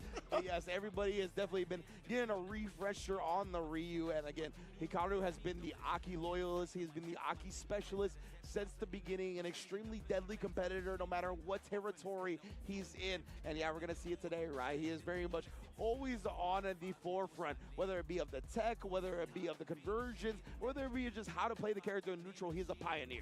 But Nauman also, on his side of things, his defense, when he wants to bust out, whether it be like a reversal BP or a super, is so nuanced, and when he commits to it, I feel like he is really about reading the person rather than like the player or the situations. Like, I know this player likes to do this, this, and this, and that's going to have some sticky situations over over at Street Fighter League when he fought Tokido. It's also led him to acquire way more points in his team for Team Detonation over there and be a shining star for them. And he's still on Team Detonation Focus Me. And when players are like that, right, I kind of take a look at that first match, and I want to see if a lot of it is intel for them, right? Yeah. The ones that really try to play against the player and try to expose the habits of the player rather than try to, like, abuse character matchup things. Oh, and you might looking like the right call. It's looking like the my. The my guy. My Shirai. Oh, yeah. In the building right now, going up against Aki. This is some femme fatales if I've ever seen them. Yes, sir. The waifu battle happening on the screen. One thing, though, is good to see that players are still picking Mai because she did get nerfed in some ways so you can not as brainlessly throw at the fans to land. However, it's still good up in the corner. Just so we can avoid the proximity. Yeah. It definitely lets you to backdash and avoid in the mid-range. But in the corner, still the same game, baby. Exactly right. Mystery, you can kind of walk out of the bounce of the fan now, but corner, you ain't got nowhere to walk back to, baby, so you got to hold that. And right now, he kind of already off to the race with a punish counter. He's going to knock down Nauman in the corner, and the overhead follow, of course. Slight little delay on that, too, as well, making it a little bit harder to read. And this thing puts in the poison right after frame kill for the meaty crouching meaty kick. Don't press a button, asshole. You're dead. Oh, my goodness. Hikaru completely shutting down Nauman in the opening round. But this is what we talked about, right? Again, the first game for players like Nauman is often intel, right? And that puts them behind the A-ball, obviously, in the set. But honestly, when those players like that, they gather so much that they can take 2 games straight. So it's all about what he does from here. A little more OD usage here from Nauman with the OD fan to land. Had to take the stand fierce. Now the drive rush right after the second one. Light conversion. Ends it with the Oki. Backs off looking for a reversal. Hikaru got the type to do so immediately. Yeah, 100%. Hikaru is very much a non-flincher, right? A lot of the time, he doesn't just freak out because of movement or the opponent being close. As you can see that, right? Willing to take the throw. He is not trying to bust out. Number one gets the stocks up at the end right there. Throw, but you're still caught up in the corner. Those fans get even more dangerous. He gets the empty crouch kick, catches the recovery of the snake kicks. Nauman chooses the right button to land with. Yeah, I thought Hikaru honestly would have recovered in time, but not Nauman. Definitely seeing that opportunity and making the most of it here, tying up the set. Throwing everything on every fan, every link to the fans. Yeah, what a recognition from Hikaru right there, knowing that Nauman's follow-up jab was not going to hit, so he punish countered it perfectly. On the spacing, you know what's going to happen right after OD fans land, you know? The result leads Hikaru to the corner with the throw loops continuously happening. It's a one touch at this point with level 3. Exactly. Trying to catch him, and he does now. The crouch heavy kick into the confirm. That is a Aki special right there. Nauman on life support. Oh, and the plug was pulled after all. Hikaru taking it 1-0. Man, what a sneeze trap to hit. I mean, we've seen him confirming that continuously, right? Yeah, absolutely. But to set it up for success like that, to think that Nauman, who's been so good on defense, to bust out or whatever it may be in the corner, saying, I don't care about that to happen. I'm just going to land what I need to land. Karu said, this is my character. I was sticking with her the season that she came out. And it's well seasoned with what she needs to do. And things like this, the snake kicks to go underneath the fireball. Odie has been an initiator for Nauman. He avoids, he gets a hit, but the back throw now. Your defense like text the throw. Again, the snake kicks. And again, low profile, the constant button press from Nauman, right? One of those buttons that you consistently look for. The down back parry on that was extremely impressive from Nauman. But Hikaru waking up with a super regardless. Yeah, put the poison on rank. After fireball, nice crouching medium punch. We set the pressure with the fireball, could have a little bit more, but this is fine. You have him right where you want him. In the corner, hard to defend against. Try to slither on out. Almost got the jump in. Yeah, managed to avoid it here. Oh, but Hikaru's still cornered up now. We're gonna combo to level 1. Let me get my stocks up. Oh, yeah. Oh, with the backdash, he got him straight called out the throw attempt. And he's gonna be able to seal that round and put himself on set point off that level 1 to seal it. Defensive timing from Hikaru. Again, not willing to hit a super if need be or drive reversal. We'll go for the innate stuff. Backdash, avoid, block, reversal jab when he can. Yes, incredible stuff from Hikaru right there. Hard calling out the throw attempt. Getting got punished for the victory off of it as well. Now, man, no chasing him down with a long distance drive rush low. It's a trade. Stand fierce, the fan right back at him though. OD. Block him down as much as possible. Try to go for the overhead. Now finally makes the breakdown. The shimmy. And the super. Again, this is going to allow for more of the extension. For Dempsey able to find a combo. Oh, and then toss him in the corner here off the fan toss. He's got 4 more fire fans to his name as well. Hikaru, I think that's why he's trying to force the issue right now. He doesn't want to just get bullied by the neutral with these fans. He had to respect it. The driver's overhead sneaks in, and that is going to be around to now, man. Damn, that reaches jump medium into the level 1. Yeah. Well done with the routing. Most def. The limbs are plenty long. This is an EVO Japan champion right here from Street Fighter V, Nauman. That's facts. Yeah, man, he's been around the block for a while. Most definitely now, man, is honestly a veteran of the game at this point. And we get somebody like Hikaru, and again, we're going to spin the level 1 early. Make sure these fire fans are on deck. Oh, he was trying to aim for a fireball. We'll definitely take that either way. The cruel fade, about to be a cruel one. The anti wasn't done. Overhead, this time Hikaru blocks out. It's been a problematic thing for him. I love that in response to the poison ball right now, man, just out-prioritizes it with the fire fan. Extremely smart. Oh, caught him trying to press the button as soon as he landed because that was an empty jump. Now, man was just trying to get frisky. So walk up, throw, nice and easy. Hikaru, if I just didn't like it, even the Scallions is gonna be at level 3. And again, the traps from Hikaru laid like the poisonous mistress she is. Aki able to take it 2-0 over now, man. Can't fix her, but she don't want to be fixed. Fact. Hikaru ain't got nothing to fix right there with this gameplay. Up in the corner, the space traps were supreme, pristine, and elite. Hikaru moving on over Nauman. Just couldn't run that defense that we expect them to have up in the corner. But I mean, it's hard when you have someone that is so effective, so consistent, and confident with the decisions. Yeah, 100%. Shout out to Miss Red, bro. She don't want to be saved on that one. No. Aki is out here putting bodies in bags constantly. And Hikaru, man, he has just been so immaculate for so long. Love seeing him show out offline. Whenever I get the chance to actually watch this dude, it's always a treat. So I'm glad to see him in Orlando, Florida. Yeah, and our neck of the woods is so clean, bro. Seeing someone travel from Japan, from a different part of the world, to play it out here in the States is super sick. I know it's stressful for them to come out here and the time change and all that good stuff, but again, it's back to how it used to be. Tournaments from around the world, we keep saying it because it's important. Seeing people offline, grinding it out, playing it out, the results of the fruits of their labor, showing out, ain't nothing better, bro. And again, as you mentioned, the online had to enable that. Absolutely, With online play, be able to grind consistently, playing in regional tournaments, playing in tournaments maybe a little bit further out too as well. They have a strong scene out there that they can play in the Spirit Zero tournaments. There's obviously like Topangas and stuff like that, but the result is to come out here and play for these points. Yes, as far as I'm concerned, the online and offline is one ecosystem that feed into each other 100%, right? Yes. So it's beautiful to see all of these players that maybe started out getting some prominence online come into the offline side of things. And I mean, yeah, we get to see players like the Crimates, the Blazes, right? Not just at like tournaments that are closer to their region like Blink Respawn, but they're out here in Orlando, Florida. They're out here doing as many tournaments as they possibly can, especially with the point system being brought back. They have more incentive to do so. It's just such a sick season already, and we're just getting started, man. Holy smokes. I want more of this, and we're going to have more of this. As mentioned, Blink Respawn, EVO France, more tournaments at the very end in Shanghai. There's so much to think about. Even outside of the CPT, outside of the World Warriors, we have other tournaments that are going on a weekly basis, from the online to the offline, the locals. Yo, it's never been a better time to be a Street Fighter fan. I love fighting games, man. It's so great. It is an immaculate time to be 100% right now. In Street Fighter 6 new patch, the season is in full effect right now. Everybody coming out wherever they can. Big money organizations getting behind players as well. So we're seeing as many players as possible at all these tournaments as well. Everything is just flowing right now. And we're going to flow into our next match that is going to be coming up soon as well. It's going to be a great one. I see JB up there, my hair brethren. So we'll see how he does today. Yeah, this is the hair block. This is the hair block. No, ain't nobody touching this block when it comes to hair. You Straight ain't up. lying, baby. You ain't lying. Yo, get us some shine or whatever, sheen, whatever it's called. What? We are going to see, I think, Kudo going up against JB. So it's going to be some Chun-Li, as we mentioned, as we wanted to see going up against Rashid. Now, if we're thinking about characters that have always done well against Rashid, even in 5, it's going to be Chun-Li. Better buttons, able to skate around the fireball. That's to use it as a poke with a horizontal to cut through. Her damage potential is better. I feel like she's always been a good match and will continue this season.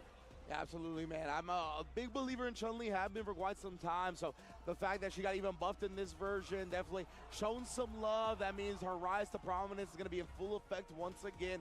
Yeah, I think this character is extremely potent up against Rashid as well. Any character with nice walk speed and whatnot that can kind of give Rashid problems getting comfortable in the neutral is going to be annoying to fight against, right? And that's exactly what Chun-Li has the capabilities of. Whether it be her walk speed, whether it be the range of the normals, whether it be the Kokosho, she has so many ways and even able to kind of thwart Rashid's fireball with a flip kick. Got a whole lot of options, baby, and we're going to see them on display. For JB, Tarvash button is going to be more of a consistent thing. He goes for the DI, maybe for a fireball. Yeah, maybe a fireball, stand fierce as well, right? Some of those big options that are not cancelable from Chun-Li. I like the opportunity from JB. Yeah.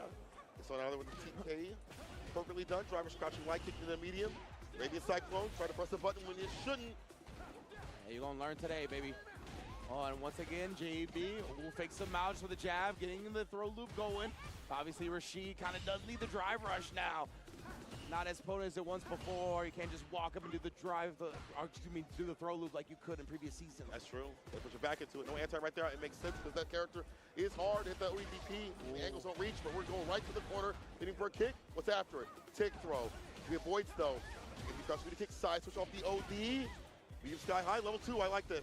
These players are trying to tear Achilles right now. Everybody getting caught low. Oh, no flinching though from Kudo. Love it. Weathered the storm perfectly. He did spin all of his drive meter though, and JB didn't convert the combo off the driver's cancel buffer. Nice air there. His game to win. JB's got the bar to utilize. Pushing over the corner for a DI or play around that intention. The jab. Off the low. There's no way this hits. Oh, absolutely not. Yeah, I'm not sure if that's execution error from Kudo, if he was just too damn good and did that a little bit too quick or what. Maybe. Either way, that's going to cost him not only in that round, but in this round as well, as 1 meter is down the drain. Not having level 2 at the beginning definitely sucks because you don't have that pop right after for the mix. You know, things like that definitely help to stall some damage. Perfect parry and the punish right after. That's a very good perfect parry. The screen free, get the punish.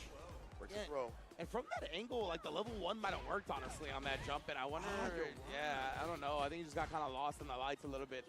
But JB, of course, almost to that level 2. The win condition is lurking in the shadow. It's a scary sight, but Kudo snipes with the crouching medium kick beforehand.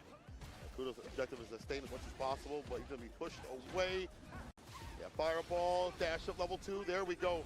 Proper knockdowns have to be done to get that level 2 so it's not punishable. Or interrupted, I should say. Kicking the tornado again and getting him with the empty mix-up low. Nice stuff from JB. That's going to result in some damage. He establishes the throw as well. Drive rush in to try to fake him out. Does the whiff the light kick into another one. And remember, preceding that was the whiff drive rush light kick into the throw. So beautiful stuff from JB, switching it up right there, showing Kudo that I can still put my Oki on you after a throw, best believe. Gotta use a little green to get it going, but that's A-okay. The great thing we've seen, I feel like today from Daigo, from JB, from other players, is using that drive rush up that you mentioned, with the other light behind it, the same light behind the chain right into it. Yeah. JB with a good corner pressure, gotta keep that bar up to do so, but he does so, keeps it nice and green. First game to him, Kudo adjust. Yeah, 100%. I think Kudo kind of needs to win the early part of the rounds, right? I agree. Before JB starts getting the 2 bars, before he has those privileges that Rashid's got when it comes to that super. And right now, with JB winning this early, already building up this meter, it is long for Mans. It's looking terrible right now. Ren killed, a fake out. He had chosen a stand medium kick, a stand fierce. It would have hit and got him something significant, but JB still has the winning condition right now. A one-touch scenario. There's a low, though. Out of the corner we go. This is like not even that bad. Okay, yeah, I was gonna say, eating that combo is not even bad for JB. It actually built him more meter than he would have had if he just kept getting the offense going. You ain't lying, bro. Actually worked out for him fine. And the OEDP wouldn't have killed if he would have blocked that, so he's A-okay with that set point scenario. Fireball enter to kill the drive gauge. Perfect parry slaps him away. Love that right there. Perfect parry into the check on the pressure afterwards. Kudo does find his open up again, though, sniping low. Medium stand medium, goes for the throw right after. Could have went for a little bit more, but that's fine. You have the lead right now. You can't throw the fireball, you get the level 2 Kudo. Definitely let that rip if he needs to. Yeah, I think he thought that jump was going to be across him as well. Maybe even JB did, as it seemed like he wasn't able to capitalize quite as heavily as he usually would, and Kudo closing it out with a throw. Saves the bar in the bank. Got level 3, level 2 if you want to throw that out. It's a fireball. OD, create some variance, hard to react to. JB spent a lot of bar on Kudo trying to take advantage. Hand with the jabs. Oh, overhead reset. Into the level 2. He said, I want my damage for real. I don't like this scaling. Yeah, medium fierce, ender. Blade crouching light kick, fireball, ender right after. Interrupts the drive rush with JB. So coming from the corner. The anti-air is there. Attention. Pulls up the overhead again. Almost found the fireball, man. He would have got a pickup or I lost my stuff. I know, right? 100%. Esports. JB here, he actually finds the Eagle Spike confirmed. Gonna give him some space. He's got 3 bars on deck, plenty of meter, and he might not get to spin those this round. Kudo, all he needs to do is close out with a level 2, and that's exactly what's happening here. Follow up, not even necessary. 1 up here in round 2 block Jet. Once he gets close, he stops the activation situations from happening, using jabs, chaining them to keep JB from pressing buttons on his side of things, trying to walk back. As he does that, it's a crouching medium kick. He ends strings with fireballs, making him waste bar, and even JB's opening gambit is making him waste a lot of drive gauge where he can't interact right after that. He has to build up his gauge, and he was like, cool, you with the orange, I'm going in. Yeah, that drive gauge war, it takes place over the course of the whole match, right? And now JB, what a jumping. You saw the little micro movements at the beginning, right? Really encouraging Kudo and baiting him into that fireball in the first place. But man, covers the perfect parry, not letting JB do anything off that. Back throw, switch it up a bit. Gonna advance, JB will hit that reversal if he needs to, or crouching medium kick reversal. It's a shimmy. Walk up jab again has been the tail of the tape. Hey, yeah, the counter hit jab, being able to combo to crouch medium kick just naturally like that is so privileged from Chun-Li. It always has been in this game. Really good. You get the pick up of the crouching kick off the OD fireball. Lightning kicks on the wake up as the anti-throw tool, and Kudo brings it back from the brink. He was looking like he was getting sauced up in the first game, but right now he's the one saucing. Set point for him. Exactly, 1 round away here. Remember, Kudo, yeah, he's definitely feeling himself a little bit. We saw the overhead reset in the middle of the combo. Like, this man is confident. And JB here, need to see the same confidence. I need him to match that type of self-esteem, but the perfect parry comes out, and the DI straight through to rest. Thanks, fam. Defense and no offense. The trade combo better off for JB. Use that crouching medium kick. Radiant Cyclone, not the most perfect parry, imperfect parry, but you'll get your bar back. Here we go, another DI in the same scenario. Kudo with the pickup. Another Arabian Cyclone completely shut down. Now JB, I wonder if he's just gonna try to use the level 2 early to hopefully build one back up in this final round, but he's not looking to that just yet. He's trying to play compact, he's trying to play confident. Please don't throw out fireballs, man. Bar at the bottom, let that loose to get to level 2. Level 3 if need be, the jabs as the starter. Hella scale, but the corner advantage is what you're looking for right here. Yes, indeed. Oh, man. Kudo has been harassing with those stand jabs. Finally catches them a bit, but not for a significant hit. And immediate up kicks as well, shutting down the air apart from JB. Damn! Down again, even with the Arabian jump afterwards. And then shuts him down with the overhead. Kudo takes a 2-1 over JB. Back from the brink of defeat, crawling his way back up. Kudo! Listen, he spent some time in New York. That's why you see these nasty little overhead resets come. This sort of thing. He's bringing it back to America with this Chun-Li. Fantastically done. Honestly, even though JB wasn't caught with any, oh, I threw out a bad fireball in level 2, the idea of that prevented him from establishing pokes with the fireballs first. He would advance right after. Yeah. You saw him walk up, jab, jab, jab, and then handshake with the forward medium punch to also establish damage as an opener. 100%, and also Kudo's consistency up against parrying the Arabian Cyclones, right? Like, huge in the final round right there, giving him 2 huge hits. Now, obviously, they were scaled because of the perfect parry, so it wasn't about the damage. It was about the drive gauge damage, right? Getting those punish counters in, being able to just make JB play from a deficit for the entirety of the round. You just never feel comfortable in that position, and it really felt like Kudo was in control entirely in that final one. As they take away more access points for Rashid to activate level 2, you have to expend more bars sometimes. Yeah. And that just did not happen. Honestly, some of the best ways to play against Rashid is to prevent him from activating level 2. And that was literally a way of doing so. And now we're going to loser side. I can't believe I'm saying this. Because this is the Habibi. Angry Bird going up against Dogra is the next match. Loser side. I cannot believe, bro. I can't believe this. These are legitimately 2 of my favorite players of all time. Like, yeah. Angry Bird, I'm a huge fan of. I love the way he talks about fighting games, his philosophy behind a positive attitude with it, too. Absolutely, yeah. Being one of the things that really struck me and I still think about to this day is him talking about how he made the jump when he realized that he shouldn't be afraid to lose, right? Yeah. And he needs to embrace that, and he needs to embrace the longevity of the fighting game career that he's going to be undertaking. And on the other side, Dogra. Dogra has been one of my favorite players for so long. Always one of the most charismatic Japanese players that I've ever seen, willing to wear his heart on his sleeve, always plays dope characters. And I mean, he's just a cool-ass dude, man. Like, the way that he plays, man, I feel like it's so weird because it's hard to describe his style. It's almost like he's psychic. He presses before you can press a button. 100%. He knows what you're about to do before you do it. I feel like Jin is also in that same line. They have like a good battle sense. Yeah. And it's impossible to have that as a learned talent, as something you just have innately as a talent to grow up with. And maybe it's from playing a lot of fighting games, just your personality, whatever, but it comes out in his play, and he's able to scratch out some of the most significant ones we've seen in League and other games. Yeah. And out here in Street Fighter 6, he's trying to move on the bracket. I feel like this is one of the better brackets for him at this point. He hasn't been going deep into Street Fighter 6 as much, or traveling for Street Fighter 6 as much, but now when he does, he's out here having to fight Angry Bird to move on for tomorrow's Grand Finals, or close to it, I should be saying. Oh my goodness, is Dogura gonna be rocking Elena? Oh what? My goodness. Let's go, bro. Can Dogura get a best of 3 against Angry Bird on the newest character in the roster? There's two problems here. As the Elena player, you don't know this matchup in full. Yeah. But hey, they don't know this matchup in full. So both sides a little bit limited. Yeah, 100%. She's got a couple of ways through the projectiles, right? As we've seen plenty of Twitter clips showing that off. But just in general, you got to be very much, it seems like a character that's going to take a lot of time to optimize, right? Yeah. Like being able to convert properly, picking your routes pointedly, it's very tough because Elena has so many options to go about her offense. I think some of these items, she gets the plus rate scenario for Link Song, follow-ups with her hands. Oh, nice walk back into crouching medium punch. Seals with a deal. I think maybe had Rhino Horn right after if need be. Either way, victory for Dogura. Shouts out to my boy Femi. How's that for, dog? Angry Bird here. He wants to prevent Dogura from getting his rocks off at all, like we saw in the last round. He looked a little lost up against this character, which is understandable considering how new she is. Yeah. There's some things you can do against the Link Song stuff. With follow-ups, you can like DI some of the things. You can also, if you know there's a gap incoming, you can DP 7 frame or something like that. Or maybe below, but you can mash. You have to be ready for that.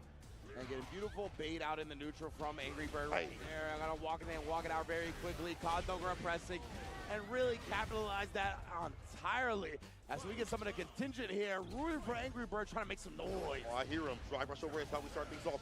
Goes for the low right after instead of a throw. Heavy top 2 for the damage. Solo on in for the grip. Yeah, that is 4 drive gauge spin, but Angry Bird, yeah, getting these throws, getting the animation going. He's built up so much drive meter back. Thought Dogura would flinch after the 3rd one, but still staying disciplined. Oh my goodness, 2 ships passing the night right there as nobody goes punished. The Rhino Horn, Link Song. There's the low, resets the pressure, but the wake up, flip out, stand fierce, immediately confirms into level 3. Tempest Calamity, and that's victory. The one hit heavy into the super. Amazing damage right there, shaving off the rest of Dogura's life bar. And are we gonna see the Elena or are we gonna see the Bison? Bring out the big boy Bison. The Bibson? Yeah. He's thinking about it.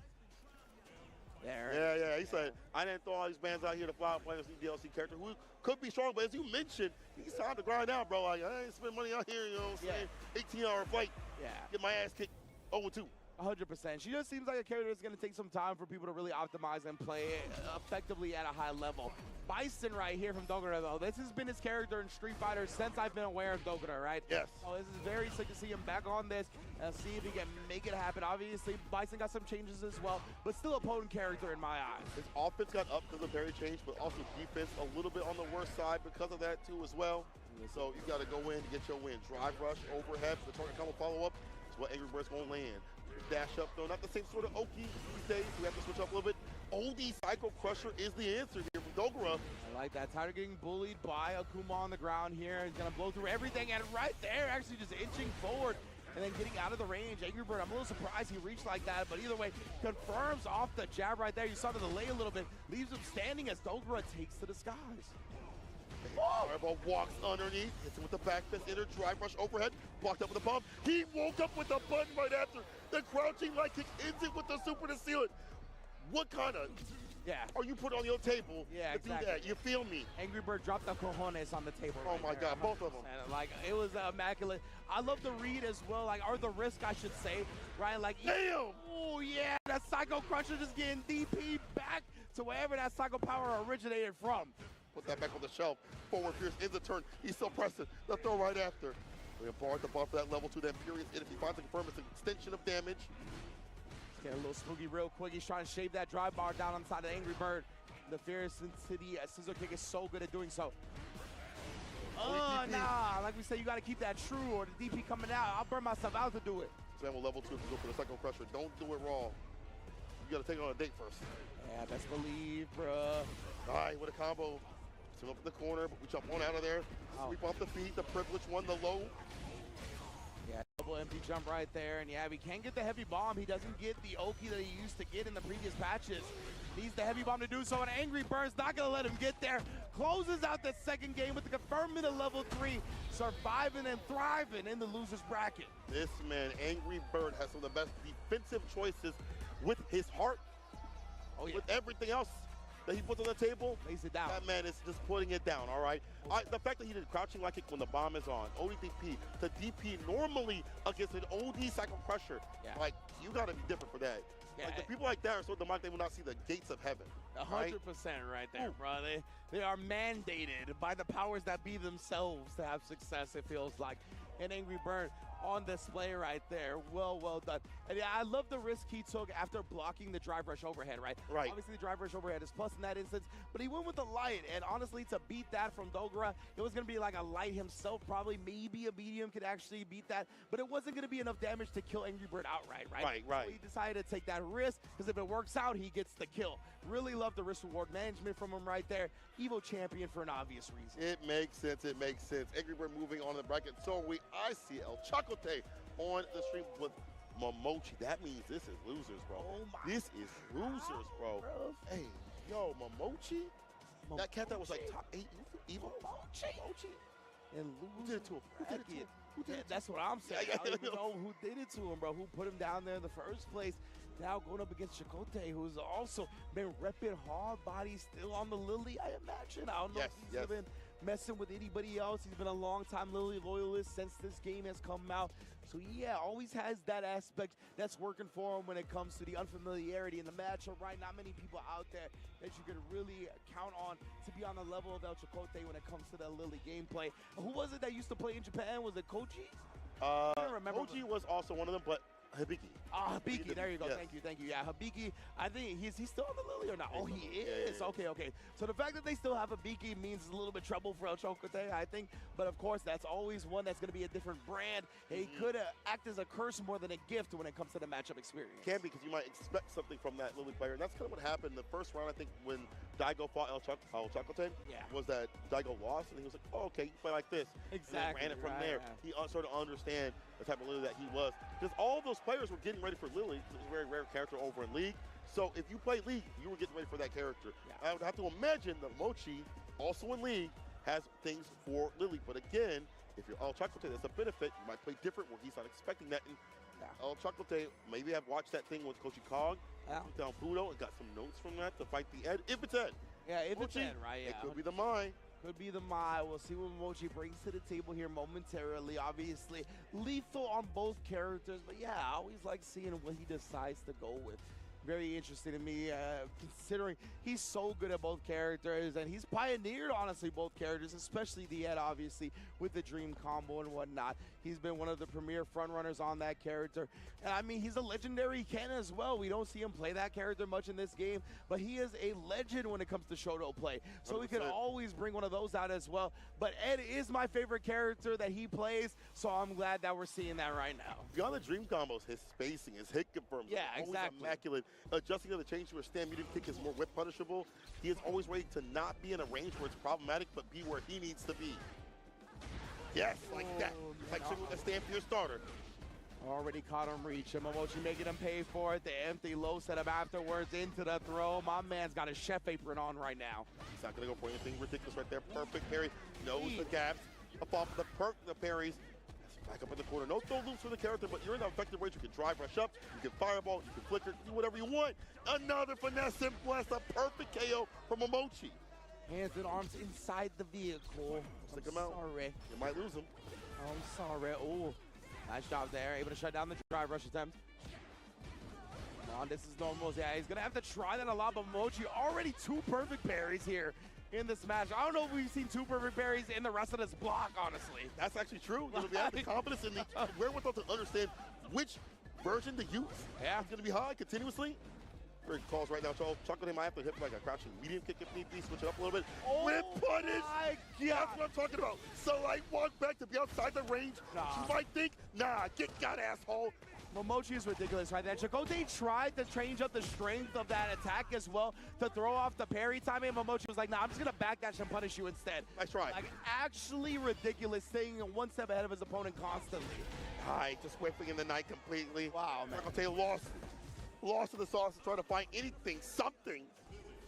Yeah, that's a tough one to respond to. Like when you immediately switch up the timing after you get perfect parry to try to throw the opponent off, and they read that you're gonna do that and stay one step ahead before you even gain any ground in the first place, it is very demoralizing, 100%. Oh my God. I don't even know how you come back from that. El Chocolate, show me something. His face don't show it, but I know he's thinking in his head, I can still do this, I can still win. He's been in other positions where he's won combo breaker. He's been in top spots before. He's shown out. He's almost qualified multiple times with the World Warriors. He's gonna have that same sort of energy, if not more. Yes, indeed, Chakotay. Oh my goodness, again, just putting the points out with Lily, and that's one of the things she's got in this. But up against Ed and Momochi, it's tough, right? Because he's got long-range normals himself, whether it be the flicker normals, whether it be the flicker special, all of these things definitely going to make it tough for El Chocote to really put the Lily on display. Perfect parry once again, understands the strings, gets it picked up, double DP, walk-up jab, instead of a throw this time. Yes, indeed. Going on in, man. There's a low. I like that low option, a little bit different than what we've seen before. Go for these highs, switch it up so he can't just hit the perfect parry for the back one. Yeah, besides, he covers the whiff attempt right there. And we saw actually Momochi go for a tap parry attempt here. Trying to put it out in the neutral and not seeing it as often here. Command throw. Get it popping. Tries to make something down on Momochi. Another tap parry. Doesn't do anything, but lead to a dream combo, baby. And the dreams become nightmares before your very eyes. Chakotay down and close to out. This man Momochi's got hands like NyQuil. Set point. Ooh, that was the a kids bar. Hey, come on now. That was a He bar. is sleeping him. And it's so hard to get in again. Like, when you think you can maybe initiate with a button or drive rush, as you think about that, Momochi takes the advantage. He can see that positivity is coming through from El Chocote. Yeah, most definitely. You can see him just harassing with the flickers, the fireballs, and blocking and baiting the wake of super punish counter with a flicker as well. Optimization. My goodness, Momochi, you looking nasty out here, dog. Shimmy this time catches the low, resets with the drive rush jab. There's the storm. Tay, empty throw, finds the crouch spear, splits completely. Momochi got a little ahead, trying to go for the perfect parry forward, Fierce into super. All right, can we get some damage here? Yes, sir. Chakotay definitely coming back, roaring into this match, baits out the ODDP as well. And man, Momochi, he just didn't get the driver's cancel that he was looking for. That actually ended up costing him the round. Chakotay able to bring it all the way back. All right, this momentum, trying to go for the command grab. No, it's a jump over, it's a knockdown. A jump setup, stand Fierce, trying to find sort of advantage. Crouch Fierce, knockdown, drive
very, very interesting in the like reversal supers that they wanted to do. I I agree. don't know what that was. It was just like a hell of a scramble. Honestly, I couldn't tell you. I couldn't tell you. But either way, looking at the resources right now, Colibri still on the offensive. Nice exchange for the drive to at least get that throw opener against Boost. Driving up on in there. That was a counter hit. Did get the back throw. Okay, keeping him in the corner. Nice lights. Just straight into the walk-up throw. And Colibri, get off of me with the wake-up ODDP reversal. Managing to get a Denjin, and now in trouble. At least getting the side switch, recharge it one more time. We got 2 batteries on him. I'm about to see a bullet come out. Load the railgun, Sherry. Okay, forward throw.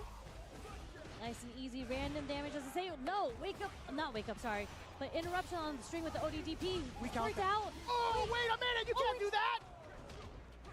He's got 1 bar. He doesn't even matter. Bruce Lee taking advantage of the current state of the game. Colibri not able to answer back with any projectiles. Kind of awkward. Yeah. Kind of awkward. I mean, that bird knuckle was already pretty much active and out there. Just stuffed the hell out of that super. Oh, that felt kind of. Ooh. This is very scrambly right now. It is. Like, they're not playing it slow whatsoever. They are both very aggro right now. I like that. And they have the same color scheme going on. Did you notice that? They do. I like That's that. They called each other the night before. I like a nice matching set. I agree with you. I agree with you. And one of my favorite colors. Checking the low, target combo. We do get the charge into the rising tackle. Now, Boost, how do you apply the pressure even further? That was a nice whiff punish at first, but it's not going to be enough to contain Colibri. Yeah, no conversion there. And Terry, I feel like the low forward is so strong on Terry because of how far it goes, even though it's not the fastest. That is facts. That is facts. But if anybody knows about a low forward, it is Ryu, right? Oh, no conversion. And not keeping it tight. The strings are loose. Bruce Lee tripping over his own shoes on that one. Colibri managing to get that counter hit conversion. The stanky foot, and medium kick. Oh, muddy water socks. Muddy water socks, that sounds even worse. I mean, it sounds like Terry. I don't think he's got extra socks. He travels just as much as Ryu does, I think. Does he? I didn't know that. Possibly. At least within the United States. Ryu is international, but Terry is good old US of A. Oh man, a lot of reversals coming out from Colibri's, and because Boost is playing so aggressive, they've hit. They're 3 for 3 at this moment. Yeah, that's true. I'll definitely chalk it up to that stat because Colibri, without having that type of fear, it's hard for Boost to really get established, right? You're still implanting that fear into his mind to a certain degree. Yeah, Colibri whipping the... Oh, this is it. Take this damage straight into level 3. Ooh.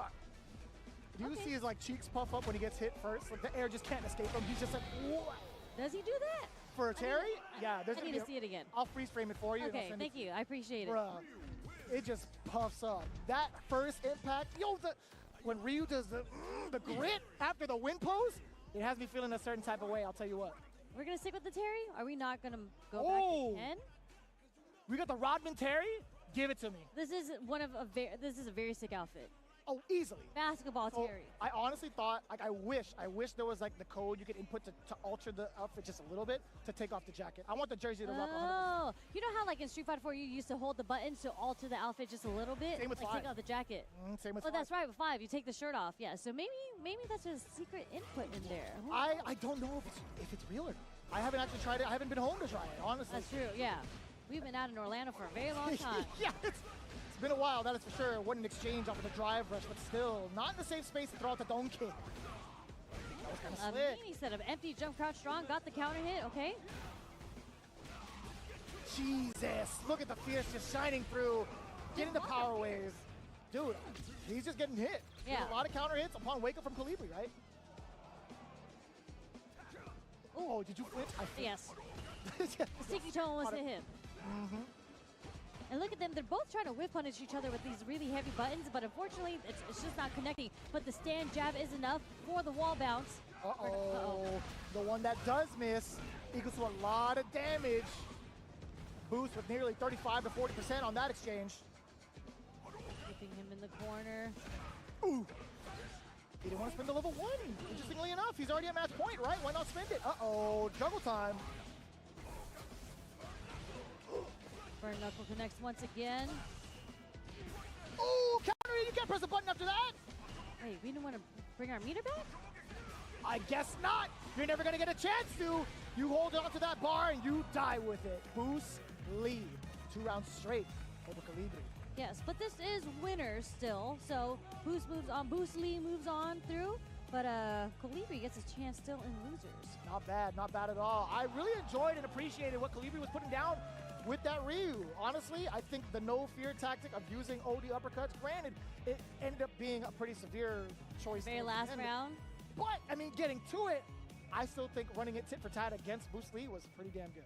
Yeah, I mean, Boost was so aggressive that all those earlier reversals hit. And I feel like that's what's really cool about really good players, because you cannot stop them. Like, he still kept on the pressure, even though he got reversaled so many times. And just the very last read at the end, he did do the delay, was able to block the ODDP, and then Imagine if it hit.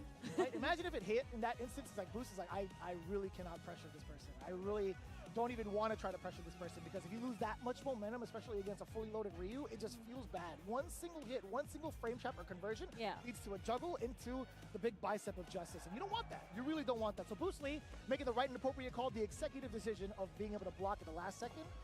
Props to him, right? Yeah, but it's really cool because Boost stayed at a pretty good range, like right outside. Even when he decided to be the aggressor, he was still really outside of the range on when he could get hit by like strays coming from Ryu. That's fair. That is a fair assessment. It was really good spacing by Boost. So. Good stuff on Boost. In comparison to the first part of the round, they were swinging haymakers, yo. I felt like they were still swinging, but just Boost adjusted the spacing where he wanted to press the buttons. And you saw that multiple times, right? Standing jab was pretty much a big counter hit decision to make against Colibri, because of the fact that they were pretty much satisfied with throwing out some of the mediums. Yeah, and then the heavies. They were whiffing some heavies, so stand jab, especially Terry's, the fact that like you get the counter hit into the combo, but because it moves him forward just a little bit and how quick it is, really, really strong move when you guys are swinging the mediums and the heavies around each other.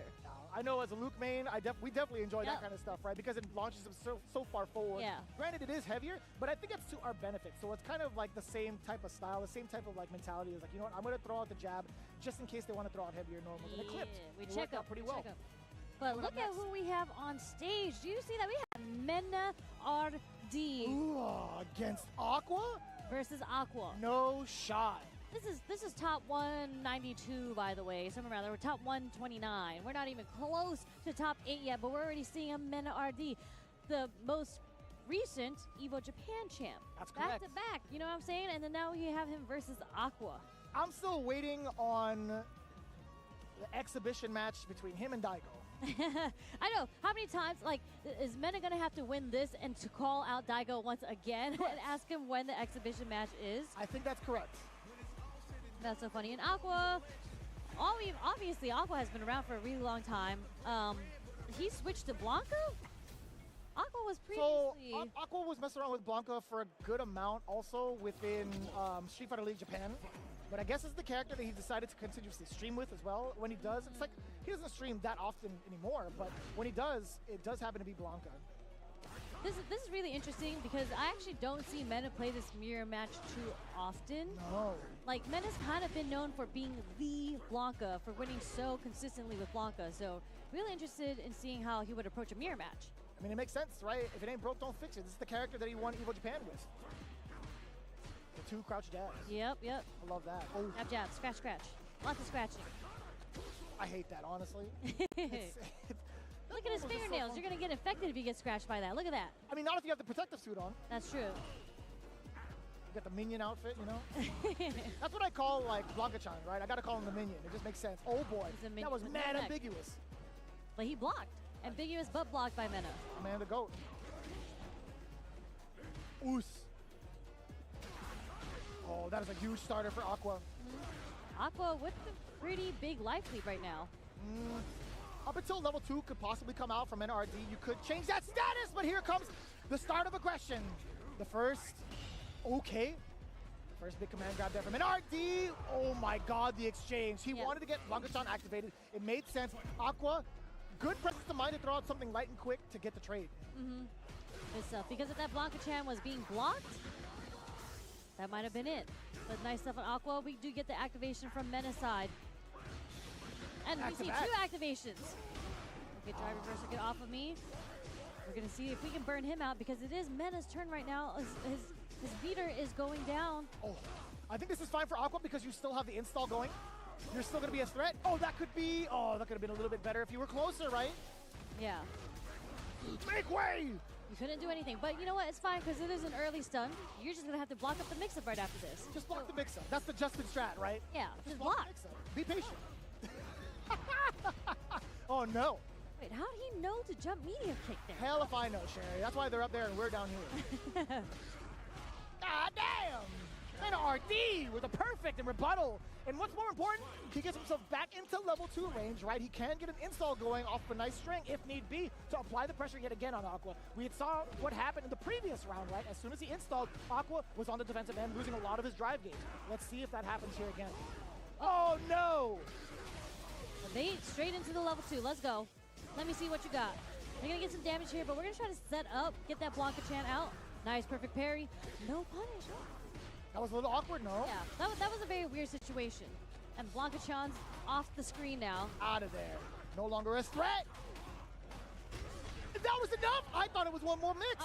I was wondering.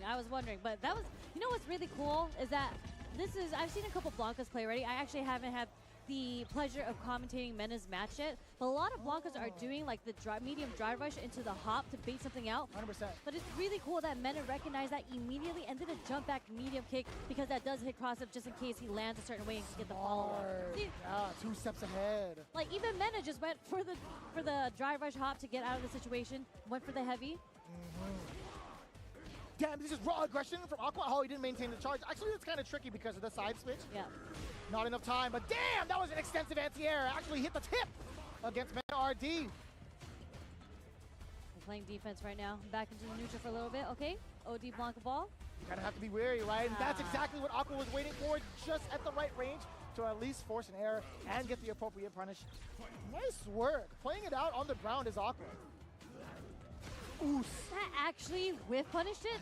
That means there's a hell of a lingering hurt box there, but I didn't even know about. Uh-huh. It's pretty wide. Pretty wide. Here comes level 2, though. Aqua. Let me see what you got. You got a couple of parries there from Mena RD, so not really getting his drive gauge drained. But the life gauge, however, a whole different story. I like how Aqua patiently waited, just trying to see what Mena was going to do when he was stuck in the corner. Took a bit of advice from Justin. Just gotta be patient. 2 bars on the side of Mena. Oh no! Oh, There's the activation we're looking for. The beast is unleashed. Side switch, waiting for a delay just in case Aqua want to get answered with bar, but now Mena RD all over it offensively. What a response from Aqua! Are you kidding me? That was a counter.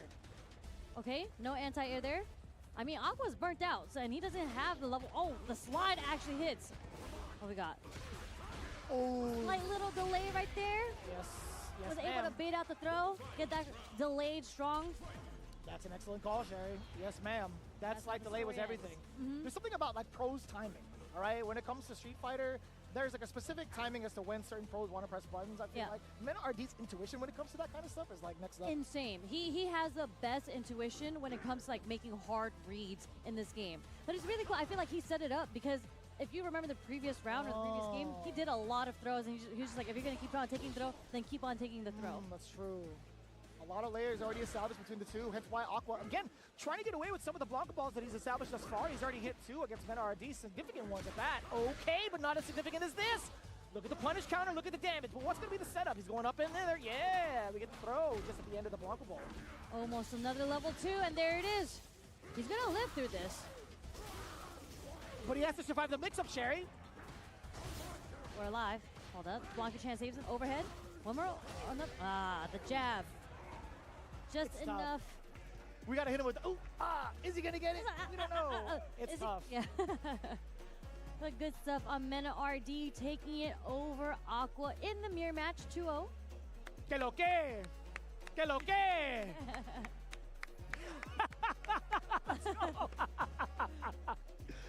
Dude, his smile is contagious. It is contagious. It's contagious. They need to do this more. They need to put the commentary desk out here because we love. It's facts. Shout out That's to Mena facts. number 28. Exactly. We love interacting with the players, like giving them shout outs on stage, especially course. when they're going up. I love that. course, I like the dude. setup. I get to make eye contact with all of my favorite players and be like, yeah. And sometimes they'll respond. Yo, Koji KOG went, oh. Oh yeah, hi. Yeah. But it's awesome because look at, I don't know if the camera can see it, but look at the beautiful crowd behind us. Like look at all the fans that we have here at CEO, and they're all here just to watch. We're not even in top 8. The crowd is lit. We have Jack about to Kid. play against Junior. Oh, no. Man, I love this. This is going to be sick. This is going to be sick. I- Zangief has been putting on a show this season. Like, even last season he was putting on a show. But we do have a lot of Zangiefs here. We had Kobanyan here. We had Itabashi here. We Right. saw Guy put in work earlier, taking out Wrestling Man. I think so. And also beat Itabashi Zangief in That's the right, mirror 2 match. to 1. 2 to 1. I did see that. Yeah, so, I mean, Chris G ultimately put him into losers, and I forgot who he had fallen to in losers, but the Zangief presence is live here. And we can't forget the OG Stupendous. He is also here, technically. Dude, I was so surprised when I saw you guys last night. I saw the group. I'm like, Yeah. he just tapped me. He's like, hey, Jeremy. I'm like, who the hell? Stupendous, where I'm have like, you dude, been? that voice came out of nowhere. And I was like, dude, give me a hug. That's crazy. I didn't think he'd be traveling out here because he's a busy man. He's a busy man, always working. I'm not going to expose where he works. No. But he's a hard-working man, so he doesn't have much time to invest. But he's Zangief, you know. Dude, Zangief stock is rising. I know he's a Yes. stock main too, so he should be. He got those SPDs. Like, he has a heart. Zangief players are blessed with this ability or this intuition, very similar to, I feel like, why Meta can play Zangief. Yes. Because they can just recognize defensive patterns immediately and knows when to SPD or when to go for the headbutt or the low. Makes sense. It makes a lot of sense. There's like a little bit of a killer's instinct when it comes to like smelling the fear of another player, Yeah, so they they can sniff it. continuously steal turns. Don't look at me and say it like that. I was like, so continuously stealing turns is exactly what a Zangief player wants to do, right? To kind of condition you and set you up to sit still, and then the SPD Yeah. comes out. So with that in mind, we're gonna get that underway. We have Junior going up against Just a Kid. It's so funny because when I was reading this, Junior's name is cut off on Star GG. So you see Riddle and you see Junior. And I got confused for a second. I was like, does Riddle's It look happens like all the time to me. Junior? It happens all the But time. no, Riddle Order is his sponsor. Junior is his tag. And we are going to see him versus the beloved Jack, who got recently top 8 at Combo Breaker. So he's Right been on. cooking. And you know what? I will say, experience-wise, Jack is pretty experienced in the Zangief matchup. We have Ramsey, who is like one of the best geeks in the U.S., right? Ramsey is one of the players that Jack trains and plays against a lot. Right. Easily one of my favorite Zangiefs to watch as well. Let's see if that type of volatility will come out from the side of Junior right now. Just a Kid going with the Mai pick and a good color at that. Just immediate sweep. Okay, perfect parry coming from Junior. Ugh. Early double knees, by the way. Oh no, the first Delayed SPD. SPD. He's downloading some information right now. Mm-hmm. Let's see if Jack can get his party started. No, the whiff punish on the roundhouse too. That was a change to Mai as well. Made a bit more recovery frames on that, and also less pushback if you were to block it. So What a delay on the lariat against the second part of the fan. Like most people will kind of just walk away. Not Zangief, no sir. It's gonna be a tough hill to climb, but it's still doable. You have burnout, you have all of your stocks up. Of course, so you did. yeah, I get hit by that for free all the time. When I see the Same. fan coming towards me, especially on Wake Up, what a DI on the Fierce from Jack against Junior. And we're gonna go to another level 1. Yeah, but it is enhanced. Even more so damage on the level 1. Oh no! Junior survives by the skin of his teeth off an SPD. That was a whiff punish? That was a Question whiff mark? punish. That's crazy, son. Okay. Nice counter hit conversion from Jack, putting Junior into the corner here. But man, Can you believe it? Oh, hella damage. We're stealing turns, Sherry. What did we say? yep. And it's so scary after blocking the headbutt because he is so plus, but good stuff on Junior getting the SPD right after that. Just establishing early the SPD Oh game. my god, this guy is a maniac. He's not scared of any fans, bro. What is he playing on, bro? Oh, he's dead! He's dead of the dead! Oh, the SPD! Junior!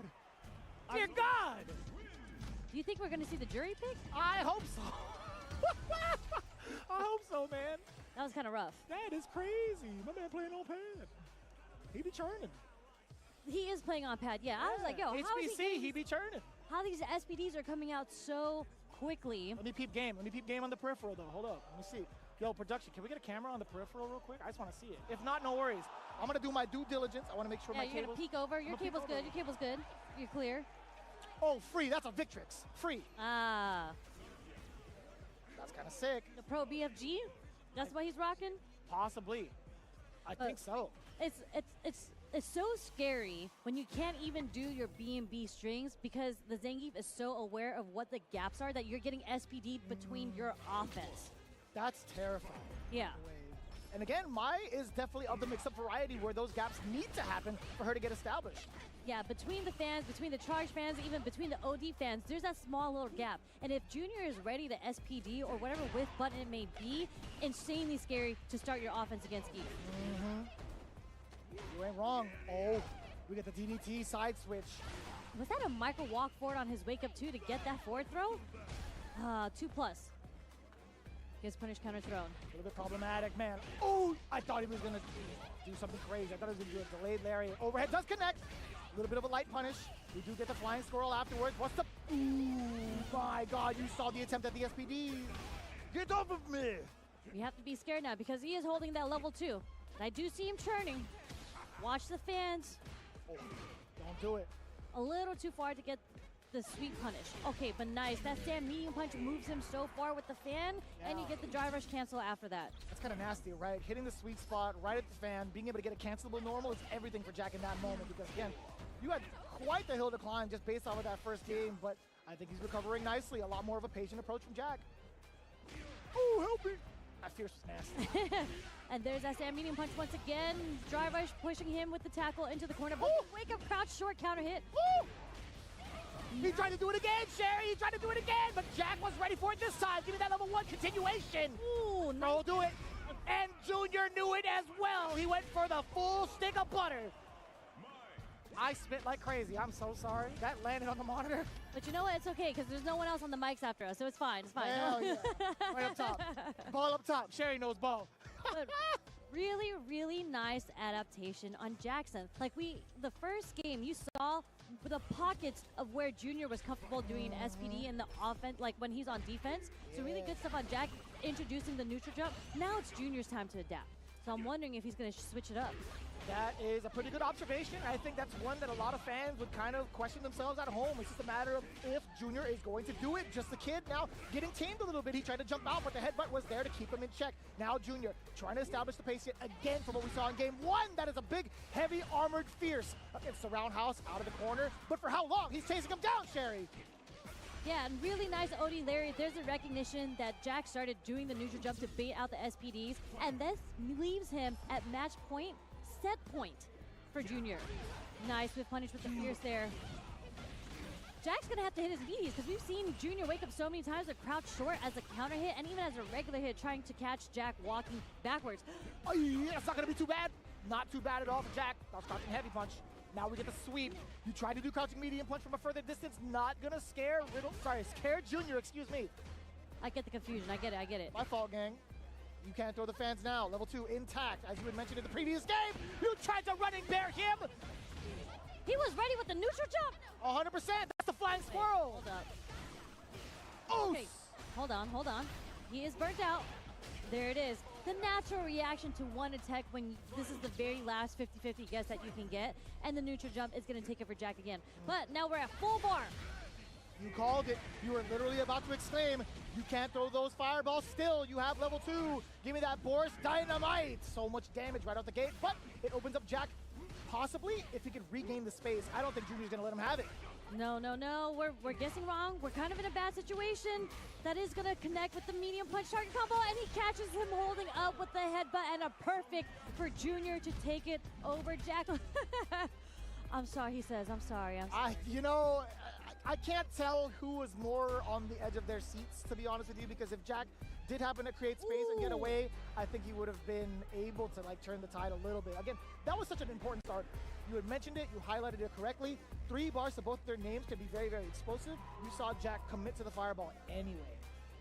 I feel like, especially when Zangief has level 3, a lot of your mind switches to okay, I just don't want to be in this close vicinity for him to get this level 3 off. And people tend to forget that Kobayan actually does a really good job at this too, is using the level 2 and then going into having the level 1 in your pocket and getting another level 2 100%. in that situation. So I feel like as a character, especially with Luke, right, when you have fireballs or something, when Zangief has level 3, you get very comfortable, especially if it's the beginning of a round, throwing a projectile because you don't want to be in that range where he can get a level 3 off. So unfortunate for Jack, that was a very rough start, huge life deficit starting from the get-go of that round, and was unable to guess correctly on defense. And Yeah, and that's kind of tough, right? We've talked about what the main objective is for a lot of the Zangief players is to steal turns, keep you close range, and continuously apply pressure. Well, guess what? After a level 2, you were at least able to get 2 of those 3 main objectives, right? And then that's just what Jack felt susceptible towards, and that's not his fault. It's not to anybody's fault, honestly. That's just like how the character is made. that's just the world of Welcome to Zangief. This is what they do. We've they talked put you about on the this before, 50-50. right? Where like there's certain characters that force you to not play Street Fighter. Zangief Yes. is definitely one of them. Yes. It's funny because they're all like classic Street Fighter characters, so it's just like different archetypes. Like, so there's 100%. Zangief that forces you to not play a different game. Dhalsim, Zoners forces you to play a different type of game. I feel like that's why a lot of people tend to go with the Shotos, because you're like, okay, now I have to deal with projectiles, I can deal with the DP as an anti-air, and then we're playing like the low forward crouch strong range. Yeah, at least having like a reversal on decks too to kind of get somebody off you is also pretty important, right? Yeah, but unfortunate for Jack, the my pick didn't understand. work out for him. I understand. Totally understand. But that means we have more players up on deck, right? If I'm not mistaken, that is definitely Punk to God. Yes. Going up against Takamura. No way. Yes, this is gonna be super exciting match. They played each other so many times already. And what's really, really cool about Takamura is I call him the Batman, The Batman. because Takamura, if you give him prep time, which he always has, especially when you know that you're gonna go into an opponent playing Punk. This is the first match of this pool, so he had a couple hours to prep. Right on. He'll go into the VODs and he'll find and figure you out as a player and come out with some really, really unique ways of how to approach you. Okay. But the thing with Punk is he's so solid as a player. He is like S tier in footsies, in like the low forward confirmations and reactions. I wonder how you can really plan against that.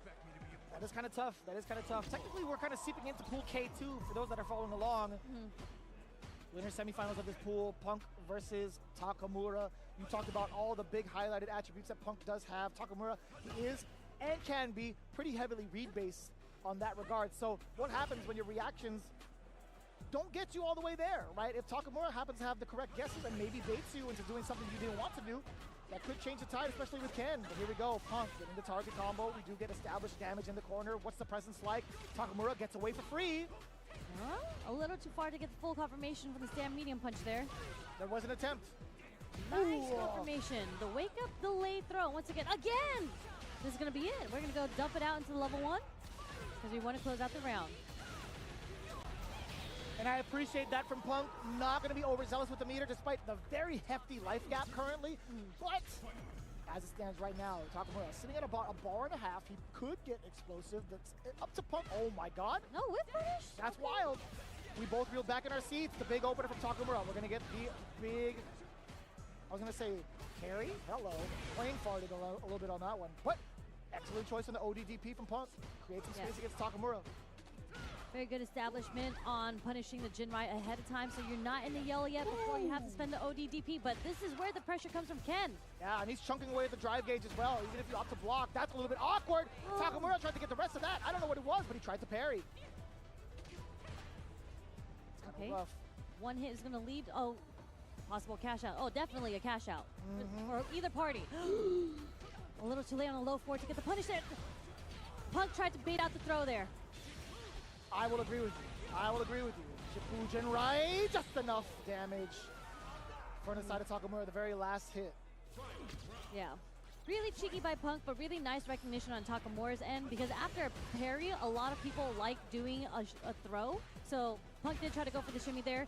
Unfortunately, it did not work out for him, but nice whiff punish from Punk. And this is what we saw in the first round, too. He started his round off with the perfect parry on a fireball and got the punish, and he cooked that round. So I feel like this might be history once again. But Possibly. But that roundhouse might have something else to say about that, Sherry. Level 2 coming on in. Takamura now being able to establish a little bit of pressure. Dashes on up. Punk doesn't give a damn. That's level 1. Get off of me, sir. Really smart on him because he didn't want to spend the OD. There's the perfect parry again. Taking him to the other corner. Oh, the uppercut. Takamura putting a bet on it.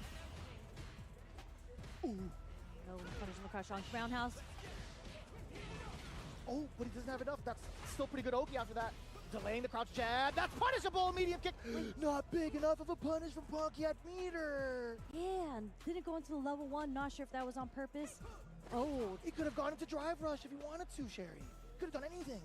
hold on. His next hit wins for either party. Oh Ah! my God. Did you react to that, or was that preemptive? That was an infamous Cammy dive kick. The OD dive kick against a Shoto's low forward in that range. Super smart by Punk. Incredible play. I really like that. It's a very, very smart decision by Punk, though, to do that wake up super level 1. Because I feel like when people's backs are in the corner, we see a lot of wake up OD reversals. Right. And it takes 2 bars, right? Preach, but preach. Punk was he was at round 3. So if he had spent that and it didn't read right, he would have been burnt out. That's right. Instead, you can get punish countered. You can still save some drive bar if you spend the super and it doesn't work out. But the super did work out in his favor. So really, really smart stuff on Punk. That's a good call. If you look back at it, there was just about, 2 and some change on the bar, the drive gauge of Yeah. Punk, so the math definitely checks out.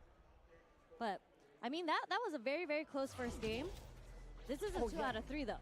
So Takamura better wake up. And he heard me. Oh, did he? Oh, damn. With a head nod of approval. Very, very deep in on the safe jump. Again, just trying to chunk away at the drive gauge. One step too many. Punk found a way to escape out with the jab first. Now the back throw. It's going to be very, very important for Punk to force Takamura into this corner. Unless he whiff punishes something, there it is. Takamura now on the offensive. And the low 4. Oh, no. Missed a confirmation. Drop the combo. Not too bad of a situation yet. Punk is going to have to find his way to fight out of the corner. Jump short is going to take it. We'll take what we can get. Jumping back to reset the situation. Takamura trying to get cheeky. Punk, you know what? He already knew how to option select his way out of that drive rush pressure. So with the perfect parries, very consistent on Punk's end here. But who's going to get the next low forward? Oos! And still within range to get the back medium punch, the full continuation. Level 2 animation, Street Fighter 2 style. Not okay. I was gonna say, it's always the kick that gets me every time.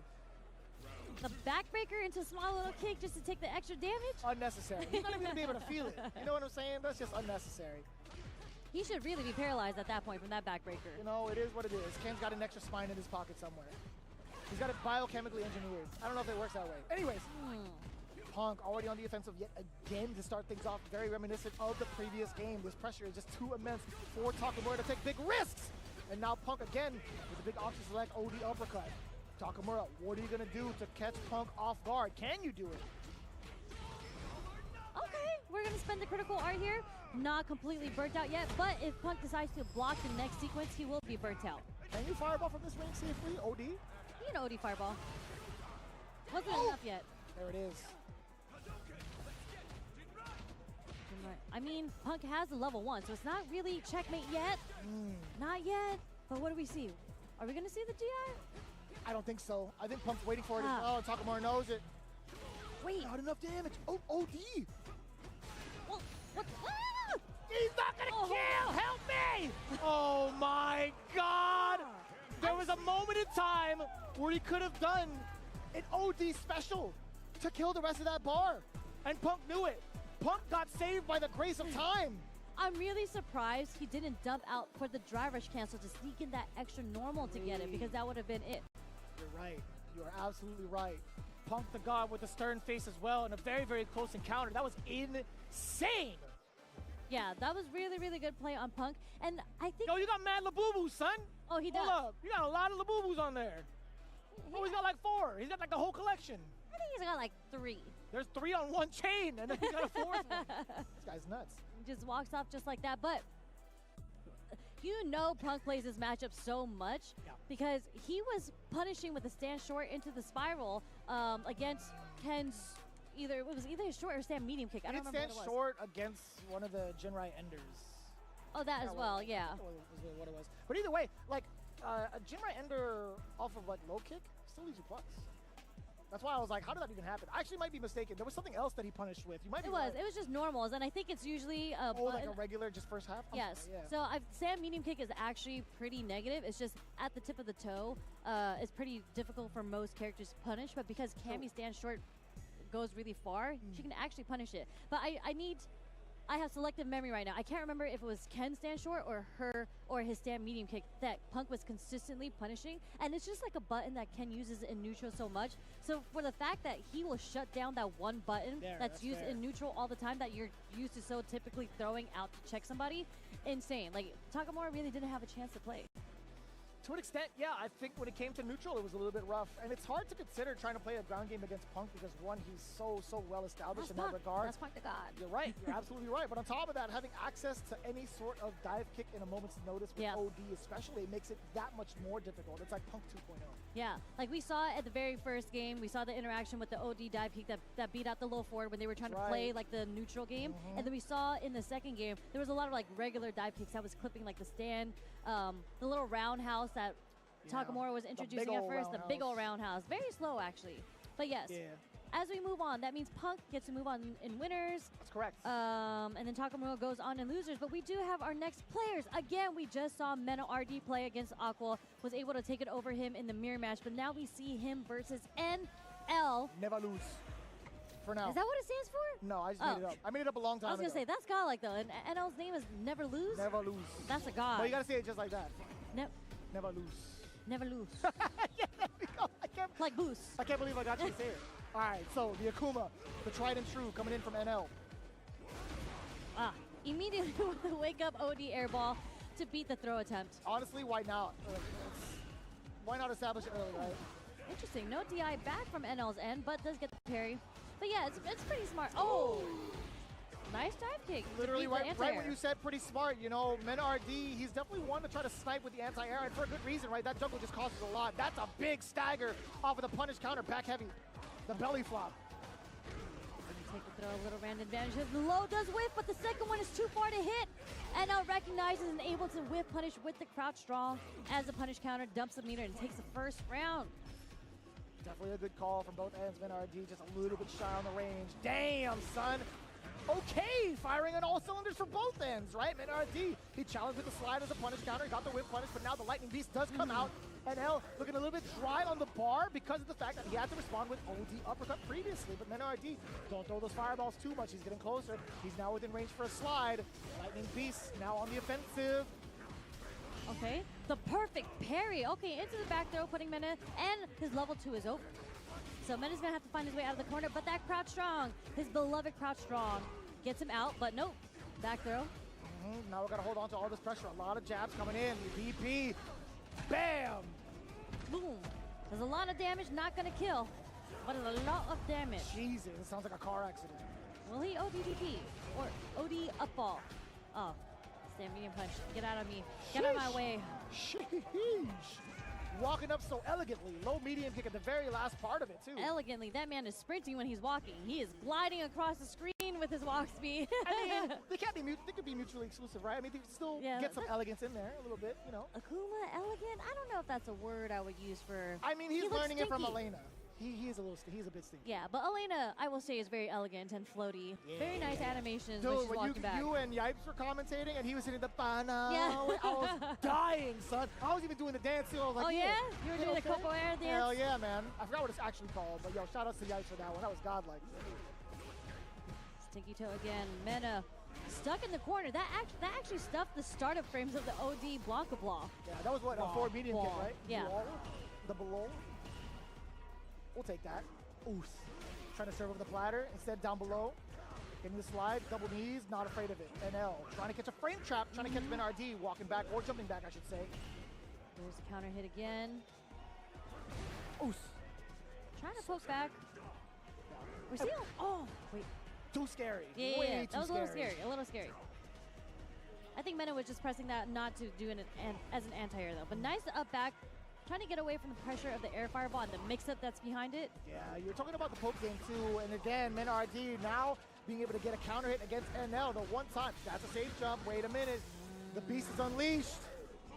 Oh, you tried to grab what? You ain't reach. grabbing nothing. I teach. Shout out Syringe. Each and every time. The aggression coming out real early. Mena RD trying to stuff out something. Does get the low parry. That's well earned. You got to hold down for that one. Damage time. Welcome to Metro City. But Mena got that. Oh my God, he's giving him the tourist special. We're throwing. You thought you could do damage at Akuma? Nah, son, you're just a tourist. Damn, electrifying. I'm trying to figure out what Mena just activated in his mind real quick. And I He think, opened the 5th gate. yes.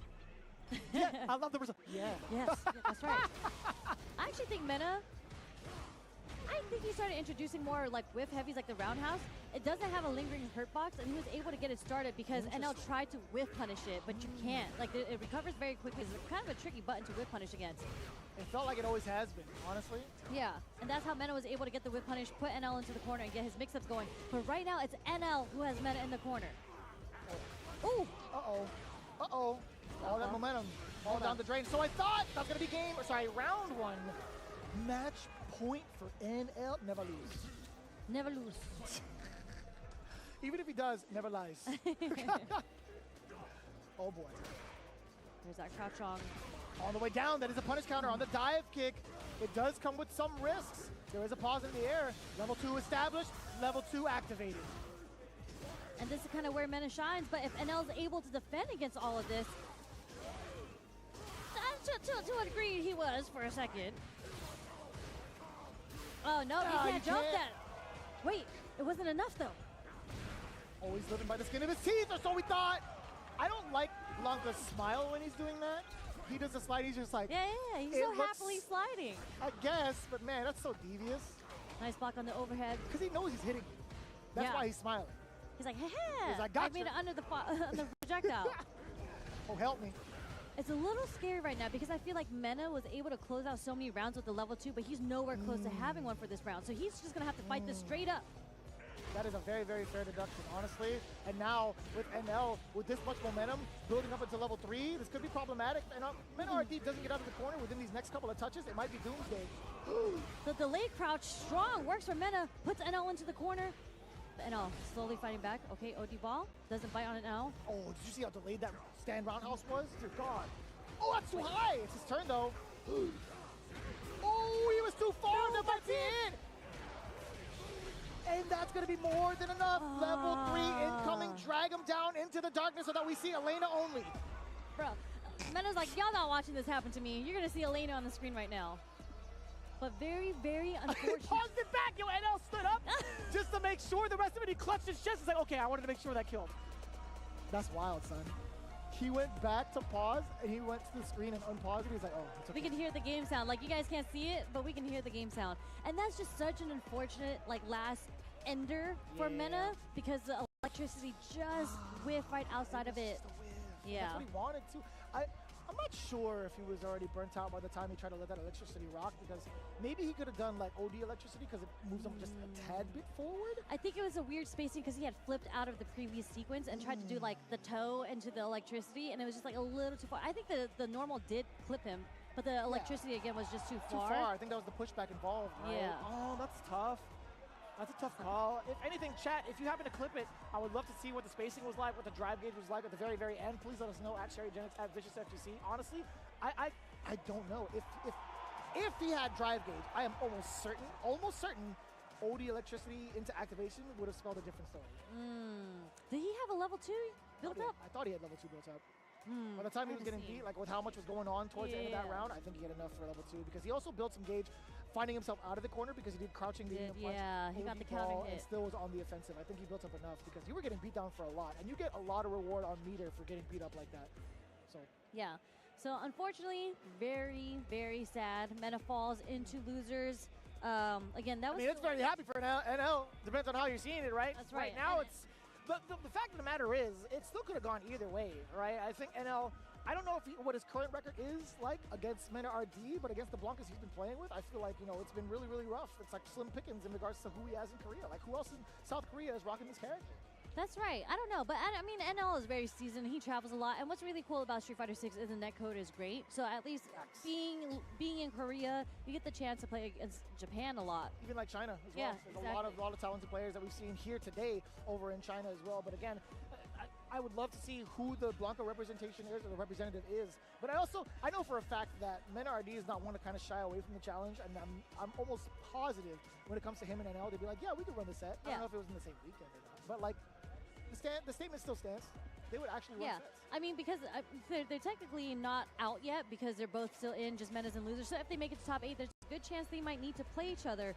But speaking about everyone all over the world playing online, you still have a chance to enter into CPT if you join the World Warrior, because it is back. The season starts next week.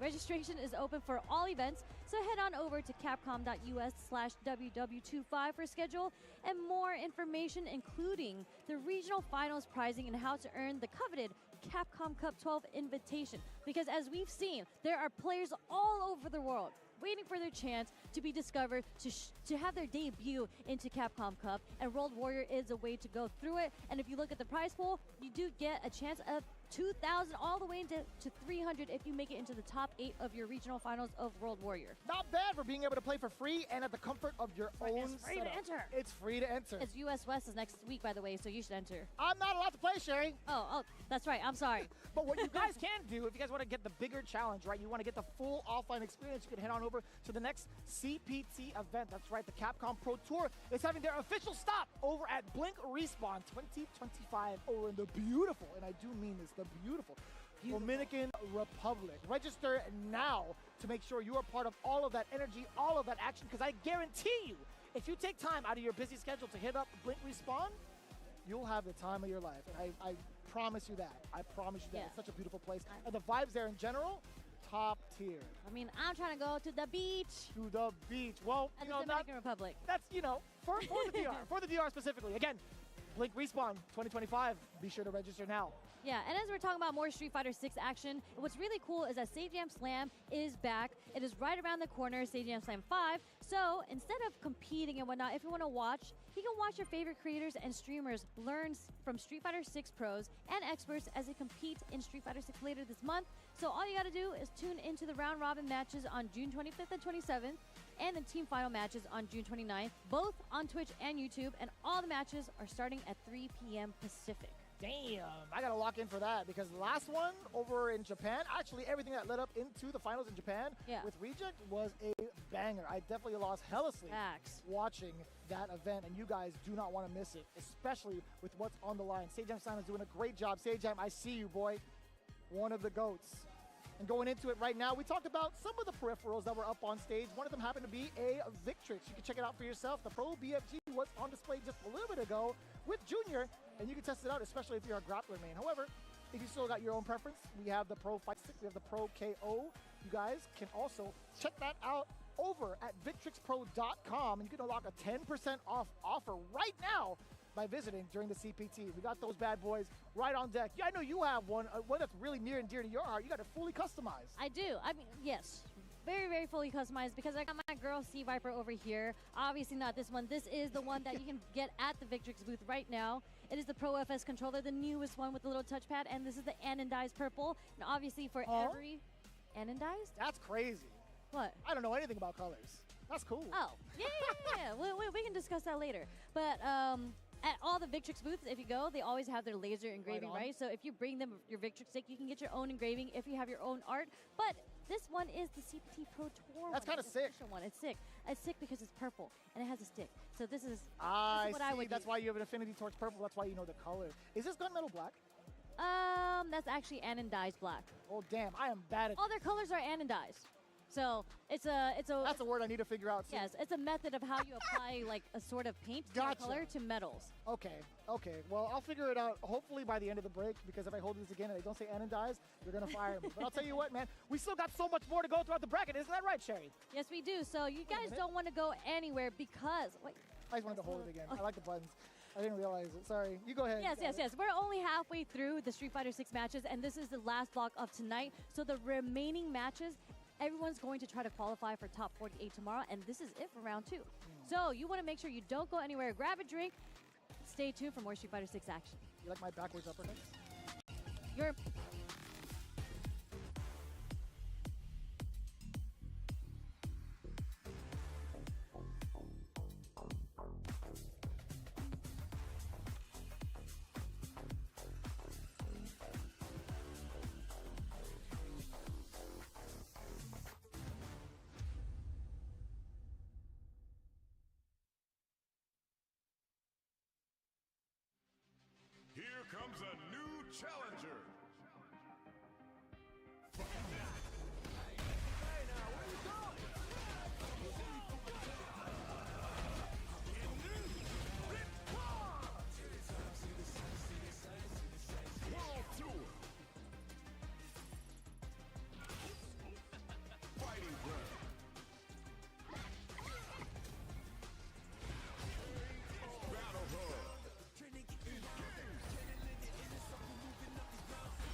gives you wings.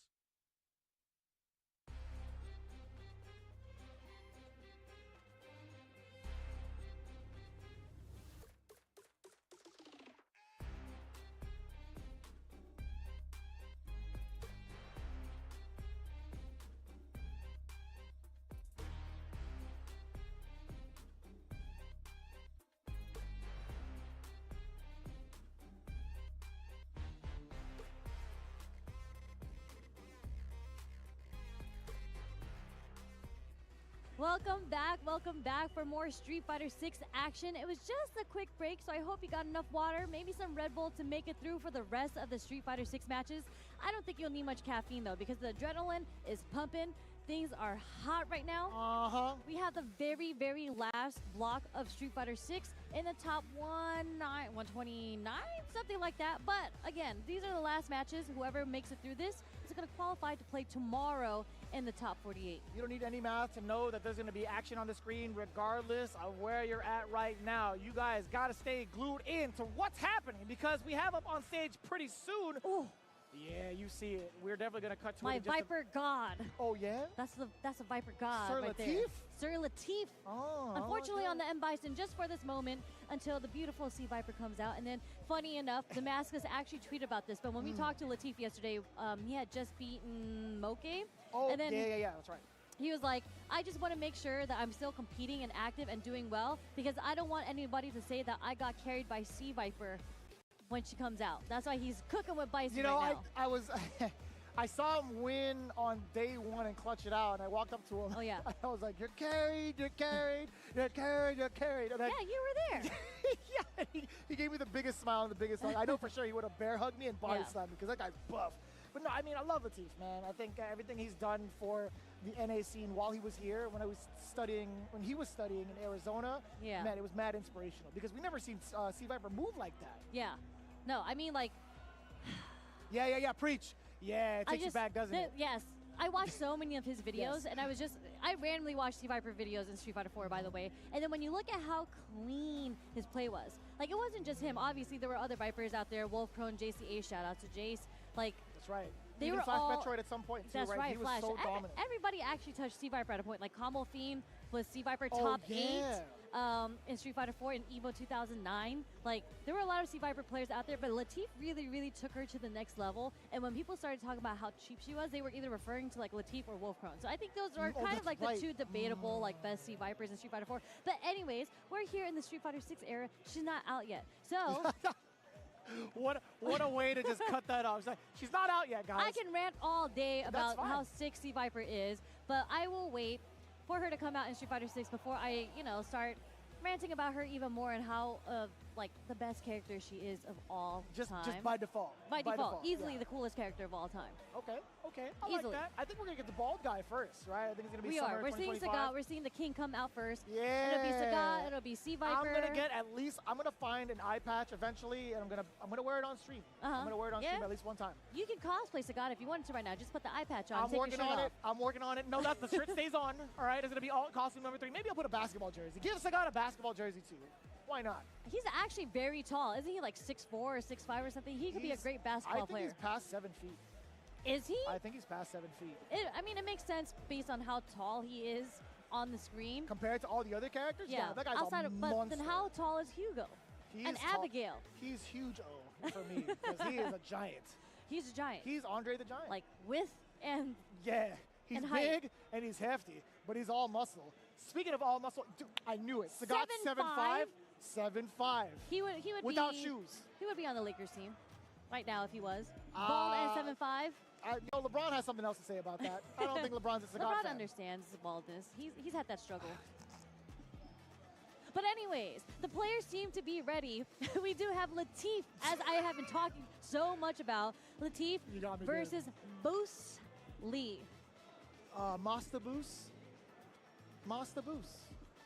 That's what his butler says, dude. That's how Alfred addresses Bruce Wayne. Master Bruce. But we're talking about Bruce Lee. But it still counts. Master Bruce. You had me so confused at first. Because I was like, what is this accent? She looked at me and was like, what are you talking about? Yeah, I was like, Bruce Lee? Nah. In an accent? It No. still that- counts. Like, so before he was Bruce Lee, we called it just Bruce in general, right? Yes. So we thought like Bruce in general. yeah, Bruce that Wayne. makes sense, yes. But now he's changing it. He's changing it up on me, man. But we talked about muscular characters. Let's talk about muscular people. We got Latif down below. You can see him. We got Bruce Lee getting up there eventually. We got Terry versus Bison on the screen. Here we go, game one. Yep, and we saw earlier something that Latif is just really, really good at doing is mixing up. Actually, he did a lot of high-low mix-up with M. Bison, but Latif is very optimal. He has the execution. He's going to go for the hard stuff, although some might say Bison's not that difficult combo-wise, but we can at least talk about how optimal Latif is going to be if he's able to get the hit. Right now, it's Bruce Lee that's in there right now. Yeah, if anything, the most difficult, challenging thing that Bison could have is maybe like a juggle that goes into like head stomp at the very end to get like the juggle afterwards. Oh my! got How often hit. do you see that? You don't see that too often. You don't, but that's because Latif knew he was about to get burnt out if he had to block that, so he actually got hit by that target combo in the OD. That's fair. That is fair. That's a good assessment. Bruce Lee, despite being on the deficit with the drive gauge, he was on all pistons against Latif in that corner. Damn, son. Yeah, he tried to catch Latif pressing, trying to check the drive rush there. Latif did not take the bite. But again, it's Bruce Lee on the offense. Tried to bait something out with the drive rush, early cancel into the stand jab. Pretty smart about that. He's already trying to check this. Oh my God, that was actually an excellent block on the overhead. It was so delayed. But now, being able to parry that fierce against Latif could be a little bit problematic. Boost is running shop right now all over. Oh my God! Kick the hood off of him. Level 3! I mean, it's really unfortunate because the range that Boost is staying at, again, we talked about this when he was playing against Colibri. He finds the correct spacing where Terry excels, and unfortunate for Bison, like he doesn't have a true reversal. So when he's taking all these strings, he has to hold all of that, and the one time he was able to get the spacing to get the fierce, Bruce Lee perfect parries it. Yeah, I mean, I think he's been pretty on point with that. I think a lot of the players have been trying to like react to the animation because there's a pretty significant startup on that heavy punch from the side of Bison. So Bruce Lee calling it properly, making sure to pay attention to the screen at all times. Yeah. So Latif now, how is he gonna navigate this fireball trap? I mean, maybe he has to hold down back and charge a Cycle Crusher in order to get in with the OD Cycle Crusher. He has full bar, but you can see Bruce Lee kind of stopped throwing it once Latif started walking back and crouching back. That's correct. That's correct. You see a little bit of movement as soon as you see forward, you know the charge is broken. And like that, the Nemo approach, drive rush forward, doing the very early crouching short, allowing him to link low medium. That's not bad for Bruce Lee. He's out of the corner. No threat of the mind. I think that was a little bit of a defensive throw from the side of Latif. Yeah, back into the neutral, but Bruce Lee slowly walking Latif into the corner, but Latif able to escape. Still hasn't had a chance to open up Boost. Okay, we take the throw. What's the last guess? He did wake up fierce drive rush? And he would burn knuckle. He thought it was going to be far enough to leave him at plus frames. But again, if the screen does not shake after that burn knuckle, you are free to do what you want. Definitely not plus. Oof. Stand medium kick. What Boost. a whip punish with the roundhouse too. Able to get the crumple on the stand fierce. Fierce again. Trying to catch the teeth moving. You saw that too. Move into the fierce instead. That was a throw shimmy. Wait a minute. Okay. What we got? You do have some projectiles. Not going to be enough to kill. Burn knuckle. That's plus. We Watch can't really out. spend the OD Cycle Crusher here too because we're still well below it in the trade with the burn knuckle and the scissor kick. This is match point for Bruce Lee to continue on. Did you see how fast that was? Just as fast as Latif's reactions. Dear God, against the drive rush. Against the drive rush again. Crouching medium punch, but not able to convert it to big damage. Not too bad from Boost. But the mine is planted. Uh-oh, big damage incoming. Sweet chin music. Oh! We had the frame kill short in between two, into the Cycle Crusher, into another Cycle Crusher, into the level 3. Barely any scaling there. That is definitely enough damage to take it for Latif. Nice adjustment from Latif there. Yeah, I think it was Bruce Lee trying to get a little bit antsy. Back-to-back drive rushes, continuously checked, allowing himself to apply the mine, and then one big mistake of going into OD uppercut was all Latif needed, right? I think that was mostly Latif playing a lot more patient, right? Towards a very, very aggressive Boost. I don't even think Boost needed to be that aggressive, genuinely. But that's his play style, as we've seen earlier. Like he just likes playing That's very fair. aggressive. The way that he demonstrated it against Colibri as well, he was very oppressive. And I feel like Oh, you're right. Boost just needs to find where he was in the first game, in that spacing, it's really up to Latif to adjust to get out of that spacing where Terry excels with the low forward, with the fierces, and then being able to whiff punish with the roundhouse.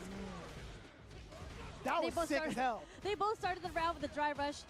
Latif thought Boost Lee might try to check it, so that's why he did the drive rush and the scissor kick. Boost was ready. A little bit too fast, I guess, on the startup of that. Bruce Lee being able to get the rest of that target combo perfect parried. Although the damage isn't there, the corner carry, magnificent. Hence why Latif, he didn't want to resume with that pressure. That drive reversal was very much so solicited. Bruce Lee, his main objective, at least get the burnout.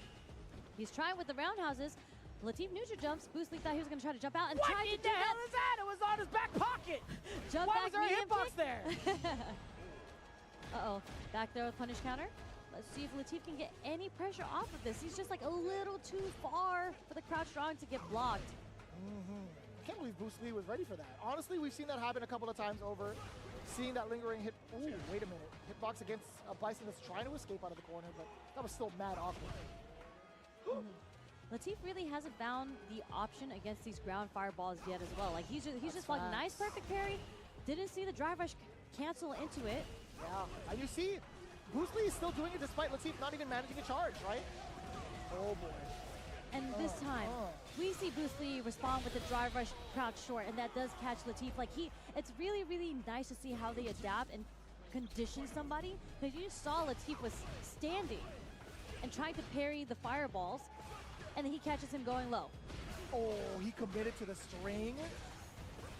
Latif now with the bomb implanted, does get plus frames off of the Cycle Crusher. What a backdash, but it doesn't equate to anything much really. But Latif still has to back off and respect the space. First head stomp, okay. Just to get over the fireball, interesting way to navigate around it. That is a choice. That is a pretty good choice. Not bad. Impudence. That's a lot of meter on Latif's end. Hey, I you're feel like not the next wrong. hit. We do get the burnout. Objective number 1 cleared. What's the pressure string going to be looking like? Bruce Lee still managing his way out of the corner, not too bad. However, Latif still getting the pressure on. Can't do anything about the block Cycle Crusher. Nice jump back just to keep Bruce Lee in the corner. No, this has been parried. This is going to be enough with the OD head stomp.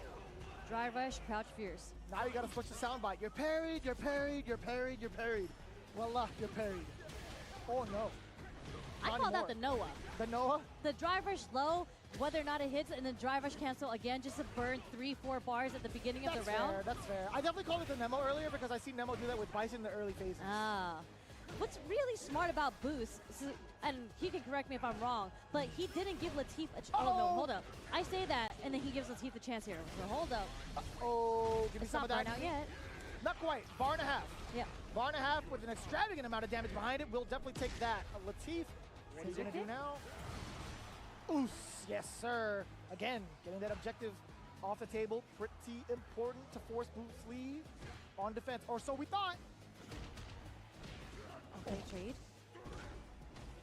The thing is, he's getting his meter back right now.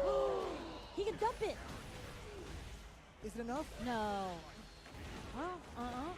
One more? Oh, not quite. Watch out for this overhead, though. What is it? What's it going to be? I lied. Oh, Hill Beast! The tick throw, not enough damage! Oh! Oh, you are insane. He tried, I think he tried to cancel into the super there. I wonder. I have to know. I have to know. Yeah, Boost needs to tell us if that was an execution error or not. Or Oh, he might have said it, and Latif was like, oh my god. Boost, was that supposed to be OG canceling the super? Was that supposed to be OG canceling the super at all? Okay, your OD uppercut. Okay, I see. Damn, son. No, it wasn't. That wasn't the objective for him. No, I thought he had mixed up, like he didn't mean to do the OD rising upper. I thought he was gonna do like that was supposed to be a CA. Oh, I see what you mean. I think he was just I think it was one of those pressure moments when you're in the scramble, you want to do the reversal to get them off of you, and they were literally both one hit away from each other. So it makes sense that he did that too. And Latif doing a DI there, I feel was probably caught him was unexpected. I mean, I would never have guessed that coming out. Genuinely, I would have never guessed that coming out under pressure in that regard. I thought it was going to be one of those instances where if he had bar, he would do like OD rising tackle and react to the couple of hits of impact if Terry is still grounded, but who knows at this point. Yeah. We'll figure it out later. We could ask him later. I don't know if he'll remember it. I don't think he'll want to remember it. Yeah, I mean, you asked him just now, and he was like, I think he meant it. I think he meant to do it. So. Yeah. We'll Good take stuff on that. Latif, man, because that first game was kind of a wash, and I was like, damn. Yeah.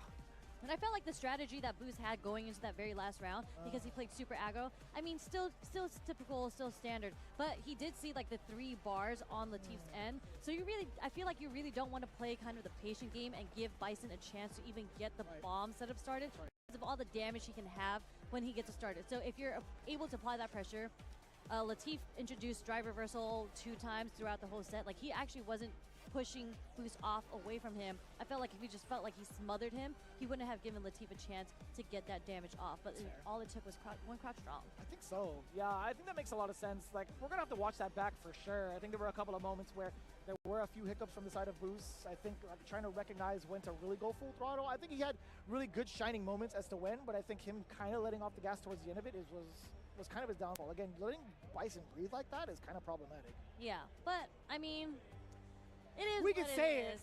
But we can't apply it, right? In the heat of the moment, it's totally different. Yeah, it was definitely a scramble, and they both chose two different options during the scramble. Obviously, Bison doesn't have a reversal, so he went for the DI in the scramble, and it was Boost who went for the ODDP. So We'll take it. yeah, we'll take absolutely it. take it. That's actually one of the changes that happened in Street Fighter 6. I don't think specifically to Terry, but there were a lot of characters like Odie Mixer from Rashid. Because it was multiple hits, it was actually breaking the armor of DI as a reversal, and that wasn't really meant to happen. Like, you're gonna have to either DI back parry or super in order to beat DI. So I think they took that away from the characters. OD reversals aren't meant to beat DI. So good stuff on the armor there. Worked out very much in Latif's favor. Let's go mechanics. Yeah. We'll definitely take that. We are going to gather up a couple more players, if I'm not mistaken. We are. I mean, so in winners, we still have Kings Vega versus Junior. So I think we're waiting to see that. But there's also, that's it for winners. So at this point, we might see some losers matches happen, but we still have that one winners. And I think we're still waiting for the players. There's a lot of people playing back there. That's right. We do have, a couple of significant updates. Squall 2-1 over Urio. Damn, Also son. one of the Viper Goats before he switched to Sakura. But yeah, Squall. That's true. That's true. Squall was actually doing really, really well at Combo Breaker 2. Yeah, that's right. Professor Squall. Yes, he is indeed a professor. So. That's actually godlike. Lex 2-0 Colibri. Rickman's Barnett 2-1 over Sayuji? Excuse me. Jiwa 2-1 over Kusanagi. Interesting. Is it the French Kusanagi or the Mexican one? I am definitely going to check it out right now. I can't tell by the profile picture. Never seen that profile picture ever in my life. Oh, no. I wonder if we're going to see this one. Oh, okay, so I see Junior's coming on. So we are going to see Junior versus Kings Vega next. But Jack, who Junior here had beaten in winners, has to play against Kobayan in losers. So Wait. we're going to see another Geef versus this? Jack. Or wait, which one? No. So Junior is here. Junior's playing against Kings Vega right now. But Junior, we saw earlier, had taken down Jack. So I'm just looking at the losers match right now. So Kobayan is still in it, but Jack is going to have to fight Kobayan for a place in top 48 tomorrow. That's crazy. That's too many geefs in the kitchen, if you ask me. That's a lot. That's a lot of hefty Geefs are fellas. thriving. They really are. They be eating in the last couple of patches. And we can take that. That's fine for me. I don't have to ever compete in it. Like, I can say what I want. I can say what I want about it. Hold it against me. I don't care. Zangief's kind of cool right now. But with that in mind, though, again, with Junior, he played it well. He played it so well He did. earlier Yeah, on. it was really good adaptation. And for like a 2 out of 3, it's really good to get that implemented as soon as you possibly can. Yeah. But if we're going to continue, as the players are getting ready for setting up in the winners on stage, we do have, again, Jack versus Kobayan and losers. And then the last losers match is going to be Aqua versus Ryusei.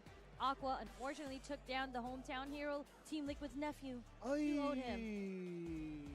Hey, good for Aqua. Yeah, good for Aqua. Sad for us. But again, we're going to see Aqua versus Ryusei, so there's actually going to be a battle of 2 Japanese players. Interesting. Say that one more time versus Ryusei. You said Aqua versus Ryusei, right? Yeah. I wanted to double check. I heard that correctly. That's kind of rough. I think that's something that has happened more often than not, whether in an official capacity or even training partners, because I do believe Aqua does get to study with Ryusei pretty often. Yeah. And, So right? they're in like the preparation- training partners. Yeah, So if- especially in preparation for Street Fighter League Japan. So if they're playing against each other and they're training partners, we're going to see some wild, wacky stuff happen. Not necessarily. No? I think there's going to be a lot more respect in regards to like More the playstyle. respect? Yeah. I was going to say, it's not that there's less respect. It's just because you No, I understand. already know your players' habits.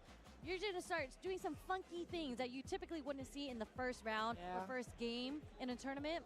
So we'll see how that goes if we get a chance to see it, because I know we are running through winners right now, and I think we still have plenty of time, so we may see it. I do understand that notion for sure. I think when it comes to them two, though, I think there will be a little bit of timidity until the big opening moment happens on offense, right? You get a significant knockdown, you do get Oki going. That's going to be happening more so from the side of Aqua, more so in comparison to Ryusei. I think Ryusei is going to be the one to kind of set up with JP. Yeah. You get that knockdown, create some space for yourself, and then establish dominance with your projectiles. Majority of the time. I don't think Blanca is going to be in a great position to actually contest as much.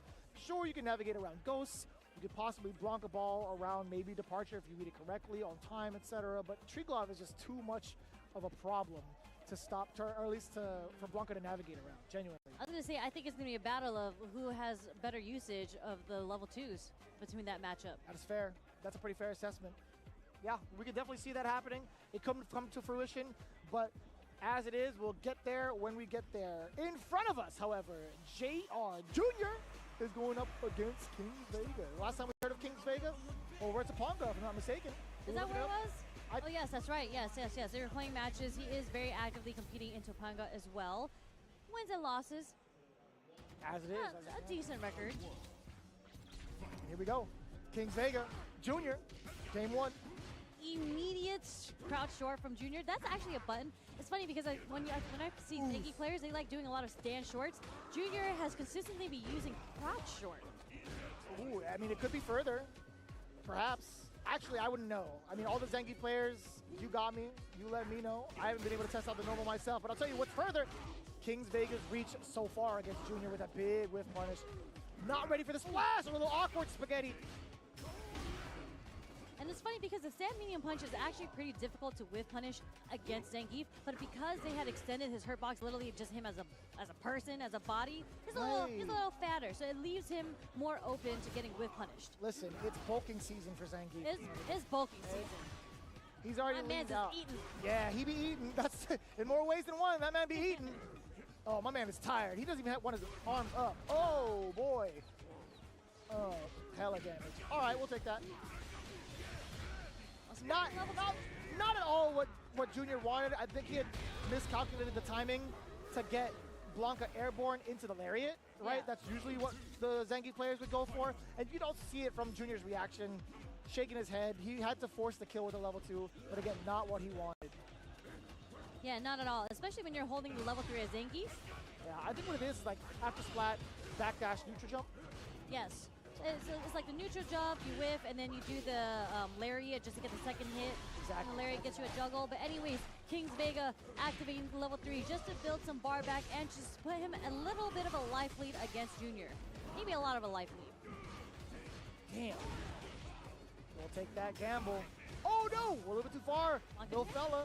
Not gonna do anything though. A lot of blockage and a lot of stunnage. We're gonna get it this time. There it is. I lied. Forward dash, jump back. That's how you know I'm not a Zangief player. Safe jump, or so we thought. What happened there, Sherry? Man, it was just too early on that. Was able to get the back throw punish counter, and that's very, very unfortunate for Junior. It's 2 mistakes so far in this game that almost led to him losing. Well, he wasn't going to lose. He had to spend his bar, basically, to seal out the first match, and that he didn't have access to in the second round. Oh, Tried to parry, burns himself out.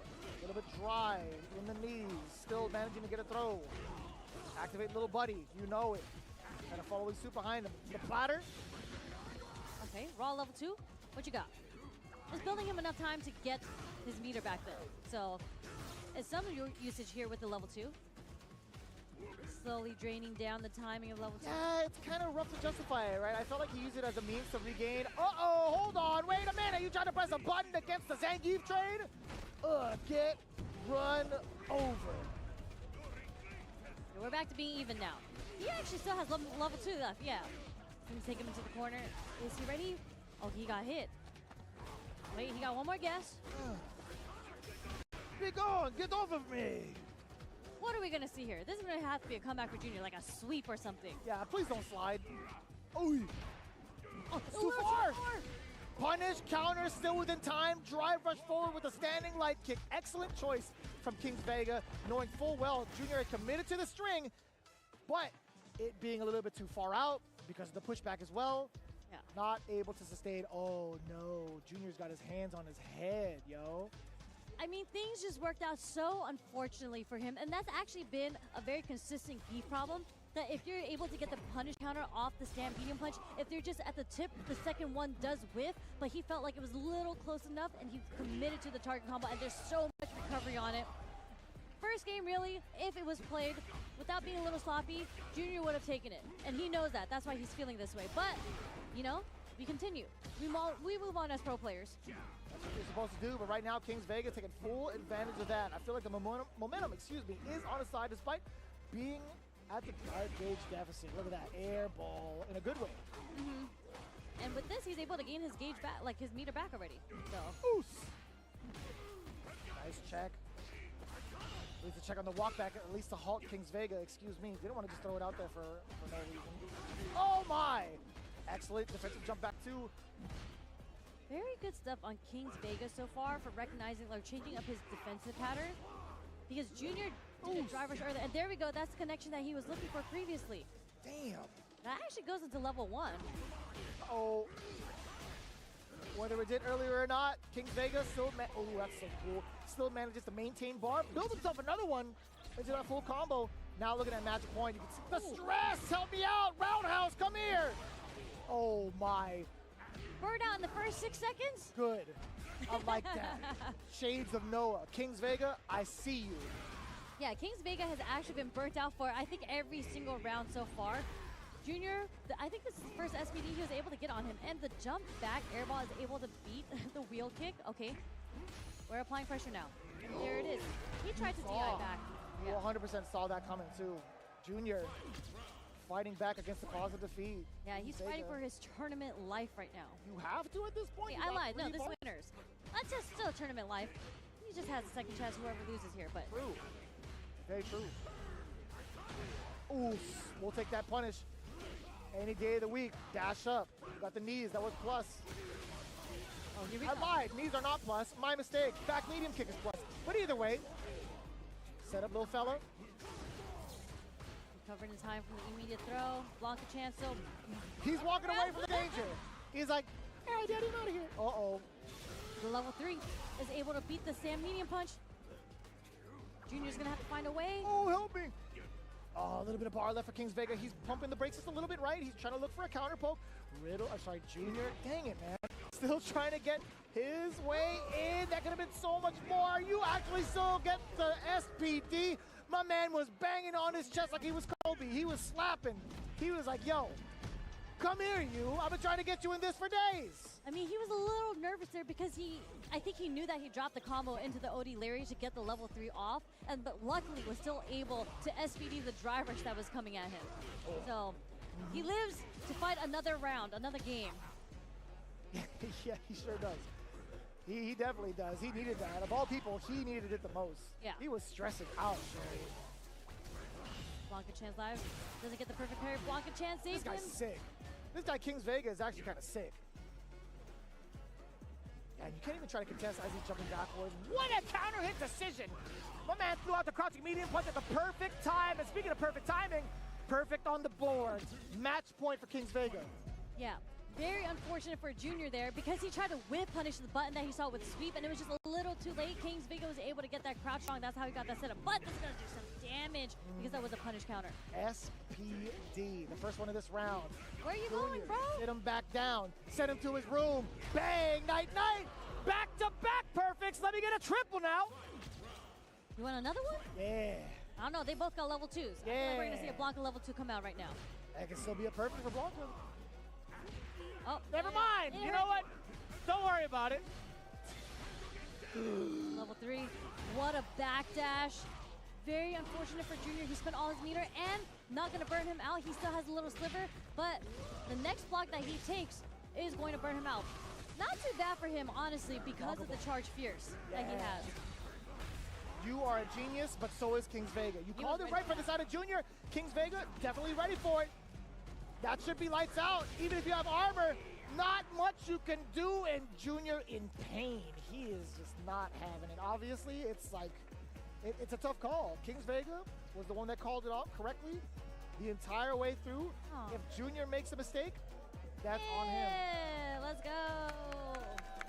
Crowd is cheering. Really cool, really sick setups that he had with Blanca there. And he's got some nice Air Maxes too. I like that. Oh, I see it, I see it. I It's love clean. that. You got the clean fit going on. Nice work. Honestly, man, that's just how it goes. Like Kings Vega, he didn't have like the best start in, or the best types of results when he entered into Ponga League, but I'll tell you what, where it matters here is in the offline CPTs. Yeah. And he is damn well proven it. Excellent Blanca, excellent counterplay against Junior specifically. Yeah. I want to see where he runs with it further on in the bracket, genuinely. I really, really like that DI that he did in the end because a lot of people they don't really react because it was meant to be an anti-air. Because what he had done was jumped in and then Junior was ready with the charge fierce as an anti-air, but it didn't clip him as an anti-air. So he was ready to DI when he landed. So it's really, really good situational like recognition from Kings Vega. So good stuff on him. I mean, he deserves it. That was really, really good play. I think he's made a lot of very, very significant call-outs against Junior, what he wanted to do as well, and I think he played it damn near perfect. I mean, we've seen what he was utilizing with a lot of his meter. We saw him kind of go through that early aggression to kind of force Junior off a really unorthodox pace, and that's something you don't get to do too often against someone like Junior either. Like, he's most of the time trying to adapt to your pacing and your speed, but honestly, at the speed that he was playing, most people see red when they see a burnt out character. Yeah. They're thinking aggression, aggression, aggression. But with the type of mobility that Blanca has, on top of being able to maintain charge mid-air and go for airball, how many times did he get clipped by that, first and foremost, right? So that eagerness to kind of abuse or like eagerness to kind of punish the mechanics of burnout led to a lot of the demise in the first game. Yeah. I mean, it's very unfortunate for Junior because he like technically had the right reads. He just kind of missed the execution up just a little bit. A little bit. Yeah. Again, we talked about it earlier. We had to spend the level 2 because he dropped the combo to get the juggle in order to seal the first round. And then just like at the very last round, it was just a really good read on the backdash that Kings Vega did there against level 3. And very unfortunate for Junior because he, you know, as Zangief, you kind of bet it all. You bet it all on black, or you bet it all on green. You're a heathen if you bet it all on green. Let's usually bet it on black. No red? I bet it on black. I'm surprised you went for green instead of red. Because that green is crazy. No, that's what I'm saying. You're a heathen if you bet it all on green. Because that's really, really making the hard read there. But it worked out. That's fair. I was so surprised when you picked green instead of red. I'm like, damn, that's a mix-up. That's ultra degenerate. There's actually a story with L.I. Joe there from EVO a couple years ago. I'm just going to go through it real quick because the next match is coming up. But Joe, we were all betting on black per usually on roulette. And then Joe randomly comes here and puts 100 on green. 0-0. That's not nice. Immediately hits 3,200. There. Oh, that's evil. Just walks away. That's actually mad evil. When you see all of the homies betting on one color, most of the time you'd be like, yo, let me in that action. Well, we should have believed in Joe. That's what would have happened. It's not that he bet against him. We should have believed in Joe. What? Let me ask you, did he bet last? No, he just walked by and whatever was available, he did it. Okay. But speaking about Zangief, getting back on track, this is the match that I was excited to talk about or wanted to see at least on stage because, again, this is the losers run because we did see Junior put Jack into losers earlier. We saw the same exact matchup, the Mai versus Zangief. Yeah, well, we'll see if he's going to be able to find the adjustments necessary. But I'll tell you what, man, Kobion, he's got insane killer instinct when it comes to how he operates as Zangief. His understanding of characters and players is that of the caliber of Iwazaki. Bro, he got third at EVO Japan. I'm just saying, man, he almost could have taken it all the way. Oh, no. And you're in burnout? Sweet Lord Almighty, send help. You're mine! That was so far. That was more than like the half screen away on the stage because it was past the counter. But you saw how he walked to block the sweep from Jack? Earlier when Jack was playing against Junior, that's actually how he got his like sweeps pokes in the beginning. Oh, I see. Representing the sweep. So really good, nice walk. Nice neutral jump from Jack, being able to make that call against Kobion. And you are rewarded heavily. You get corner pressure, or so you did, at least getting the option select. But enhanced Mai will 100% take that. We getting stock backs. Nice up back from Kobion to get away from the pressure there. Very important. We still have 3 stocks on Jack's end. You got a frame trap. We saw a counter hit. More than enough damage, perhaps. Yes, it is! with the final enhancements. Jack clutching it out with a very, very high damaging combo. Nice work. Uh-oh. Bang. That's one. Makes me pretty nervous. No more fans available on the table, by the way. Oh, what a flying squirrel at the very end. Very smart recognition on Jackson, but he did lose the first round that way, so it's a little scary if Kobayan recognizes that's how he wants to jump in on him. Spinebuster, Level headbutt. 3 is so scary. I mean, anything is scary now against Kobayan. Ah, Striker throw, what can you do? Drive rush for the knee, mad plus. What, genuinely, what can you do? You have to guess. this, That was black or green, Sherry. that is black or green, yes. That was black or I mean, it was because the level 3 was there. Like, was he Exactly. ready for the commitment to the level 3? No.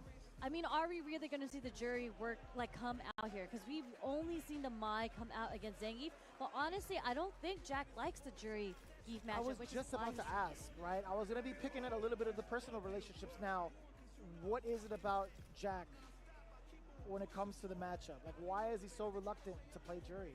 I mean, I think in the general matchup, they don't really like the button play that has to go on in neutral. Like, Jury does a lot off low forwards, and she likes throwing the Fuhas, which are low, right? Zangief usually hops over it, able to get a conversion if there's a counter hit. Fair. I But can see that. I can see that. In certain ranges, it's not going to be as effective towards the game plan you would want to lock Yeah. somebody down. I could understand that. But that's one of the many aspects that could maybe foil Jack's plan as jury, but he is going to commit to it, right? Jury is going to be the choice for tournament life. the second hit confirmation, nice stuff from Kobayan there. Forward heavy punch is going to be covering a lot of space. So is that roundhouse, but damn, again, sniffing out the ambitions of Kobayan using that OD running bear grab. Yeah, and we saw that earlier when Jack had to play against Junior. He also neutral that. So, okay, we're seeing the pressure work out because this is where Jury shines. But the crouch short, again, getting the counter hit. Meanies, yep. Can't do anything about that. This is it. Up the meter. Not even going to need a level 1. Had plenty of drive gauge left in the store to get an OD. Get a little bit of the kicks in, get a little bit more of the drive rush cancels in. Just a kid looking a lot healthier in this game in comparison to all the other Zangief matches he's played. Yeah, nice backdash. No whip punish on the oh, we get the whip punish on the stand medium kick. That button was notoriously known for being difficult to whip punish. Not in this season, Nope, not at all. and we take that all across the board. Oh, he tried it. That would have been much more dangerous. Again, running away from the bear. You didn't want to go into level 3? No, chef. Ooh. Oh, there's a whip punish. Okay. Locking up Kobayan in the freezer. Not going to be able to get any action, at least in game 2. Just a kid with the rebuttal. We love to see it with his main. We do love seeing it, and then you see the introduction of the low forward come in, and what we saw with Mai too. But in the neutral, it's very difficult for Zangief to fight against low forward. But we see it start off with the crouch strong here coming from Jack. Nice backdash. But I wonder if Kobayan's going to recognize that Jack is holding up.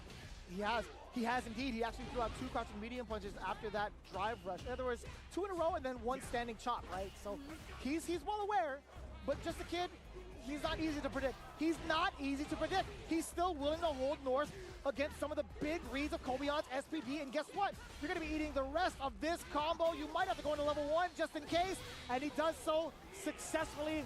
Just a kid with the huge rebuttal. Look at that match point against Kobayan. What a change in pace. Oh no! Damn, that linked mad late! Did you see the headbutt? He charged that bad boy all the way from the east to the west. Very interesting neutral jump too. Okay, not the perfect parry, but we get the back throw. Kobayan in the yellow. Oos! Give me that roundhouse. Counter hit. Kobayan, you're in trouble right now. You're getting locked. This is such a bad, difficult situation to be in, but he does have the level 2 just in case he needs to challenge the DI. Possibly. Bad, not good. Kobayan looking at level 3 now. You can't spend it just yet, can you? Maybe upon wake up. Just a kid also sniffed out the same thing. Wait a minute. You gotta do it now, or else forever hold your peace. Level 3 coming in full sprint. Not gonna kill, is it? It is, absolutely. I'm gonna be real though. Be as real as you want. This actually works out really well in Jack's favor because now he doesn't have to be scared to pressure at all. There is no threat of a level 3 being mashed out against you. You can keep your streaks going. But Kobayashi might not give him a chance to put him in the corner now. Let's see. That standing light kick could have set the precedence for the entire fate of Just a Kid, but we'll see what happens. That's one. Wait a minute. Bar or not, Kobayashi still trying to run the train. Bang! Spine buster. Watch out for the headbutt. He knew it. Don't get thrown. Oh no, it was blocked. He didn't give Jack a chance to come back, and just like that, Kobayashi clutches the win. Doesn't matter what character Jack played, Mai or Jury, he takes the win and advances through losers into Sunday top 48. Midwest might have a geef problem, bro. I think the U.S. has a geef problem, if I'm being honest. Do they? Does Punk have a geef problem? Maybe. We'd have to check the archives of Combo Breaker. All I know, I mean, Itazan was in Grand Finals, right? yeah, in the Midwest. But that still counts as U.S., fam. Yes. But I mean, like, when we're talking about, like, Chris CCH and, like, the other players that exist in the NA, I just don't know if they have a bad record against Zangief as much as Duel Kevin and now but, Jack has. To be fair, Duel Kevin was the one that kind of, like, rose up to the... No, actually, wait. I'm chilling. I'm crazy, right? I'm actually kind of crazy. I remember Duel Kevin beating Mena RD in that matchup at Combo Breaker for the first time in a long time. That's all I recall. Yeah. So that's a different kind of beast. Yeah, but so in Cream City, Mena had won with his Zangief. That's correct. Or was it Itabashi? I don't remember. It was with Zangief. Yeah, Mena RD. and then Duel Kevin did reset it in the grand finals, and that's where he got the one win in. But actually, Duel Kevin beat Kobayashi at the LCQ for EWC. You're right. I think overall, Zangief still has the upper hand on Duel Kevin right now. Speak your truth. Speak your truth. And then We're now onto we something. just see Jack. He lost to Junior, lost to Kobayashi. It's a geef problem. There's a geef problem. Yeah, I mean, the bottom line is U.S. has got to step it up against Zangief's. They do. Zangief, more U.S. Zangiefs. I mean, Ramsey has been putting in work. Ramsey is the GOAT. I don't care what anybody says. That guy is actually mad creative when it comes to offensive pressure. He's like one of my favorites to watch. Alongside Mena RD when the Zangief does come out, but I think he's going to be on the back burner for a little bit because of his current progression with Blanca in majority of his tournament runs. But again, it might be a little bit of a problem later on. I think we have to get ahead of it as a unit. I mean, even Japan, they also struggle with Zangief. If I'm being real here, bro, they just said he was the #1 character. That's what I'm saying. Japan definitely struggles against Zangief as well. So it's a struggle. It's hard. Life's hard when Zangief's around. Tournament life is hard, especially in a 2 out of 3. If you're a spectator, though, you love that. We're spectators. I feel their pain. I've been there, so I feel their pain when I'm getting SPD'd after a headbutt. I have never been there in this game. I'll tell you what. I have never, and that's fine with me. But look at who we have next. Speaking of Japan and their geef problem, let's go back to the Japan part. We have Ryusei. Not our Yusei, but Ryusei. That's actually pretty sick. If he has a slash in his name and it's R Yusei, that'd be kind of cool. Shout out to R Yusei, bro.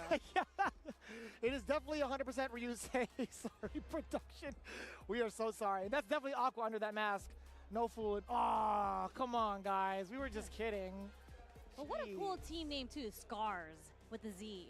I'm a member of Scars. You know what I'm saying? Who knows that? Scars all around. You know what I'm saying? That's a different type of unit for the Resident Evil franchise. I'll tell you what. It's like the bootleg stars. You know what I'm saying? Blanca coming out from the side of Aqua as expected. Ryusei checking the final notes against training partner Aqua. It's gonna be JP. He's just like, okay, I just gotta perfect parry the balls. Don't throw a bad ghost. Don't throw ghost in general. You can throw some ghost. I say faint ghost. Faint ghost to get a whiff. Yeah, you gotta mix it up. What's really cool is that, like, just in case Blanca does want to go in on him and he wants to do like the hot mix-ups or even like the Blanca balls and he has a portal out, he can just teleport out of the corner to get out of that pressure. I see. He just trade positions. That makes sense. It definitely makes sense. Random question, chat, and also anybody from the Capcom side that is watching. Hey, what is stick sensitivity? Stick sensitivity? I have no idea what that does. That's an option? Yeah. During the button select stuff. I've seen that right out the gate. I have never messed with it. I just have no idea what it does. I need an official confirmation as to what that does because I don't know how to read. I actually legitimately have never seen that setting in my life. I'm telling you, it's been a topic of actually a subject of conversation not too long ago on social media, and I don't think I found the answer off of it. But either way, we'll find the answer to this momentarily. Blanka versus JP. It's Aqua versus Ryusei.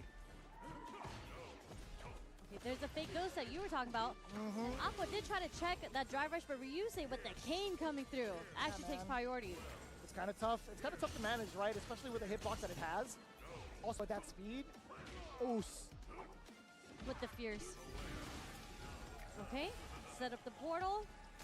Just in case. Nope, more spikes. Oh, Nice Raising answer. Cane, one of the best anti-airs in the game, baby. You called it Raising Canes? Yeah, because he I'm has his stealing cane and that. he raises it up in the air. I'm stealing that. That's crouching heavy punch, yo. Oh, help me.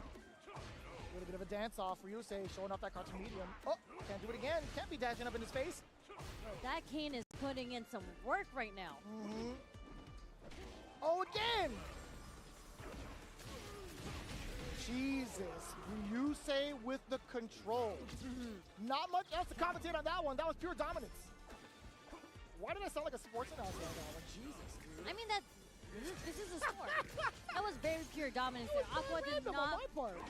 That was mad random. Aqua's not finding an opening here. Like I don't know how this matchup particularly goes, but there was a point where he was playing in the range he wanted to play. This is the Ryusei was so matchup. strong. This is the matchup. This is how it goes. The mini game. It's like, Hold up. Hold up. okay, that was kind of sneaky. That was banking on the timing of Ryusei's button presses, right? Are we seeing the level 2 get activated? Not yet. Blanka chance. Keep the it going. Oh, I wonder if he had a little bit more. I think he must have done more than that. I think he was baiting Amnesia. Uh-oh. You try to splash into what? This is the no splash zone, homie. You see this suit? That's waterproof. Yeah, no, the departure done cooked him. Oh, no! Saving Ryusei's back right now, and here's the level 2 coming out from Ryusei. Yeah, that was the chef's cheating secret. Although he cooked him, he wanted to make sure the temperature was right. He got 10 more seconds into the microwave with level 2. That's rough. Overcooked? A little bit. Good game, too.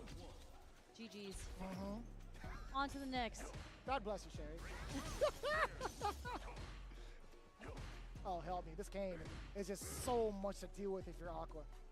Genuinely, right? Just look at the space he occupies. Yeah, that stand medium punch is cooking Blanka, and I'm not exactly sure how he's supposed to approach it. Okay, we finally see the OD Blanka ball get introduced in this matchup. We're back into the neutral. That's right. Right in Ryusei's favor. And dude, that was a full screen ghost, right? Aqua reacted to that. Now he's well aware. He wants to kind of abuse this ghost. He's like, you know what? You spent mad money on this OD ball. Yeah. Who's spending that money? He knows all about financial responsibility, right? He is an accountant, yes. For those who didn't know, JP is rocking that because he's making some shmoney. Yo, this suit, courtesy of Ken Masters' bank account. I'll tell you what. Uh-oh. There we go. Okay. Oh, what's this Linen gonna do with the ways of the streets? Says Aqua, but wait a minute. He's the one on the back end after that level 2 as well. Ryusei back in control once more. Damn, Raising Canes is open with the drive-through. Open till 1 a.m., by the way. Oh, right on. Okay, level 2, burnout sequence. Aqua's blocked against it as well as he could. There's no departure there, Oy. but we're gonna get the stun because he was burnt out. One more sequence after this, though. That's kind of wild. Not quite dead yet. It's going to be fine either way. Ryusei playing it cool despite having a little bit of an advantage. Again, you can't punish if you're in burnout against the drive reversal, but still taking your turn. A couple of lights. Nice and easy match point. And Aqua is having a really, really hard time right now. Oh, hold up. Signs of life, and he had to do it with a DI. He definitely had to do it yourself, DIY style. Look at the maximum efficiency coming in from that lightning beast. Little fella, come help. Nah, daddy. What perfect parry time. Oh, hold up. Ooh, that ghost was smothered. Huh? There's the OD Amnesia. Trade. No trade combo, but we live. We're going to see the level 2 come out from Ryusei, and this should be the burnout sequence. No, you can't. Oh, that was a call out and a half. Little fella just enjoying and watching the whole thing happen. He's watching daddy suffer. Blanka chance, save him. Help! He's gone. He's gone off the screen. He's out of there. Okay, we'll take those trades, those hop trades with the lights. Yeah, out of the corner as well. Pretty important. You thought you could set up a departure? Nah, son. He was on the other flank. The other flank. He's already back home. He's on the home stretch. Possibly could get a game on the side of Aqua. That is an important start to your day. More important than breakfast. Countering the drive rush with crouching medium punch. I like this. I love this start now. Come on, little fella. Help out daddy. Let me see what you got. Nope, no activation, but we do see the OD Amnesia come out again. We're gonna see it. No, the departure is gonna clip him for trying to up back. Damn, he got the layover? Blanca Chan's just thinking, he's Oh, he's gone, He's right? gone now. Yeah, he wasn't on the same flight as daddy. Nice pairing on Aqua, waiting to see it hit very last minute, so he's not spending any drive bar, pairing absolutely nothing. I love that. Or so I thought. Up until this point, now Ryusei was the one to take action. And you know what? Aqua was banking on it, getting another counter against the drive rush. And there's the Amnesia he was hunting all along. The delayed jump medium kick does punish the wake up OD Amnesia. Finally, Aqua is able to get a read, and we're able to see how Aqua kind of changed the distance on when he went to crouch strong to fight against the dry rush that Ryusei has been introducing. That's right. That whole sequence, that end of it, honestly, was scratch and sniff. He was scratching with the crouching medium punch, sniffed out the Amnesia, got the big W. But let's see, man. Ryusei, he does have a couple of answers, spending a little bit more bar to be aggressive to chip away at Aqua, right? He set up the double departure. He's setting up a bunch of tree gloves, now a bunch of fake ghosts. It's up to Aqua to manage what's real and what's not. Mythbuster's side. Bro, Aqua has been cooking with like waiting to parry these. Okay, I say that, but he missed out one spike. But all these ghosts, he has been doing a really, really good job on not spending any drive bar on the fake ones. That's not going to reach him. That is facts. That is a pretty important fact to state out because, again, he's remaining nice and healthy with the drive gauge to take advantage of these offensive situations. Now he gets to run amok just like that with a drive rush to throw off Ryusei a little bit too far out for the electricity. Didn't pay the bill on time. I'll tell you what, though. He's managed to salvage the situation regardless. Backing up, though, Ryusei setting up more departures, toning it down. Blanca Ball, he's ready to play it. Dunks on him. Another scratch towards a nice suit of Ryusei. A big turnaround. It's time for Aqua to play. What an adaptation from Aqua in the gameplay. The jump fierce was able to get the perfect parry as an anti-air from Ryusei, but we saw the introduction of so many dry rush meaties that happened because Aqua was able to bait out the very last OD Amnesia. There's a jump fierce. Stay down. No, I'm going to OD Amnesia the overhead. I like that. Very excellent response. Ryusei's been using that sparingly. Luckily enough, didn't add on actually any extra damage towards Aqua. He parried a lot of it, got himself a lot of drive gauge. He's looking extremely healthy. No veterinarian checkups for this beast.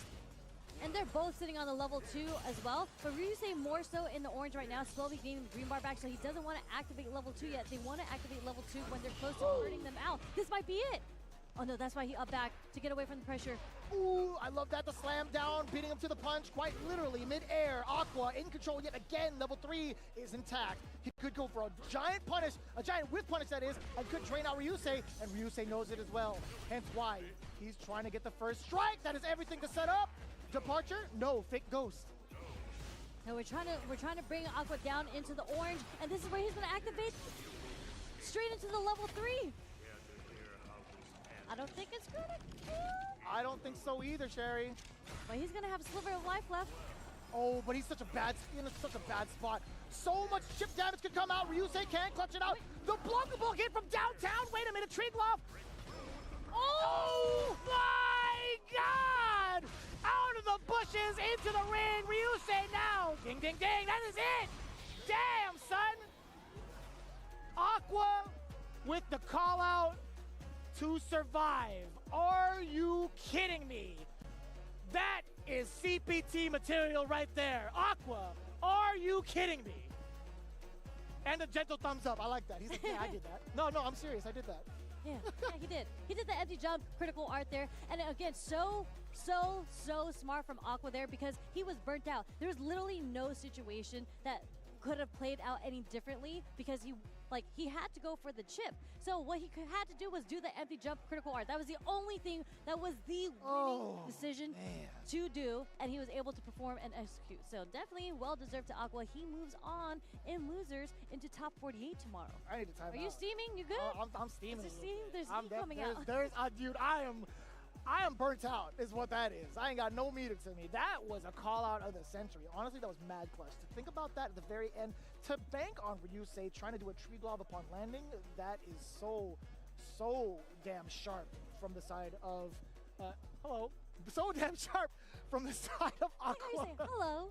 That's Squall right there. Is that my man, Professor Squall? Hold on, let me see the bicep flex real quick. Let me see the bicep check. Hold up. Damn! Okay. No. He's too humble about that. He said something light. He said something He light. said something light. We got G1 on the other side. Great to see him, of course. I loved watching his progression throughout Street Fighter 4 up until 5, up until now. I still think he has such a mind for Shotos. I actually haven't been able to track him recently. I don't even know who's in the Jiwa? I mean, the only thing I can really assume, because I know him, as you mentioned, as a Shoto player, like Akuma, but maybe the Ryu. He does tend to gravitate towards the best Shoto. Yes. Majority of the time, and I think we can solidify Ryu as the best Shoto. Like I'm not bugging, right?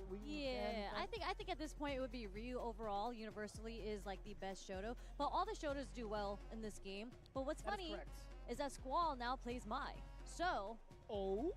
Yeah. So with Squall playing Mai, I think Mai does a really, really good job against Shoto. And when he was playing Mai at Combo Breaker, and we were all watching his matches, because again, he did well, maybe not as well as he'd like, but Dual Kevin and Jack was saying, hey, you need to activate level 1 more because you need to get those stocks, you need to get the enhancement. A lot of times, Squall back then was holding on and having like level 3. That is a little bit problematic. I don't think Mai is the type of character to utilize a full level 3 majority of her gameplay. Like during majority of her gameplay. Yeah, like when you watch Momochi play, when you watch the Char play, they will reversal, wake up Super 1 all the time just to get the stocks. I mean, it's a little different now. Now you get the stocks at the end of the animation of Super 1. But, you know, if you don't die, you're able to get level 1, then yeah, you're going to get those stocks. And when you're playing against a Shoto with the Fireball, and you have the threat of that level 2, that missile that comes at you for throwing a fireball, makes it a really, really difficult matchup for Shoto characters. And Squall actually took that advice to heart. Like he started doing a lot better because he started using so many more level 1s. So I'm really, really excited to see how he's going to perform against Jiwa. Obviously, Jiwa, I mean, what if Jiwa's on the Mai too? So we're going to see a mirror match. Totally threw us off, not playing the Shoto. I see. No, Mai is the best Shoto. I'm totally kidding, dude. I'm totally kidding. You were about to like... Tatsu. That's fair. I'll give you the Mai look, honestly, that we saw, the little trying to decipher what we're talking about. But either way, all jokes aside, it's time for business. Squall already getting the big B opener. You know what, Jiwa? I like the response, but I even love it more from Squall, getting that perfect parry. A little bit of a frame kill. He's such the relentless pressure. No, like you cannot press buttons when the fan is out. But Jiwa able to fight his way out of the corner, catches Squall teching on him early in the game. Get off of me. There's a lot of ODDPs we're seeing right now. Yeah, a lot of aggression too from both ends. Wait a minute. That could have been a big whiff punish for the side of Jiwa. But now Squall backing away. The medium punch should be enough if he decides to spend a level 1. Level 2? That's fine. He just built it. I disregard my last statement. I think she would be a little bit too far to possibly get level 1 off of that. Yeah, it was a little far. I've seen it drop before. So, I mean, you do what you got to do to seal the deal because that was one hit. A nice check on the drive rush from Squall, hitting him with the low forward into his own drive rush. Ooh, a little bit too far out with a heavy punch.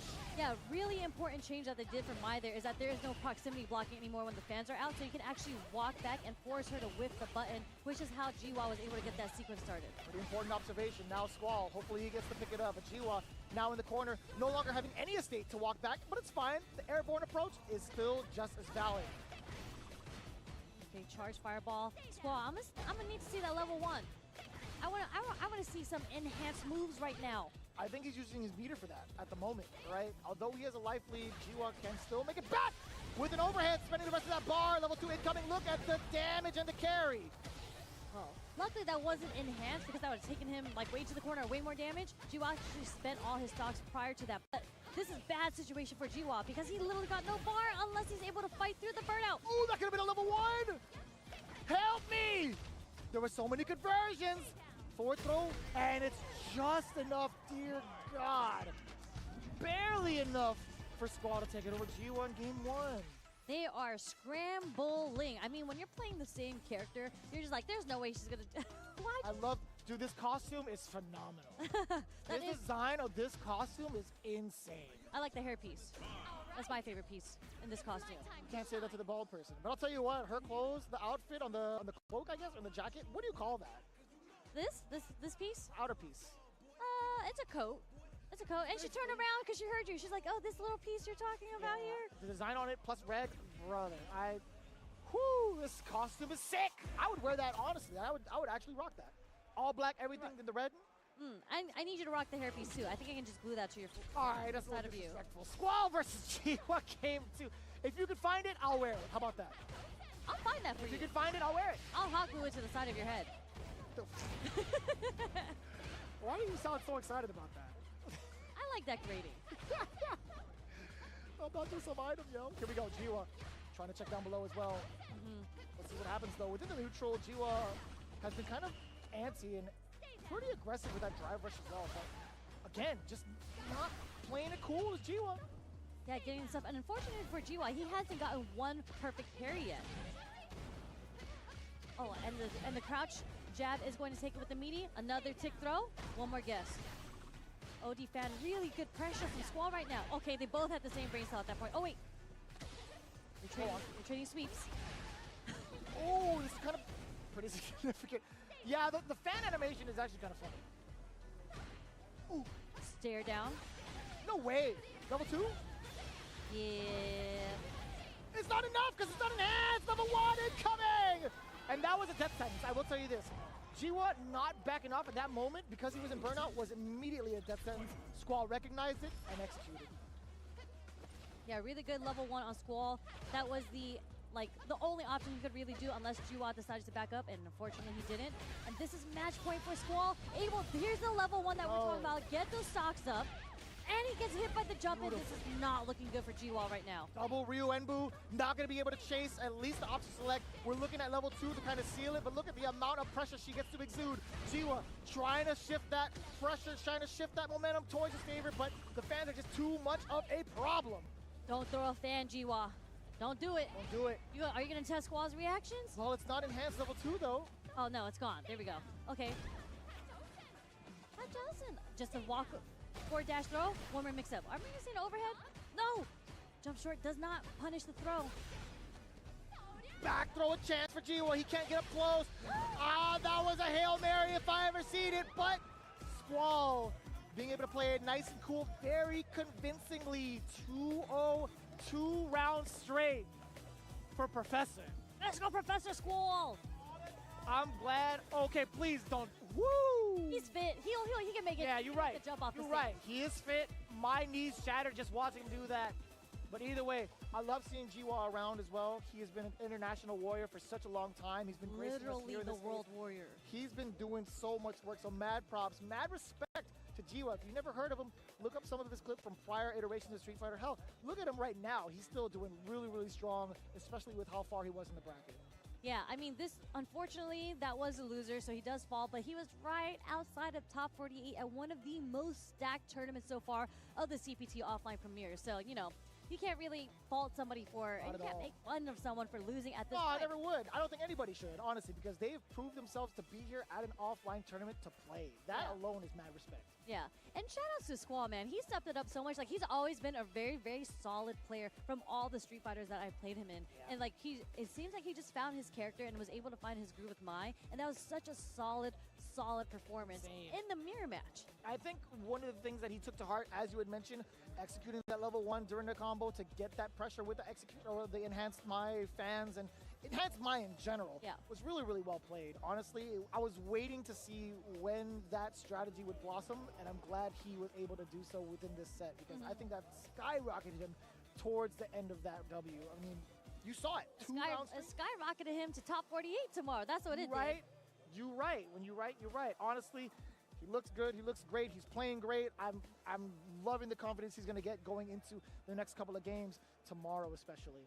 Yeah, and I think, I think that does wrap up the Street Fighter 6 action for today of round 2. But as we talk about G1 and being a world warrior, and everywhere that he's gone, he's literally like the known world warrior. And it's really cool that Capcom put this world warrior online challenge for everyone to enter into the CPT or to give people a chance to get into the Capcom Cup. If you're playing online at home, the World Warrior season does start next week, so registration is open for all events. So just make sure you head on to capcom.us/WW25 for the schedule and more information And this is the prize pool that we're working with for the regional finals pricing. So if there are top 8 in points, you're going to make it into the regional finals, top 8. Everyone is going to get a bonus pot. You're getting 2,000 all the way down to 300. So make sure, again, you go to the website just to see how you can compete and earn the coveted Capcom 12 invitation. Capcom Cup 12 is going to be so lit because it's going to be back in Japan, baby. I think in the exact same venue. Don't ask me how to pronounce that. It's going to be really difficult for me. But what I can pronounce is our next sponsor, 10-0. Is going to be coming in with I officially. hope you can pronounce that. I would, yeah, or else I think Seg would be really upset. I think Tasty Steve would be really upset with me. Officially licensed Street Fighter merch is definitely coming through with the hot products. We got the CEO Tag Team Showtime t-shirt, brand new and exclusive to this event alone. It is sold out in person. I don't know if it's online though. It is online, but I don't know if it's sold out just yet. Hopefully they restock the next day. Only way to check it out, merch.10-o.gg, excuse me. There are pre-orders for the restock, so get up on that. But just in case, maybe you like some classical ones. You got the Shotos down below, right? You got Cherry, Blossom, Ryu, and even more of a classic, you actually got Cammy and Chun-Li in the Cherry Blossom Turbo. Honestly, I felt the material on that shirt. It looks great. It's printed on very well. I'm really eager to pick that up later on. I saw Logan rocking the Akuma Heaven crew neck. I have the same one. It looks real good on both of y'all, I'll tell you what. Oh, wow, thank you. But also, something that's really special to CEO, the event itself, is the Tag Team Showtime. Shoutouts, I believe it was Mattis Mao who made the graphic on this Shoutouts to Mattis Mao. Yeah, so if you want some of like your CEO exclusive merch, you're just gonna have to find that online. Again, this is sold out, but you can pre-order for the restock. That's right. You guys have been listening to all the action of the CPT. You can listen in even closer with the Turtle Beach headsets now. Unlock 10% off your first order at turtlebeach.com with any of the mentioned headsets. You can see it, Stealth 500 all the way into the Stealth Pro. Obviously, we talked about the 700 a bunch, but you can't sleep on the 600 as well. In fact, all of these are wireless headsets to help improve and raise your rank. As you can see, Turtle Beach being a longtime supporter of the FGC, and now even more so with the Capcom Pro Tour. I cannot emphasize how much of a fan I am of Turtle Beaches because it's been my very first headset, and I'll say this each and every time. They were the first headset I've ever purchased towards my competitive gaming career. And look at where you are now. Crazy. And now I'm not competing. Wait, no, not that. No, first of all, you are competing. You compete at EVO Japan. You play multiple games. We were just at the charity event this weekend. You still got that Street Fighter 6 dog in you. You know what I mean? Thank you, Sherry. Thank you. So, again, the Turtle Beach is your answer to get that competitive feel. As you can hear what Vicious just said, it's brought him all the way here. I mean, your voice Full in circle. the game of Street Fighter 6. Full circle, and it would have happened. He can hear himself on these headsets when he's playing Street Fighter 6. You know how sick that is? I turned Tasty Steve and James Chen on. I'll be honest with you. I only turn my own commentary on when people ask me to do it on stream. That's it. But Tasty Steve, all the time. These two got more beef than a Texas barbecue. I love that line. It's funny. That's a great line. And I can hear Tasty Steve's voice in the Turtle Beach headset. You can have Tasty Steve in your own room with these headsets on. Actually, if you let the commentary run, you could probably cook up a meal, have the computer play, and be like, yo, Tasty Steve is commentating on my setup. Because it's wireless, son. Great. But anyways, that is the Street Fighter 6 action for today. We are going to, I think, take a break because I think we are going to do a recap after this. Yeah, sounds about right. Either way, the recap's going to be happening who now? No, so we're not going to take a break because we're going to talk about it right now. Oh, right on. Before we leave.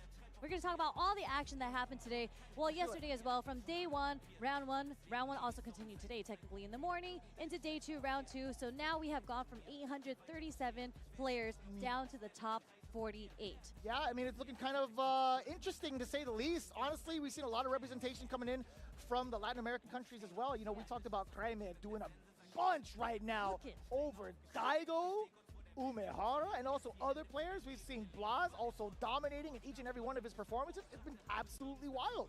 Yeah, and like Dual Kevin, I mean, I'm going to talk about the U.S. players, right? Unfortunately, we did just see Jack fall right outside of top 48. Dual Kevin's still in there. Nephew has unfortunately fallen too. Like Chris T is here. He lost some emotion. There's so many matches that happened, and even the current EVO Japan champ, Mena RD, is in losers. That's wild to assess. That's how hard these pools are. You can also talk about who else is in losers as well. We have Chris Wong, who had a little bit of a speed bump against one of the JPs. I guess it was Juicy Joe. It was definitely Juicy Joe because I was watching that alongside. But that defense was insane. Dude, it was rough. It was so rough. And I talked to Chris about it. He's like, man, JP's hard. Yeah. He said it to me. He's like, hey, good to see you. JP's hard. That's the first thing he said. I'm like, Yeah. you know what? I get it. Totally understandable. Big Bird also in losers. I didn't get to watch him, but he has to face off against Koji KOG. That's going to be an interesting one because I don't know how much Lily experience he's going to have. I'm sure. I mean, what's really cool is that this is continuing tomorrow because tonight is going to be the day that tonight is going to be the night that they grind out these matchups that they're unfamiliar with. And Big Bird was having a conversation with Dual Kevin not just now, but a couple hours ago because he knew he had to play against Koji Cog, and Dual Kevin actually did beat Koji Cog previously. That's fair. Talking about who's going to be on the winner's side, I know like a little bit of a snippet of it. Chris G is going to be facing off against Blaz. That's crazy. Lashar versus NuckleDu as well. That's going to be so exciting. Zhen is actually having the run of his life, honestly. He's been mad chilling. I got to see him a couple of times outside. He's like, oh, hey. Like, you know his somber self. He's like, hey, Jeremy, how are you? Oh, yeah, very, that's how he very, talks. yeah. It's very crazy. soft. It's funny because it's one of those things where it's just like, you know how you have like two different personalities, the online personality where they're really loud and you meet them in the person they're really quiet. That's his gameplay because he's really, really quiet and soft tone. When you're watching him play, he is going ham on you. Like he is moving all over the place. Very, very fast-paced player. I think Nephew is kind of like that in terms of like his offense being really, really dangerous and kind of meticulously violent in comparison to how he is as a person who's like, oh, hey. Yeah. It's just, oh, hey, how you doing? How you doing? It's funny because Nephew actually talks a lot of crap. But he's sarcastically, voice. he kind of does that. But either way you spin it, we still got so much more to look forward to in the final days coming up in CEO 15. You guys really, really don't want to miss it. I guarantee you, it has been crazy. Yeah, I mean, and one of my favorite players of all time, at least starting in Street Fighter V, Punk, he's still in winners in top 48, and he has to play against my Steve Viper God, Latif. So again, this is 48 players. There are still 48 players left. This is nowhere close to being done. We are going into day 3 tomorrow. So if you want to check out the brackets, make sure you go to Start GG, check out CEO 2025. But I think that wraps it up for both of us today. You already know. Killing it. Much appreciated, y'all, coming in from the top of the show until the very end. We always appreciate, love, and support you guys just as much as you guys support us. So keep on rocking with us. We'll see you for the next one. See you tomorrow, bright and early. Until next time, be cool, be easy. We'll see you next on the Capcom Pro Tour.